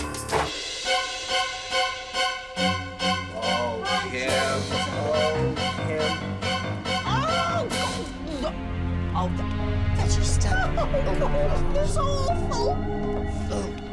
Is this the laundry room? No, it's over there. If that's the laundry room in there, what's this here? But this is the playroom. This is the How can you play in here? You can't move in here. I already knew my house was disorganized, but they definitely pointed out a lot of the obvious flaws. Very embarrassing. How's all this washing mounted like this? I know you both work, but lovely, this is terrible, isn't it? It's so hard to keep up on it. Well, we can see that, dear. Yeah. Who is she? Katerina. Older daughter. Hi, honey. Good morning, dear. Oh, Well, suggest you go and get in a better mood. It's a horrible child. That's Katerina. the use of your space in this house is horrible. This is a gorgeous bathroom, but your sinks are full of junk. You got clothes barfing out of the laundry room, and you got a beautiful tub right here. The house is really small.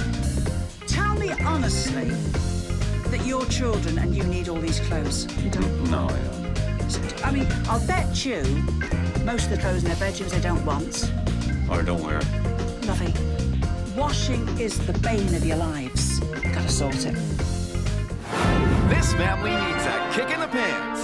Kim and Mike are forming a strategy. They don't know how to use their spaces properly. Because you know the house is small. It's not that small. It can be used correctly. Now you come on. I want to teach the family how to downsize. Get the stuff out of the house. Then just get it out. When you've done that, I want to show them how to store things correctly, you know, the neatest, smallest way possible. You make the best of the closets they've got. Clothes are very expensive. Wash them properly, last few years. Now, I wash my scanties, and always the special stuff, you see. Now, you take this, look.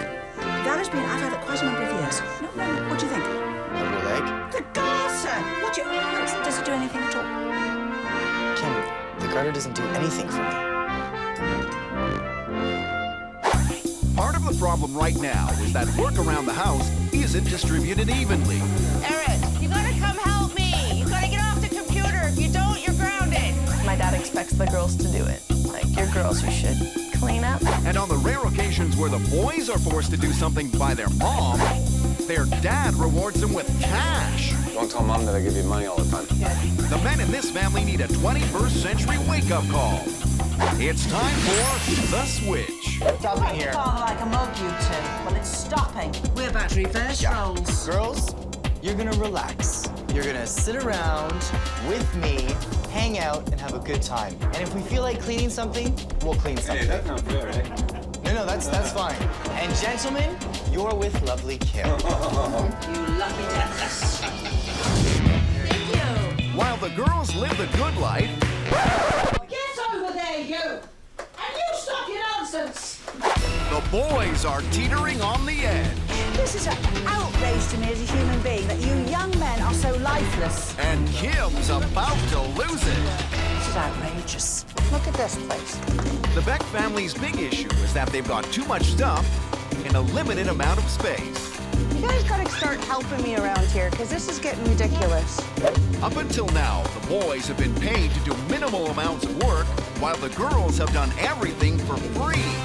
But Kim and Mike are changing things up. We're about to reverse roles. Do a little wipe The down. girls are getting money for even the slightest amount of cleaning. Good job, Mom. Good job. $5. Nice. Done. Way done. Such a virtuous. While the boys toil away in the kitchen. Stop mucking around, you're wasting time. Get on with the sink. Hurry up, how young are you? Like an old man. It was funny to see the boys practically fade in expression when they found out that they had to come in the kitchen and clean with Kim. And we got to do what they do. And it was pretty interesting to be my dad for an hour. On your knees. Yeah. On. Now let me see you scrubbing. Yes! Boys actually doing something for the first time without being paid. Seeing there actually on the ground doing work. Yeah, that was pretty amazing. See what I mean? Did I tell you to stop? There we go. All right. Kim, how's it going in there, babe? It's torture! They're all useless. It's fun in here, honey. It's fun in here. I've had enough. I'm nearly having a breakdown. You nearly put me in the hospital with my nerves, do you know that? Are you happy about that? You're a great family, but I hope you taught you that you got old muck in here. And there's a lot of work. There's a lot of you, so you wouldn't have to do much, you know. The switches prove to the Becks that everyone needs to be involved in the home. And what better place to start than the ridiculous clothing situation? We need to downsize. I need you to go downstairs and get all the clothing that is not stored away and bring it to me right now. Because we're gonna go through all of your items of clothing today. Now, I don't want to be selective. I just want you to get everything. Let's go, kids. Move the mountain. Up we go. I don't think any of us realized how much we actually owned. I mean, we knew there was a lot, but when you put it all in one room. Oh my God, it's right. The Becks knew they had an excess of clothing, but this mountain is absolutely haunting. It's time to get this stuff out the door. Ready? This is nice. Now this was maybe in high fashion in 1956. And I'm all about retro, and I'm all about vintage, okay? But this is ugly. But the Becks aren't done yet.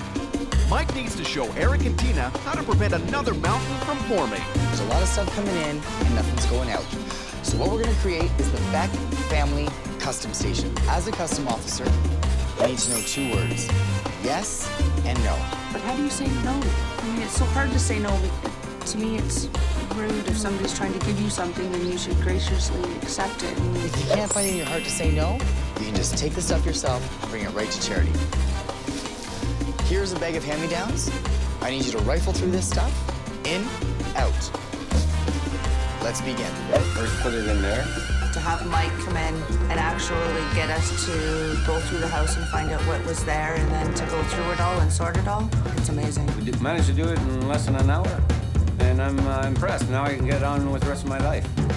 The Becks have cut down the amount of clothing they have, but now they need to learn how to store their out-of-season items. Kim's solution? Vacuum-sealed bags. They're absolutely fabulous. They're waterproof, they're damp-proof, they're smell-proof, so anything you put in here is wonderful. Now, I'm going to do this. There's a lot in there. Now, see the size of it? Watch. Those seal it. Watch. Vacuum. Go on, stick it on. Turn it on, love.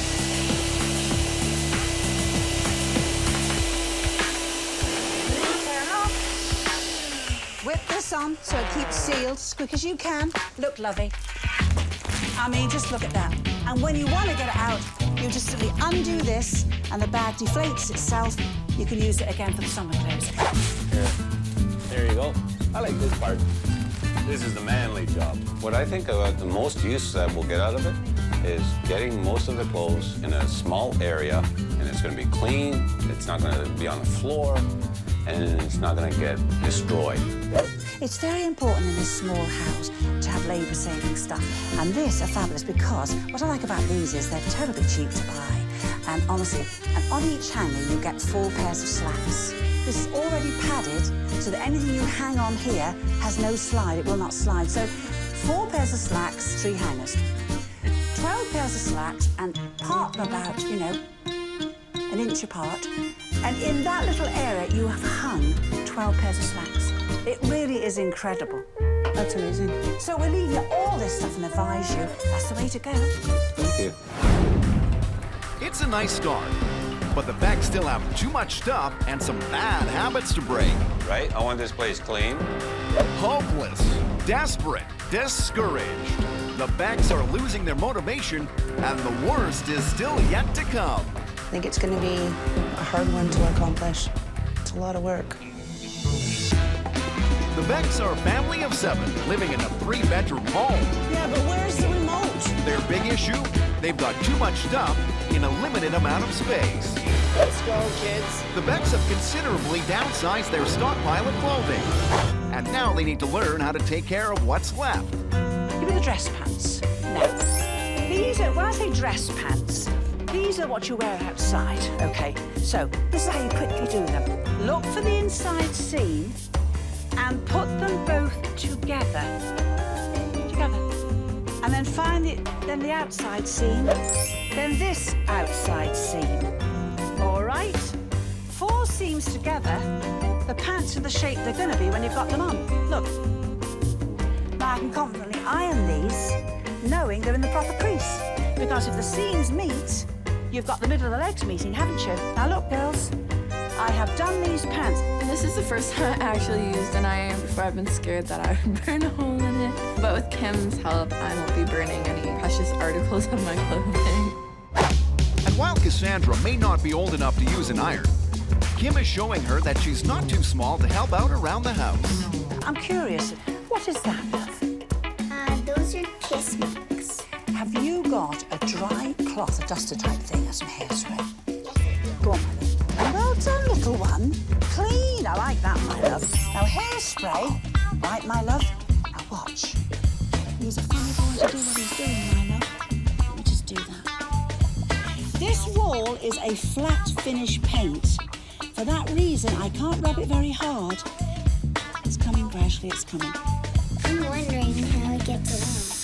It's the stickiness. When you spray your hair, it's got a stickiness to it, hairspray. And it's the stickiness that eventually brings it off, my love. We're doing it, lovey, aren't we, look? Do you want to have a go? Sure. Good, loads. Now, massage it round, like you're massaging a doggy's ears. See what I mean? We've got it here. Now, sprays on the actual wall itself. Go on. Once I saw Kim do it, I'm like, wow. That is so cool. Can you clear this bit off here? And Kim Kim isn't done yet. She's keeping the momentum going by showing the boys a minty fresh way of helping out in the bathroom. Got a lovely sink here, covered in bits. I think that's paint. I think it's everything under the sun. Now, this is white toothpaste. Now, you can't have that toothpaste. It's got that blue or pink gel in the centre. You've got to have plain white. Now, watch. Because when you consider that toothpaste cleans your teeth, which are enamel, and it cleans coffee, cigarette stains off, it wouldn't be hard to imagine that you get stains off a sink, I wouldn't think. Do you want to try some toothpaste? Here, son. You ever go around those taps? Yeah, you'll get it off, I'm telling you. Look, see what I mean? It's going to come off easy. You see, it's coming off, and it's easy. Look at you two. Wouldn't be the same boys from yesterday, would you? The boys, cleaning for no money, continuing to clean, was amazing. And to see Katerina and Kayla ironing together, I mean, you couldn't have asked for anything better. But now Kim and Mike are taping off an area for the Becks to work in, because this final challenge could get dangerous. Family, here's the deal. We are downsizing, downsizing, downsizing. We certainly are. We're cutting this house in half. We've got furniture you said you want to get thrown out. But the main challenge here is to get beds in the right rooms. And your mum's and dad's bed out of the living room. Good luck. The Becks now have to reduce their household possessions by 50% and find everyone a proper place to sleep. I don't think my family can pull off the final challenge. We've always been sleeping in random areas of the house in beds that aren't even really beds. The Becks had better kick themselves into high gear. Cassie, that mirror's gonna go upstairs. They've learned the art of clearing things out. Put that corner on. But now the Becks need to bring some stuff in without going overboard. I guess this is where it's gonna go, is it? Oh, yeah. This is unbelievable. They've gone well beyond themselves to do this so fast. It's overwhelming. But even though they're making progress, not everything is rosy. Daughter Katerina has completely shut down, and that is putting this family behind. She's being very belligerent lately. The deadline is getting closer, and the Becks need everyone on board. Katerina! But the fate of the final challenge lies in Katerina's hands. The Beck family is in the middle of their final challenge. Where do you want them? Their mission? Reduce their household possessions by 50% and find everyone a proper place to sleep. There's painting to be done and the rooms need to be clean. So it's gonna be tough. But in order for this 3-bedroom house to finally shine, the Becks need everyone's help. And right now, daughter Katerina isn't involved at all. She's actually lately not been bothered to do anything. She's just being cranky. Nope. Not into what area. What? Not really. So you're not gonna do it? Not right now. When do you think? Don't get done, just not right now.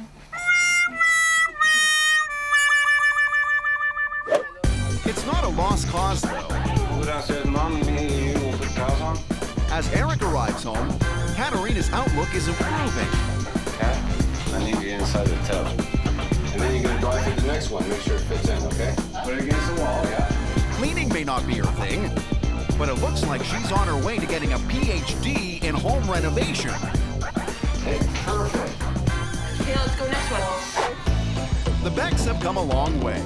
Over the course of 3 days, they've carted off 3 truckloads of unwanted furniture and 80% of their hand-me-downs. That is putting the final challenge within reach. I'm happy to have about 12 bags and 10, 15 boxes of clothes finally out of this house. That's your Bye, Clutter! But now their time is up. And Kim and Mike will decide if this challenge is complete.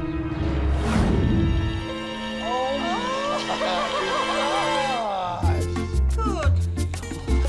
This is unbelievable. It doesn't look like the same place, does it? Oh my Liz, That is it comfy? great. You got the bed, did you? Is it how comfy is it? nice.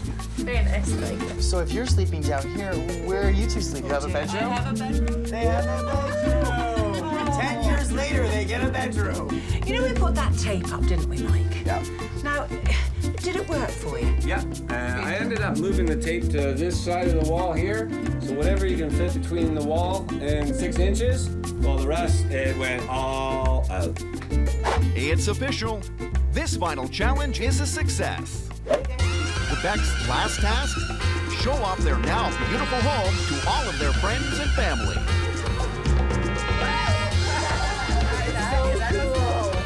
But Kim and Mike aren't done yet. It's time to reflect on the horrors of this house with the Wall of Shame. The Wall of Shame.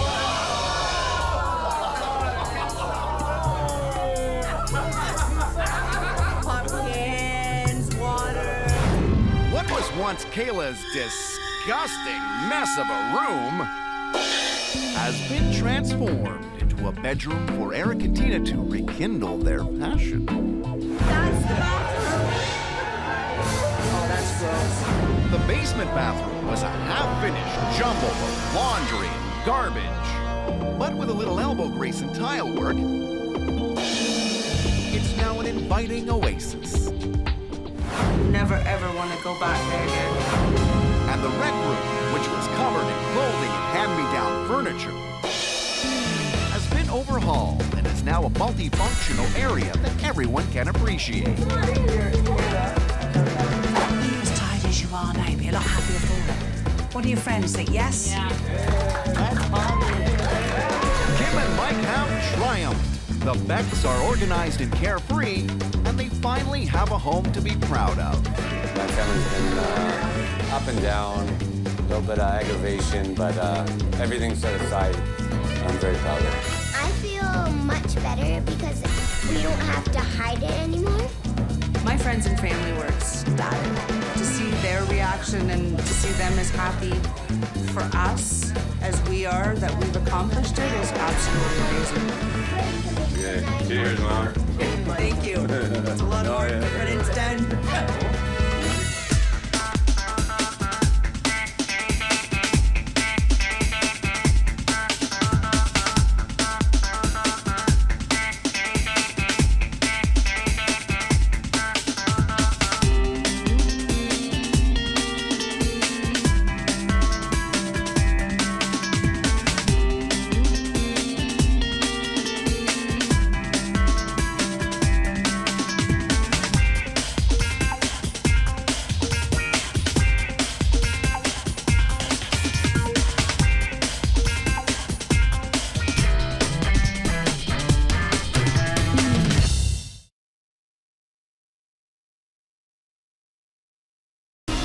On this episode of Kim's Rude Awakenings, the Morgan Mackenzies, a family who loves spending money. I do tend to shop a little bit, tiny bit.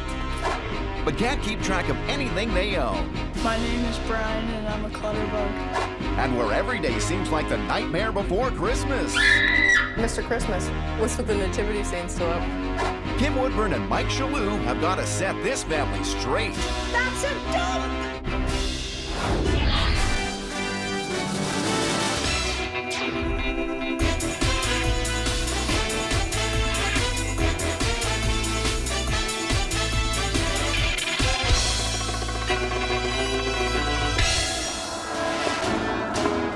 Britain's Queen of Clean, Kim Woodburn, is traveling the world with lifestyle expert Mike Chesur for a very special assignment.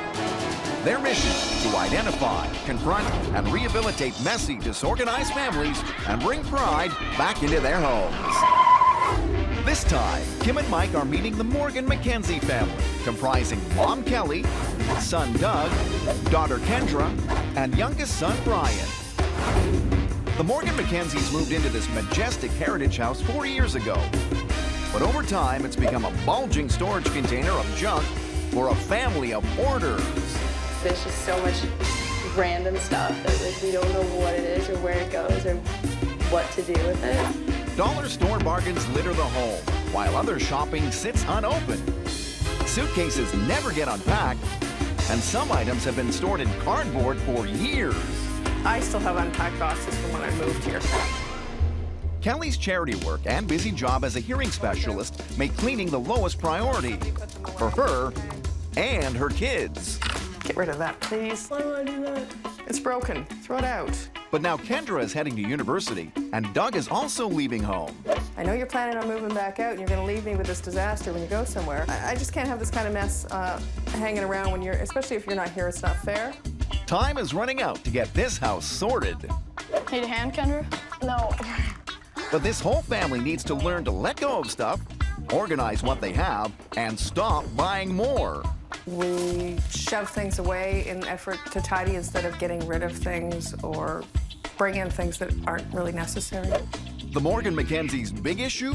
Everything comes into this house, but nothing ever goes out. I've been asking you for 2 months now to put away these Christmas decorations. To be in a house and be this disorganized is exhausting, it's frustrating, it's depressing. Kim and Mike are on their way to fix the Morgan Mackenzie's ever-growing mass of mess. They're gonna do it with a very rude awakening. Good morning, Morgan Mackenzies. We hear you're a bunch of hoarders. Everything's coming in, nothing ever goes out. Enough is enough, Morgan Mackenzies. This is your rude awakening. I've seen that Christmas tree thrown out with the lights on. I've seen it all night. Okay, so how old is that? I don't get it. Morgan Mackenzies, where are... Here they are. Here they are. I have seen some things in my life. I have never seen a Christmas tree thrown away with the lights on it. Why did you throw decent lights out? Because you were too lazy. Oh, got a right bunch here. Who's going somewhere? No one knows mine. But they're full. But you're going somewhere, aren't you? No, I just haven't unpacked them. How long, when did you come back from wherever you went? It's been a couple months. Months? What about the dirty washing in there stinking away? Don't even answer. All right. Don't even answer. All right, how did all this happen? Because wherever we look, It's just... who's responsible for all this untidiness and everything everywhere? All of us. But you don't throw anything out, do you? Not much. I can tell. I'm glad we've come because if you don't, in 6 months' time, we'll be getting a house at all, lovers. You buy, you don't throw out. Christmas ornaments. It's a few months past Christmas. Well, I did ask Doug to take on the task of putting them back into storage, and I decided this time that I wasn't going to go and do it for them, so they still sit. You, young man, please. You're going to box it and put it where your mother keeps it, aren't you? Kim, there's a bed. Do you know, I thought it was a wall. There it sits, because I don't know what to do with it. Make a decision and do it now, or let's get rid, dear, please. You ready for this one? Kim, there's Christmas ornaments. There's a nativity scene. It's still out. Well, all the family's the same, dear. They're all crackers. All this has got to be clear before you go, because it's not fair for your mum to have to do this when her grown son goes away. Well, she wouldn't do it. You have to help your mom. What do you want to say about this? Welcome to my room. Don't be ridiculous. This is no room, it's a pigsty. What is all this? Clothes, dollar store, stupid stuff that I don't need. I'm a big fan, but you can't buy everything in the dollar store. Money burns a hole in my pocket. If you're a bit tempted, don't go have money in your pockets, son. This is a disgrace. You have to. This is the worst room. Now look here. Now look. This is the feminine dressing table, like you see in all the films. The woman sits there brushing her long tresses. That's a dump. Is there no shame? A little. A little. There's no hope, is there, Mike? For her? She's in Ruination Avenue, isn't she? No, I like organizing. I like. You like organizing? No, but I like things organized. This is not organized. This is organized chaos. No, it's not. You're going to university, and you gotta get your things packed so you can get out of here properly. The biggest problem in this house is that... They're slobs. Kim. You can paint a picture, you can put a pink and blue bow. The family are wonderful slobs. Would you agree? Yeah. All right, I've said enough. Yeah. Let's go, darling. So pretty, so mucky. This constant hoarding has got to come to an end. Disgraceful. Kim and Mike need to figure out a plan of action. They're never going to be able to downsize with all the stuff that comes into this house. What are you going to do? I have to teach this family that when things come in, things gotta go out. Oh, I hope you do. What are you gonna do? She is going to unpack those suitcases. Oh, gross. And that boy is going to put those Christmas decorations away. It's Christmas 12 months a year here. Mind you, I'll tell you this now. I like Christmas. Me too. I love Christmas trees, festivities. That's great. And also, my dear, mistletoe. Mistletoe? Mistletoe? That's not mistletoe. We can pretend, can't we? Right now, everyone is guilty of overloading the house. For all of us, it's a little bit of an issue letting go of items. Yes, I would describe myself as a pack rat. This is the first welding job I ever did. I don't know. Holding on to junk will never get this house clean. It's time for the switch. What we want to do is separate you into teams. We have the people that are leaving the house, Kendra and Doug. Hello. Switch. We've got Callie and Brian who are staying. 2 teams. Doug and Kendra take a box. You go into Brian's room. And collect everything that is junk. And you two are going to go into Kendra's room, and you're gonna do the same. We are giving you exactly 1 minute to bring all that junk right back here. Ready, set, and go! With the clock ticking, can Kim and Mike really kickstart this family's cleanup plan? Brian, you're slacking a bit, kiddo. Get stuff in. You could fill 15 flaming boxes. Don't bet the farm on it. This is junk. What is this? We don't need to collect bags. We're not bag collectors. The Morgan McKenzie's big issue is that they have too much stuff coming in and nothing ever goes out. The last time I got rid of something... Shoot. Kim and Mike want to give this family a lesson in letting go. We are giving you exactly 1 minute to bring all that junk right back here. Ready, set, and go! Go. You have 1 minute, guys. You have 1 minute. Let's go. Collect that junk. There's so much stuff. Come on. We haven't got long. Take the whole bag. This is junk. Brian, you're slacking a bit, kiddo. Get stuff in. You could fill 15 flaming boxes. 10 seconds. 8, 7, 6, 5, 4, 3, 2, 1. Come on. Right. This is junk. Out. You threw out my guitar. I hate you. Don't you start. You've not been asked. This is the moral. 2 boxes. 1 minute. 1 minute. Doesn't take long. Doesn't take weeks and months. The switch has proved to the Morgan McKenzies that clearing this house won't take forever. But Brian still needs a lesson in letting go, even of junk that's already broken. Does it have any sentimental value to you at all? Not really. None at all, right? This is what we do with things. For all of us, it's a little bit of an issue letting go of items, although I think we're seeing it in a different light now. It taught me that I shouldn't keep as much things. So we're going to give loads of boxes. Give yourself 60 seconds. Don't give yourself longer. If you hesitate, you won't throw it out. You'll know if you want it right away. Get it out. And is that a deal? The switch was interesting to see how much was left after we took a box out. You can't tell it was missing, so there's a lot more to do. Yes, there's a lot to get out. But first, Kim and Mike have to stop more stuff from coming in. My mom definitely brings the most into the house.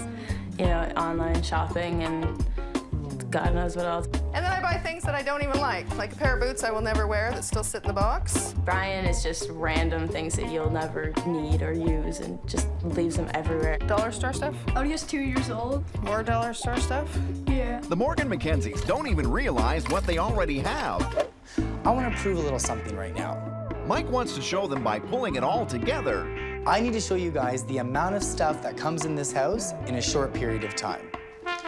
And this is only 3 months worth of purchases. In a year, they'll have 4 times as much. At this rate, soon the house will burst.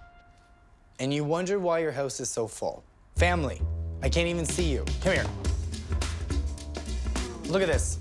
In order for this to stop, we need to put into place the in and out policy. If something this size comes in the house, I want something this size to go out of the house. Brian, if you go to the dollar store and you buy all these little things, it adds up, okay? This has to either be put somewhere properly or it has to go out. Got it? Mom, all this impulse buying has to stop. You're gonna give everything a thought for 24 hours before you purchase them.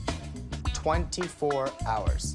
Let's put this stuff away. Come on. I'm quite certain we will be more conscientious when in making purchasing decisions and also in hoarding.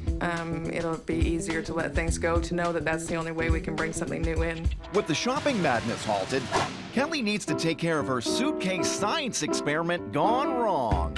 This one's been here probably for about 6 months. This one came back with me about 4 months ago. That's about 3 months. That's been there. Kim is bracing herself for the biohazard that is about to be unleashed. I'm sorry, dear. Anything to jump at me. Open the case, let's go see what we've got here. Oh, there's the heat. You do know that you're going to have to wash everything, so let's throw them in. It's musty. It's very musty. You're a very good packer, dear, aren't you? I must say. Oh, God. Let us take our masks off. Oh, these are awful things to wear. Now, I just got warm water and I put a wee bit of washing up liquid. I don't want it soapy. Tea tree oil is a natural bacteria, comes from Australia. I will shake in about 10 drops. I'm going to put this clean white cloth in, and all I'm going to do is, my love, I'm literally skimming over a nylon. You might see a few sort of dampy spots appear, but leave it open half an hour and it's dry. If you have any dirty washing, you can put them in a plastic bag. Then when you get home, take it out right away. It hasn't tainted any of the other clothes. So if they're clean, you've got to tackle this one now, you've got to tackle that one, and I've had enough. Thank you. Thank you. Well, Kelly may be on the road to clutter recovery, but the rest of the family still have a very long way to go. Well, I want you to put that stuff down. Oh, where? Well, I don't exactly where. You gotta figure it out. You're going to university and you can't figure out where things are gonna go. The Morgan McKenzie family brings too much stuff into the house, and nobody ever throws anything out. A binder full of paper, that's useful. Why throw that out? Kim and Mike need to teach this family how to let go. I hate my life. The Morgan McKenzies want to downsize as two of the grown-up kids move on in life. Both the kids leaving, I don't like the idea of, but the stuff they're leaving behind, I dislike even more. They really need to get their things sorted out before they go. Mike needs to help Kendra organize her things before she goes to university so her mom isn't left in the lurch. Garbage is gonna go in the garbage. Things that don't belong in your room are gonna go in this box here. The stuff that you're gonna keep, we're gonna divide it up into 3 boxes. Things that you never use, things that you use occasionally, and things that you use every day. We're gonna do the entire bedroom. What's this? Every day? Yeah. Everyday use. Occasional, never use. Yes, let it go. Good girl. Grab the dirty clothes out of there. Cute. Yes, you can. Don't say you can't. Don't stop. Just because I stop. Wait, there's still more garbage in here. But like, I can't even, I don't even want to touch this stuff. So you got to get in here with me. Motivation, motivation. But it's going to take all of Mike's power of positive thought to get this girl motivated. Keep going. Okay, I don't know how to sort these. This has to have a spot. Here. Here. Do you want to help me out? Well, I want you to put that stuff down. How? Where? Well, I don't exactly where. You got to figure it out. You're going to university and you can't figure out where things are going to go. It takes some tough love from Mike for Kendra to finally face reality. I'm leaving you with this. Here's your garbage bag. When I come back, I want this room to be spotless and organized. Okay? Yep. All right. Getting started with Mike helped. It's a work in progress, so I can keep working on it. It's just been started, so that's the hardest part, I guess. While Kendra gets busy, it's time for Doug and Brian to become Kim's little helpers and finally pack Christmas away. Now, I'll tell you what job I'm going to give you to do. We've got the box here, and we've got lots of these. So I want you to take all these lovely balls and things, they're beautiful, fit one in each. When you fill the layer, you put this on top, my love. And we've got another one of these, darling. And then you see, you start another layer. It's very neat. And you, young man, I've started doing that one. Kim is going to show these boys how easy a job can be if you have the right tools. This is actually pretty fun. Look at that little face. Not a bad-looking child, are you? What happened to you? No. We'll put this in here now. Go on. Thanks. Come on, you get working. You going on strike or something? By Jove, that is totally beautiful. Put him in very carefully. Now, we've finished, but not quite, have we? What have we forgotten? Don't want these round the house, do we? Oh, well done, kids, well done. Well, I'm liking this, you know. Okay. Not bad kids, are you? No. I must have been mistaken. I just expected the Christmas ornaments to take a lot longer to get put away. I thought it was going to take about 2 hours, and then once she taught me to do it, I just kind of did it, and it actually took not that long at all. Kim and Mike have given the Morgan McKenzies the tools to deal with their huge collection of junk. But now they need to put this family to the test. It's time for the final challenge. There's enough unwanted stuff in this house to sink a battleship. It's time we get all the junk out. We thought we could have a lawn sale. And all the proceeds, if you boys don't mind, go to your sister's education. She's going to university, so it's all the money she can get her hands on. I need you guys to be motivated and work together as a family. Got it? Yep. Don't be so bubbly. I've seen more life in a mortuary. We'll be back. I think it'll be a huge challenge to get everybody ready and parting with things. Brian, come down now, please. But with enthusiasm lagging, things are off to a very slow start. I'm gonna lose it with you. You have stuff everywhere. It's gotta be cleaned up. Okay, Mom. And Mom is the only one pushing ahead. First thing you need to do is sort out this entire cupboard and get some yard sale stuff out of there. I'm so tired. Oh, poor baby. Well, I am tough to be a child. You still have a lot of stuff on those shelves. I know I have a lot of stuff on the shelves. That you have to go through? I worked through it. I made that in art, and that's special. That is the dart that Cat Stevens shot at me. That is the thingy that John Paul II gave to me. Your Easter yo-yo? Easter Bunny gave that to me, personally. If I give specific instructions what to do and work with them, things work very well. If I leave chores to be done in my absence, they do not. So the more I'm absent, the less gets done. But Mom can't be in 3 places at once. Empty that, we're gonna sell it. I'm not selling it, though. Sure. No, I'm not. And everyone seems keen to hang on to their hidden treasure. This is what you want to keep? You gotta be kidding me. You're hiding things from me. A binder full of paper, that's useful. Why throw that out? At this rate, they'll be lucky to get organized for the lawn sale before Brian goes to university. Is this her sale bin? There's enough unwanted stuff in this house to sink a battleship. Kim and Mike have given the Morgan Mackenzies 24 hours to clear out all their unwanted junk and hold a lawn sale extravaganza. Come on, princess. But with this level of enthusiasm, I hate my life. it could be a lawn sale disaster. It's stressful today that I don't know how we're gonna get everything done in time. Look at it. It works not better. But to get this 4-bedroom home back in order, everyone has to agree on what stays and what goes. This is not all keepers. This is what you want to keep? You gotta be kidding me.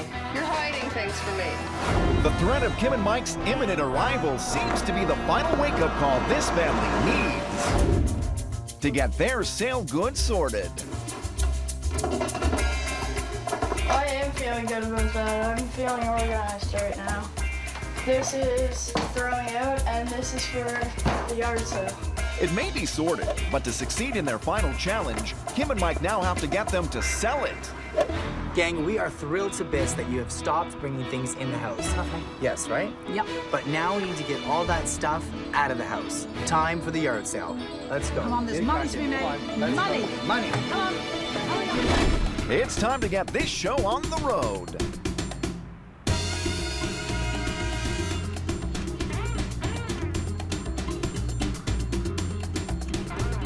For sale. I think this would be good.